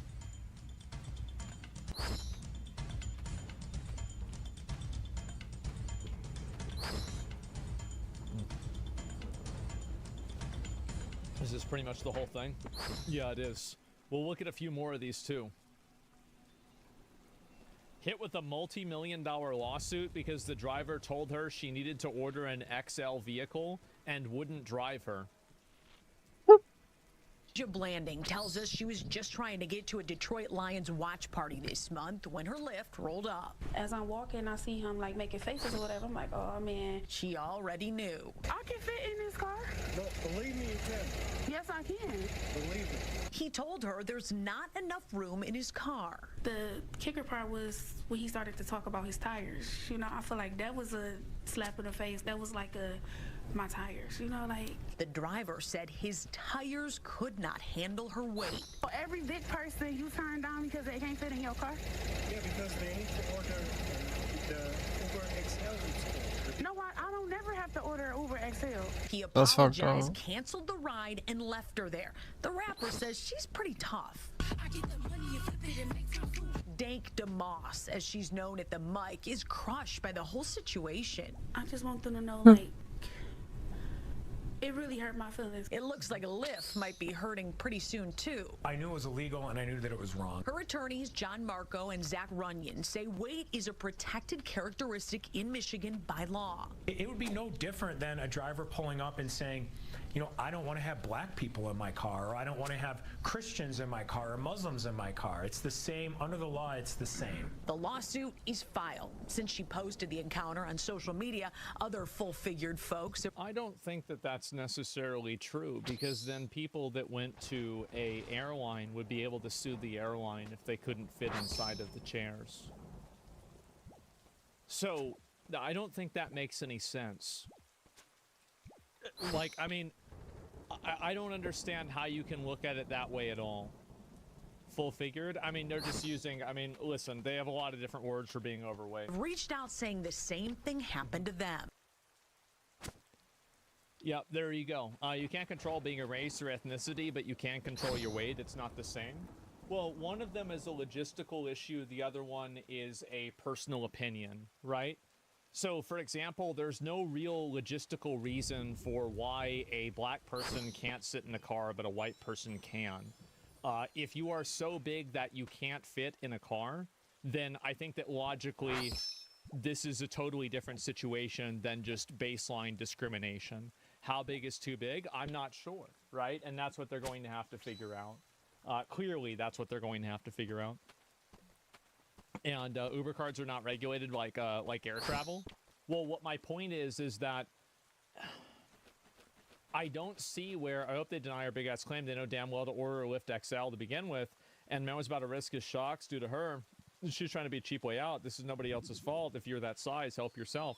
Well, it depends on what the XL is, and also what people tell them to do. This is the whole thing. You see of my size. What's your name? Yeah, I got no space on my car is small. Yeah. I can fit in this car. No, believe me, you can. Yes, I can. Believe me. So, I'm sorry. What am I doing about my money? I'm gonna cancel you. You're not gonna be charged. So you telling me I can't get in the lift because I can't fit in your car? Yeah, you need to order a bigger car. What makes you think I can't fit in the car? Yeah, I'm sorry. What makes you think I can't fit in this car? Because the car is small in the back. My best friend has a Benz that's newer than this that I can fit in. That's the same size. Yeah, I'm sorry, I can't. So you really telling me I'm too big to get in your car? I think they need a policy for this. Because I can see this becoming a problem. Like, they need to have a policy for this. Lyft and Uber need to have, because, like, this is really, I mean, yeah, like a weight policy or something like that. It's the driver's choice. So I gotta order another Lyft. And to be more specific with you, I got very tired tires. What I got to do with your tires? I wonder. Yeah, and you have no space. How you know I don't have no space? Yeah, I got no space in the back. How do you know I don't have no space? Because I tried before. Huh? Because I've been in this situation. So every big person you turn down because they can't fit in your car? Well, yeah. I mean, that would be the logic, right? Because they need to order the Uber XL. No, I don't never have to order Uber XL. You know, I'm really sorry. What's your name? Abraham Travis. Okay. Oh my God. Nope. Yeah, she just like cause problems. Yeah, no, she's trying to cause problems, absolutely. And I mean, if this guy already went through it before and he had this problem in the past, I feel like, I mean, these people that are trying to, what do you call it? Fuck that, she can order a Lyft XL. Yeah, if they have a reason for it, and if, like, what is Lyft XL? Like, let me look this up and see what It just means a bigger car. listen, guys, I'm like 135 pounds. I don't even know what Lyft XL is. Lyft More XL is space. a ride option that provides a larger vehicle for groups up to 6 people. So when you have a group of more than 4 people, when you have a lot of luggage, well, what if you're bigger than 4 people? Like if somebody's 600 pounds, I mean, let's think about this. Like, again, what is this? Larger vehicle that can fit up to each passenger. Okay, so this is necessarily for the amount of people and not the size of a person. XL that's what I was wondering. It's like, do they have a distinction for people that are massively overweight? Because here's really the truth. Let's be honest, he did her a favor. I mean, my Uber gets canceled because I don't want to go from New Jersey and New York. Yeah, sure. And that costs more. She was being cheap. Maybe you're right. I mean, I would say this, like, if you can't fit inside of a car and you getting inside of the car is going to damage the car, I don't really know what else to say. It seems like it's obviously a bad thing. These people are trying to make an extra buck and can barely afford car maintenance and repairs. He's not a mechanic or an engineer. He's just playing it safe. Yeah. I feel like if you have for example, she's not getting declined for any other reason that's not numerical. Like, I mean, if basically she was trying to put 500 pounds in that car, then I feel like they probably would have said the exact same thing to her. So if the problem is that it's her size, then that's clearly not discrimination. It's not. I don't know what else to say. Yeah, just be like, it's fine to cancel it, I'll call another one. Yeah, exactly, and people like this create a huge problem. I feel like people like this are looking to create issues themselves. And I think that in most cases, that's generally what the outcome is. They're looking to create these problems and go into this, and that's the primary function that they have. She's 500 pounds, that driver's 200, that's too much for the car. What if it was 250-pound dudes? I don't know. I mean, I think that it's also like, I mean, if you have, so this is, it's a little bit different, right? So it's like weight displacement. Like if you put 500 pounds on one side of the car, it's different than putting 500 pounds on one side and another side, 250, right, per axle. So there's a lot of different, like, again, this is a logistical reality. I don't think this has anything to do with like a discrimination or like, I'm not trying to make fun of her for being overweight or anything out like that. But like to act like you're going to sue Lyft because this person doesn't want to put their car in danger because of your size, this is like prime level entitlement, and it's pretty fucking embarrassing, to be honest. So yeah, I'll read a few more. She's so big, she'll be on every side of the car. I mean, sometimes, right? I mean, it depends. But it's concentrated versus dispersed weight. Yeah, exactly. And so, yeah, back middle seat is always there. Yeah, but sometimes back middle seats don't have seat belts, and if a person can't be, if a person's not wearing a seatbelt in a lot of places, they're breaking the law. So if a person can't put a seatbelt on, then Uber is effectively facilitating a crime, and they can't do that. Do you see what I'm saying? Like, this is the problem that I think people have, is that this is so obvious to me what it is. And somehow people are acting like it's crazy. I don't even know what to say.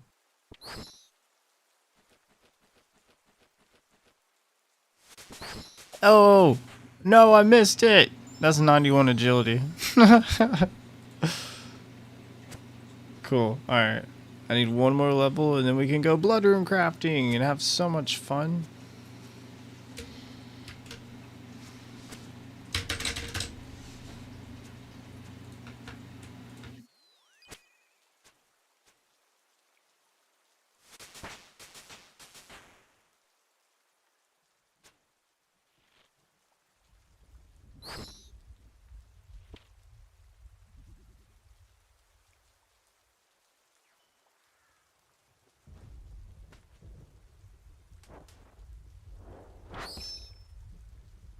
Should I just attack him? I kind of want to. He's just attacking people. Shoot him. I feel like I should just let the antis do it.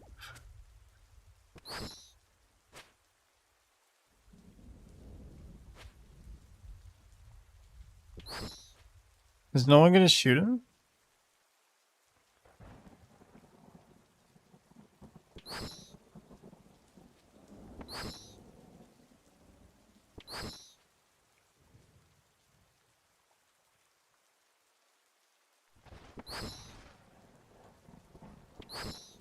I can't hit him. Wait. Ah.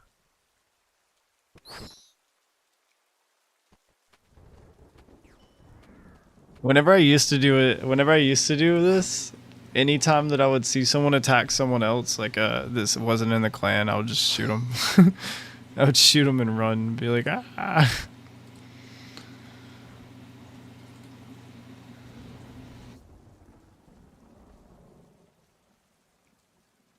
But I've gotten much better at switches, so I feel like I could get away.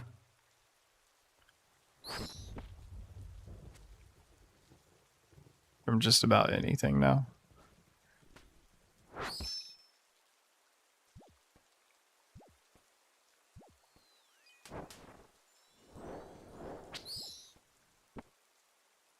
I was about to say, did someone just shoot me? Because I'm about to fight. I'll be like, let's go. Okay, there's a few people here. Can I just attack this guy? Oh, this guy's going after him. Ooh, maybe I should just freeze him, actually. That'd be better.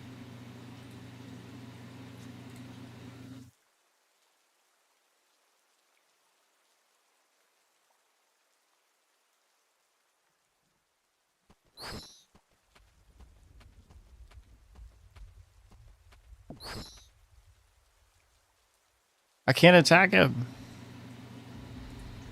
Oh, I have skull prevention on. I'm dumb.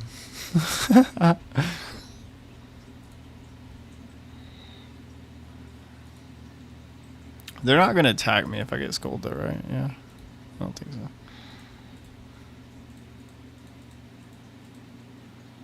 That hasn't changed. I forgot what skull prevention is. There it is.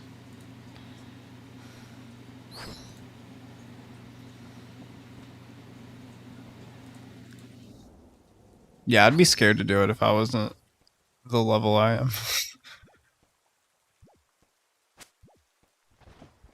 Especially being this far out in the wilderness.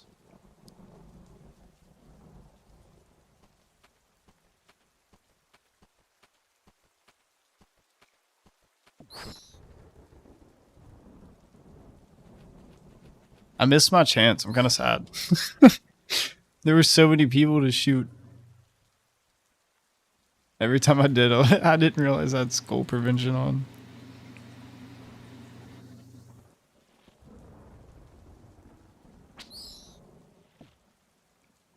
Hello, it's me, No Monkey. We're back, and today we are crying in the club over Trouble Brewing. Pour one out for my boy Trouble Brewing. Gone, but not forgotten. If you didn't hear about this, I made a guide on it a while back. This has been in the game for around 6 months that they heavily buffed Trouble Brewing. Basically, it was pretty solid fletching cooking combo method. Yo. This is so funny. I used to switch gear like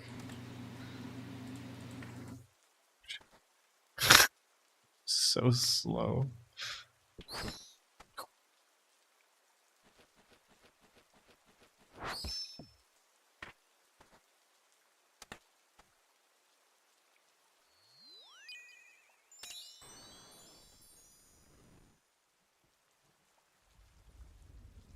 So you could get a little over 100k fletching XP an hour, along with 200k cooking XP an hour. Pretty solid, not bad at all. Well, Jagex finally caught wind rapidly. After a mere 6 months of being in the game, they caught on, and they have completely butchered it. They give all the changed XP rates. Basically, it's a little under 1/3 of what it was, so it's completely dead. There is no reason to ever come and do this. Hey, they also patched the thing where you only get fire making XP in the one boiler, but they won't give you XP, so unlucky. What a shame. Unlucky, unlucky. Before I get into the video today, I'd like to shout out the sponsor, Marvel Strike Force. We've all heard of Marvel, and with the latest uproar in the gaming scene, thought it'd be a great time to check out some new mobile games. Marvel Strike Force is a mobile squad RPG. I fully agree saying for Google. The XP rates sound good, but in reality, this already was not like EHP at all. I had a lot of like the HLC Iron Man guys like laughing at me. Cooking Karam 1 is so insane, and fletching broad arrows is so ridiculous with 0 time fletching that doing this is not even really worth it. It's a nice option like very early on if you can rush here. Decent quest requirements, like a lot of stats in the 40s and 50s, including prayer that you have to get up first. But if you manage to do that fairly early on an account, you have a decent method that doesn't scale and gives you a flat 200k cooking, 100k fletching. It was pretty solid, but Jagex had issue with it, so this is what they're replacing it with if you haven't caught on. This is the fletching activity that's coming with Varlamore Part 3. The idea is that you're able to recycle like logs, bows, and shields to make these totems, and there will be all of these totem sites around Varlamore that we will be running around. So it's like go to a site, build all the totems, these Ents are going to visit and drop off rewards, including XP, and then you're going to run to the next site because they'll continue interacting with those totems while you're gone. It kind of feels like birdhouse runs that you actively train, which honestly sounds decent. They mentioned that you can do 0 time stuff while running between them, like blowing glass, that kind of thing, and also there's access to banks through the entire method. So it honestly seems like a decent method. I'm not sure I fully agree that these have to be mutually exclusive though. That seems a little weird to me. We'll get into that in a second. What were the rewards for this? You had the bowstring spool. So this is a single inventory slot spool that holds up to 270 strings, and it just allows you to string 27 bows at a time. That's very solid, like a very decent reward. This fletching knife, every 5 bows or so, gives you a chance to speed up your fletching speed. I'm curious if this is going to work for teak log tick manip. If you don't know, cutting a teak log is 3 tick. So I'm wondering if 1 out of 5 times you're going to have the ability to 2 tick other stuff. Might have some use. I'm assuming they'd block that and they're aware of that. We'll see. I would bet they wouldn't make it work on teaks, but curious if that has some use. Could be, could be. They also mentioned these whittling blades that you can purchase just straight up for GP from the shop after you have the plans to make them. Basically, these are just a chance that when you're chopping stuff with them in your inventory, you're turning them into arrow shafts. So kind of nice. It's going to be really handy for trying to AFK longer while woodcutting and that kind of thing. I could definitely see these being decent. They also mentioned these Ent branches that you get as like an uncommon drop, but they allow you to make enhanced bird snares, net trap kits, and box traps. And these would have a 50% chance to reset themselves if it fails, which is a huge buff to Hunter, actually. I could see this being insane for box traps for chins, because chins are already really, really good Hunter XP. So if you get to use these on top, it's going to be kind of crazy. So they've specifically made these. You can't pick them back up after you place them, and you have to wait until they collapse after 10 minutes. So this is kind of more of an AFK kind of option for people who don't want to do tick manip for traps and that kind of thing. It's not terrible. Not a terrible addition. Less interaction needed, perfect for a more relaxed style of Hunter. This is kind of nice, because Hunter really lacks that. Usually you have to train it actively or like run birdhouses or that kind of thing. So I'm okay with this kind of thing being added. I also mentioned you could spend these to get access like temporary. Wait, what is it? Like enhanced. Here's if that has some use. Could be, could be. They also mentioned these whittling blades that you can purchase just straight up for GP from the shop after you have the plans to make them. Basically, these are just a chance that when you're chopping stuff with them in your inventory, you're turning them into arrow shafts. So kind of nice. It's going to be really handy for trying to AFK longer while woodcutting and that kind of thing. I could definitely see these being decent. They also mentioned these Ent branches that you get as like an uncommon drop, but they allow you to make enhanced bird snares, net trap kits, and box traps. And these would have a 50% chance to reset themselves if it fails, which is a huge buff to Hunter, actually. I could see this being insane for box traps for chins, because chins are already really, really good Hunter XP. So if you get to use these on top, it's going to be kind of crazy. So they've specifically made these. You can't pick them back up after you place them, and you have to wait until they collapse after 10 minutes. So this is kind of more of an AFK kind of option for people who don't want to do tick manip for traps and that kind of thing. It's not terrible. Not a terrible addition. Less interaction needed, perfect for a more relaxed style of Hunter. This is kind of nice, because Hunter really lacks that. Usually you have to train it actively or like run birdhouses or that kind of thing. So I'm okay with this kind of thing being added. They also mentioned you could spend these to get access like temporarily to a new Slayer area. I'm not really sure what getting these logs from fletching has to do with accessing a Slayer dungeon temporarily. It's kind of strange to me. I feel like this would be a better reward from like Mocha or something, since that's coming out at the same time. I'm not really sure why that comes from the fletching activity, but okay. I honestly, I'd prefer to see it come from someplace else. I don't really get the idea with this, but they also mentioned these darts. Using an ent branch on leaves allows you to make these darts. Getting leaves is really annoying, so I'm not sure how collecting these is going to be, but the idea is that they can be used for some kind of debuff that they hadn't figured out yet. So their ideas were non-stacking attack and defense reduction against undead creatures. There's not, the only undead thing I can think of in like PVM is Vorkath, which would probably be good on, or Bloat, but I don't know. If you have to land a hit against Bloat with a ranged weapon, I don't think it will ever work for you, but might have some weird small uses. I don't know. And then a binding effect that roots the target, like a Sorry, someone in chat said watching this is like watching an anthill. It's like true though. dart that binds things. It's kind of interesting. So maybe you could use that against Maiden and Tob or something like that. I could see that being interesting. They got some interesting ideas here. Maybe a combination of the two would be kind of cool. Could see something like this. Okay, I mean, like, the activity seems okay. The question is, why do we need to kill off these hybrid methods? If we go back to Trouble Brewing, there's very few things in the game that give, like, hybrid XP. The main thing that comes to mind is, like, drift net fishing or, like, underwater agility, like the things on Fossil Island, where you're getting, like, decent XP in 2 different skills at once. I feel like these hybrid methods are really rare, and they're really fun and engaging when they do exist, when they suit what you're trying to do. When your account needs 2 of a skill, and you get a big bonus for going and doing a method that gives you some hybrid XP in both, I think those are really, really fun and very underutilized. They typically don't make anything like that in the game anymore. And I think a big reason is that people don't really interact with the Fossil Island stuff, so I think they figured it just didn't work. But there's a lot of good reasons people don't interact with that. Like, underwater agility is really clunky. Drift net is great, but you have to go make those stupid nets, so for Iron Man, it's not really fun to do. And there's no pet chance from anything that I just mentioned, so there's reasons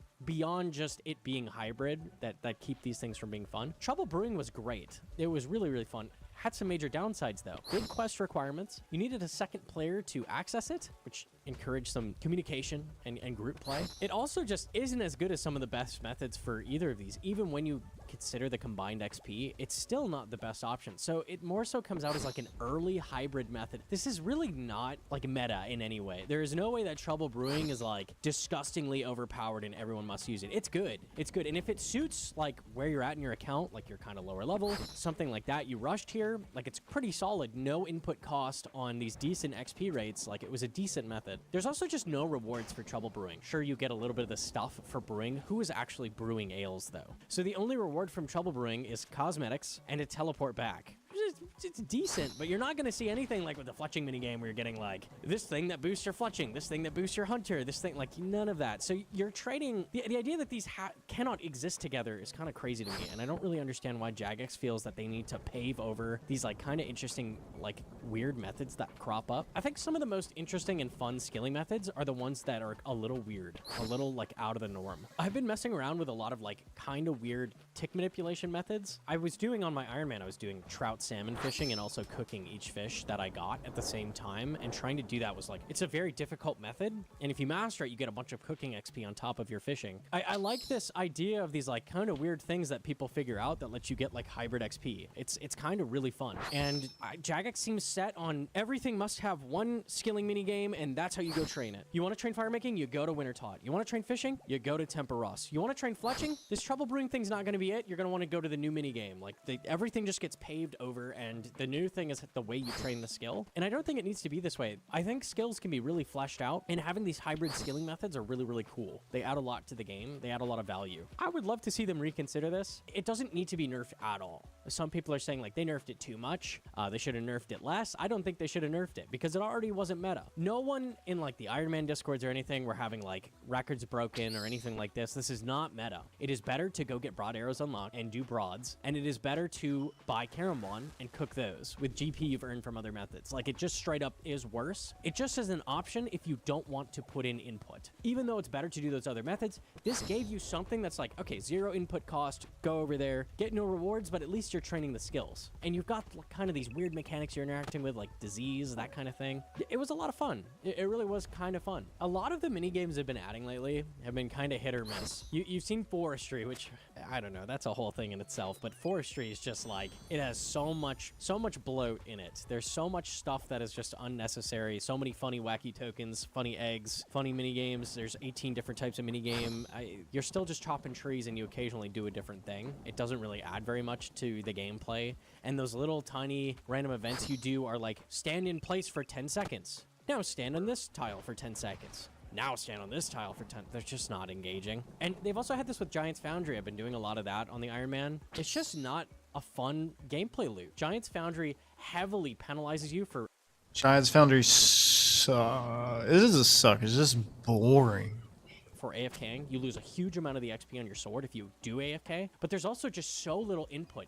You're literally just staring as your character hammers this sword for 15 seconds doing nothing. But if you AFK 17 seconds, you lose 2,000 XP. It's so frustrating. It's not fun. It's not engaging. I'm okay with mixology. They've been adding some okay ones. Goater is really fun. I really enjoy Temperos. It has a lot of varying methods going for it. But a lot of times these mini games are like very hit or miss. Like they're either engaging or they're just mind numbing. Honestly, this fletching mini game I think is going to lean towards mixology. I think it is going to be better. But the fact they have to pave over these old methods that have cropped up, that people have come up with, it leaves a bad taste in my mouth. I don't really get why this had to happen. It seems like somehow the JMods didn't notice. They noticed that people were getting good rates at a place that wasn't intended to. And they're like, oh, quick nerf it. Quick nerf it. Oh, we got to get rid of that. And it's like, man, can we just relax a little bit? Like, it's not necessary. It's just really not necessary. I would love for each skill to have a bunch of different fleshed out methods with varying different hybrid options between skills. Just a bunch of options. So just depending on where you're at in your account. Do you have GP? Do you not have GP? Are you lower stats? Are you higher stats? You're always having like gauging options to go train with. And getting rid of old methods doesn't encourage that. It discourages that. It encourages you to go, okay, I'm fletching. Let me go to the new fletching activity. Where it could have been a choice. It could have been, hey, I need cooking XP and I need that fletching XP. Maybe I'm going to do both at trouble brewing. Oh, but I lose out on the rewards of the fletching activity. It's kind of, you have this like this fun back and forth where you're like trying to choose what skilling method works for you. It makes skilling a lot better. And we all know that skilling in RuneScape is plenty grindy as it is. It doesn't need to be less fleshed out. So yeah, definitely leaves a bad taste in my mouth. Let me know what you think below. Do you want to see more hybrid methods like I do? I'm not sure if I'm the only person that likes DriftNet, but I feel like more hybrid methods would be really fun. I'd love to see them add more of those personally. And let me know if you think they should revert the nerf on trouble brewing, because I definitely feel like it wasn't OP. It just was solid. So leave a like if you liked it and or subscribe. Thanks, guys.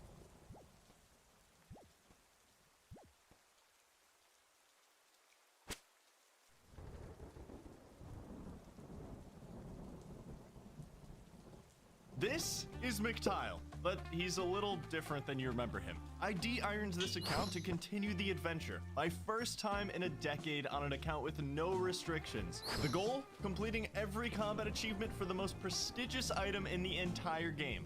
The Zuck Helm. Now that we took care of a ton of chores, the bank is looking amazing. The account is feeling amazing. It's full steam ahead toward the elite combat achievements now. I want to finish them off this week. That's the goal. I'm only 75 points away, and they're going to give me such a huge boost for Slayer. I actually don't even want to do that much Slayer until I finish them off, because Superiors will spawn 25% more often, which is sick, and my cannon will hold 60 cannonballs instead of 45. Huge! Elite combat achievements are where the benefits start to get really good. There's a bunch I didn't even list that are super nice, but all you need to know is they are significant and they will help me have a better, more fulfilling life. Since I just got the Crystal Halley and Elite Void, the only natural place to take it is the place that requires it as a task. The Corporeal Beast. There's a few tasks there. I'm just trying to knock out anything I can right now for some easy points. I'm gonna do a solo Corp kill and try to finish Corp off with a Crystal Halley spec for 2 entire combat achievements. I think that will make all of you respect me a lot more for some reason. Maybe I'm wrong though. At least I'm this guy's 19th favorite YouTuber. There's always that. Damn, it's been so long since I've done this. You know, the last time I soloed Corp, I got a sigil. That was several years ago now. I gotta say, I do miss my main Ultimate Iron Man sometimes, and I do intend to create a comeback video at some point, like one really long movie length comeback video. A lot of you don't know that I have like months of recorded footage of that account that I just never uploaded, but I've been saving the clips, so probably once Nightmare Mode is finished, I'll be making a comeback video for that account. That'll be my priority, I think. Anyway, I'm just yapping at this point, but I guess that's kind of what this channel is all about. Just to give you like a 10-second explanation, the only way you can solo corp is just by lowering all of its stats by repeatedly specking and teleporting, so you basically just get all of its stats to 0, and then you do the kill. Just hit a normal number. Pretty close to a KO. We get it here? No! I've just been walking around waiting for my spec to come back. This is the only way. We have enough for one spec. Let's get him a little lower. Here goes. No way, a 16! I don't know how I did it, but I survived. No way it happened again. Are you kidding me? Just wasn't meant to be. Well, we got the solo corp achievement, but fate would not let me have the Crystal Halley spec achievement. I will come back and do that one a different time, I think. It's this easy to make money, guys. 200k from that kill. I actually ate like 300k worth of purple sweets, so I lost money on that. Today's video is sponsored by boot.dev, the smartest way to master backend development in Python and Go programming language. And use my code UNSETTLED to get 25% off your first payment for boot.dev. That's 25% off your first payment or your first year, depending on which subscription you choose. Thanks to boot.dev for sponsoring this video. Quick update, by the way, I've just been constantly buying soul and blood runes, hoping to get to probably like 2 mil of each. Cooling off with the tree runs, 75 farming. Now I can do magic trees, which I am going to upgrade to as soon as this run is done. I'm mainly hoping for a Hespori seed though, because I still need one more. Speaking of Hespori, there's kill number 4. So as soon as we get this final seed, that's going to be Hespori completely done and green. 71 points to go. It's time to take a look at Calphite Queen. A bunch of super easy tasks here. A kill with Verax Flail, a kill with Vengeance, and then some kill count. Gets me 15 points. Let's get it.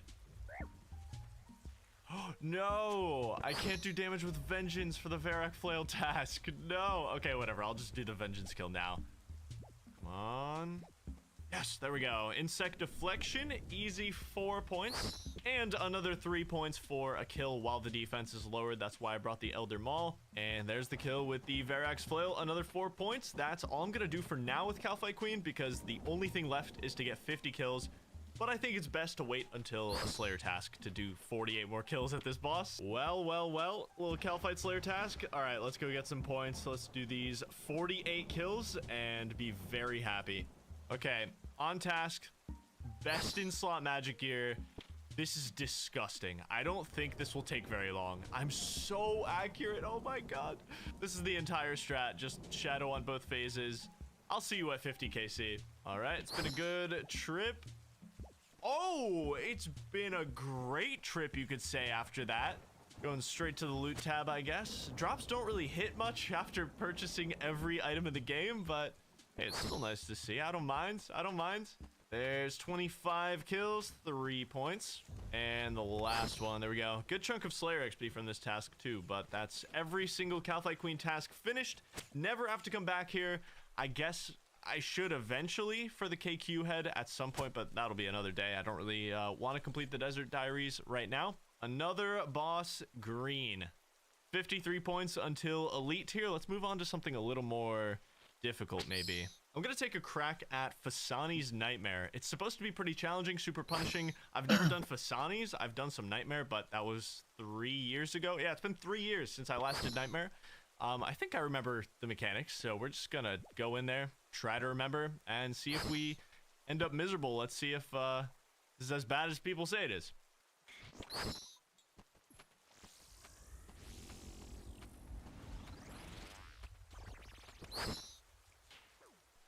That was not... We don't count that attempt. That was not real. I was barely conscious for that.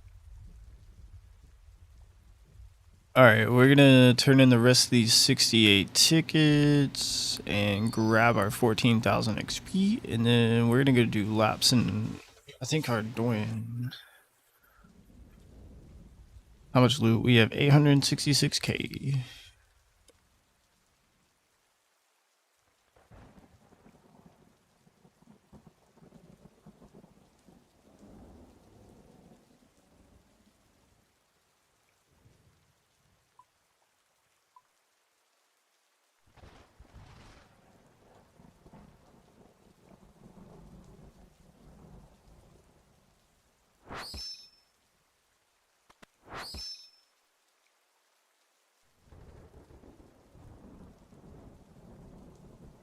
will just because they're good XP, but I'm addicted to completing bosses. That's Hispori Green. So, okay, I should really go back to Fasani's Nightmare. I kind of forgot that's what I'm doing right now. Since I don't have any KC on this account, it actively warns me not to try Fasani's, but they don't know that I'm built different. I do enjoy this boss. Like, I generally do enjoy the mechanics. They're just so punishing, which I also kind of like. Like, I do enjoy really hard bosses. Oh my god, okay, it's the prayer switch again. See, this is something I need to get used to because it's been so long since I've done this boss. Melee prey is mage, and range prey is melee, and all that stuff. Actually looking pretty good. Oh! I'm going non-verbal for the rest of the kill. That's... No, I thought the prayers were switched. Why did I do that? That actually would have been the kill. That most likely would have been it. Fasani's Nightmare looking a little different. I'm just kidding. I'm burning logs because I need to get 75 fire making for Desert Treasure 2. I'm burning logs now, so I don't know. This is my life for a little bit. Wait a second. Burning logs is looking a little different. This looks like Fasani's Nightmare. Yeah, it's Fasani's Nightmare. Okay, no one kills me 3 times in a row and gets away with it. This is it. 3rd time's the charm. We're getting this Fasani's Nightmare kill. I'm gonna lock in. I'm genuinely not dying. Please. Oh, please. Yes, let's go, dude. Okay, that was actually really fun. Now I'm more comfortable with the mechanics. So first Fasani's Nightmare kill done. First nightmare kill ever on the account, so that's 2 combat tasks. Okay, we got a nice little 7 points from that. Unfortunately, I didn't get any speed task or mechanical task. Kind of had to get a foot in the door with the boss, but everything's on the table now.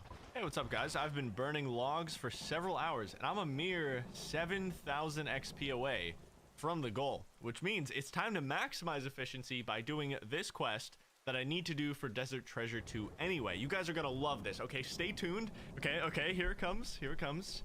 Innocuous Lament done. Okay, hold on, stay tuned. And 75 fire making.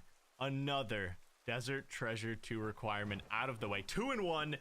Literally, I mean, how does he do it? Okay, let's do some more of these. Guess who just completed Temple of the Eye on his laptop? That's another Desert Treasure 2 requirement done. Hope you guys are enjoying the laptop content. There's Garden of Death completed, leaving just one more quest, Secrets of the North. Okay, this is kind of crazy. I got an Abyssal Head and a Dragon Spear. I've been AFK for a while, so it could have been like 2 kills apart or 1 kill apart, but I don't even have a Ring of Wealth. But look at this. I'm at 442 Abyssal Demons, Abyssal Head, and Dragon Spear. I gotta say, it's kind of crazy that I haven't gotten a single God Wars combat achievement yet. And 0 raid achievements too, but I'm kind of saving those for last. I want to pick off every individual boss first.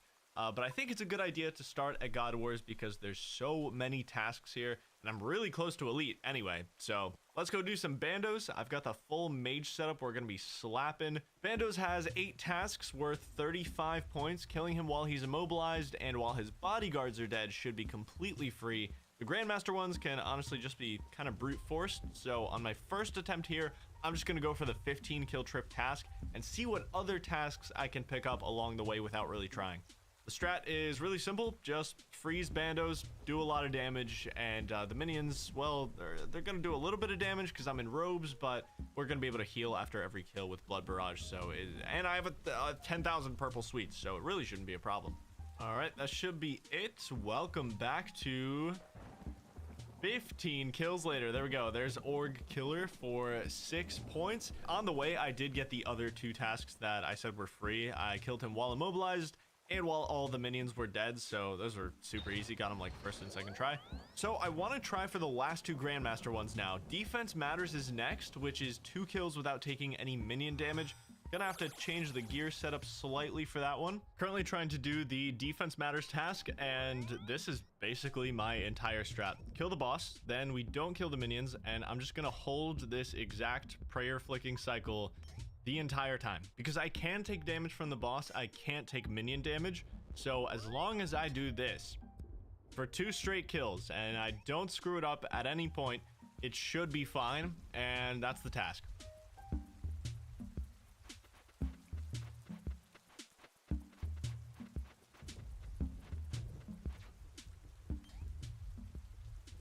All right, defense does in fact matter. There we go.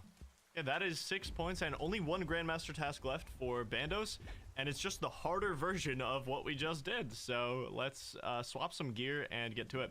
Only 21 points away from Elite, so after this, I will be very, very close. For this final task, it's essentially a 0 damage kill. No damage from minions or the boss, so my strat for this one, I want to kill this Major that's on me. That's why I left him alive from the last kill. If I kill him, then I can just pray range, essentially, and then freeze the Meleeer and Bandos, and hope that I do DPS fast enough to just kill him. Okay, we kill the Major, we freeze Bandos, flick melee. Actually, he didn't attack me, which is nice. And now we just hope to DPS. Imbued Heart, go.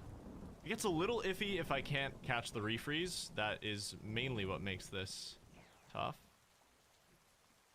Oh, nice. We got it, though. I can just flick this guy. I'm not even going to try to go for the refreeze. I just want all the damage I can get. I think that's it. Major respawned, but it's too late. We killed him fast enough. Let's go. That's got to be it. Yes, there we go. Keep away done. That is every single Bandos task that isn't just like KC. I still have to get 100 kills, but I'll do that a different time when I feel like grinding Bandos. I am 15 points away from finishing the Elite Combat achievements, so I came back to Nightmare because I'm actually doing regular Nightmare, not Fasani's Nightmare. There's so many tasks here, and I think it's just going to be way, way easier to get them than doing Fasani's. I might as well give it a shot. There's potential that I could get like 20 points from a single kill here if I kill it fast enough. I'm definitely going for this Grandmaster speedrun time. I think I could do a 16-minute kill. I think that's entirely within the realm of possibility. The regular Nightmare is so easy. Oh my god. Okay, I'm gonna eat. Okay. I'm really low on prayer. This is all the prayer I have too. Please, please say sub 16. Please. Come on. First try. Give it to me. Yes, let's go. Oh my god, look at how many tasks. 1529 kill, and that's it. That's the Elite Combat achievements done. I got so many tasks on that one kill. I put us 5 out of 14 on regular Nightmare, so I mean, this place is a gold mine for tasks. So I got Kill the Nightmare solo, and then I got 3 different speed tasks in this one kill. So that's what gave me all the points to finish off the Elite Combat achievements. Let's go get our rewards. I'm excited about this one. This is the 3rd most important thing I have ever done in my life, because the 2nd is going to be Master Combat achievements, and then the 1st is obviously going to be Grandmaster. So this new hilt teleports me straight to the Inferno, which is so nice and would have been really nice when I was still doing the Inferno Combat achievements, but I finished all those, so I guess I could have waited a little. Anyway, we get 60 cannonballs in the cannon. Superiors are going to be 1 in 150 instead of 1 in 200, so that's a nice Slayer XP boost. And of course, we get to use our helmet on the guy to get our first colored Slayer helmet. Yeah, baby. We've got a colored Slayer helmet for the first time. It's beautiful. Oh, it's so beautiful. Okay, Elite Combat achievements done. And let's put the lamp on Runecraft. I still need 60 for Desert Treasure 2, so that'll get me a little closer. Well, it doesn't stop here. We've got work to do. I will see you in the next one. Yo, thank you guys for watching. I'm gonna go to sleep for a little bit. Thank you guys so much for watching. Like and subscribe. You're awesome and amazing and loved and super awesome. And I hope you guys have an amazing morning and night, whatever it is for you. We'll see you later.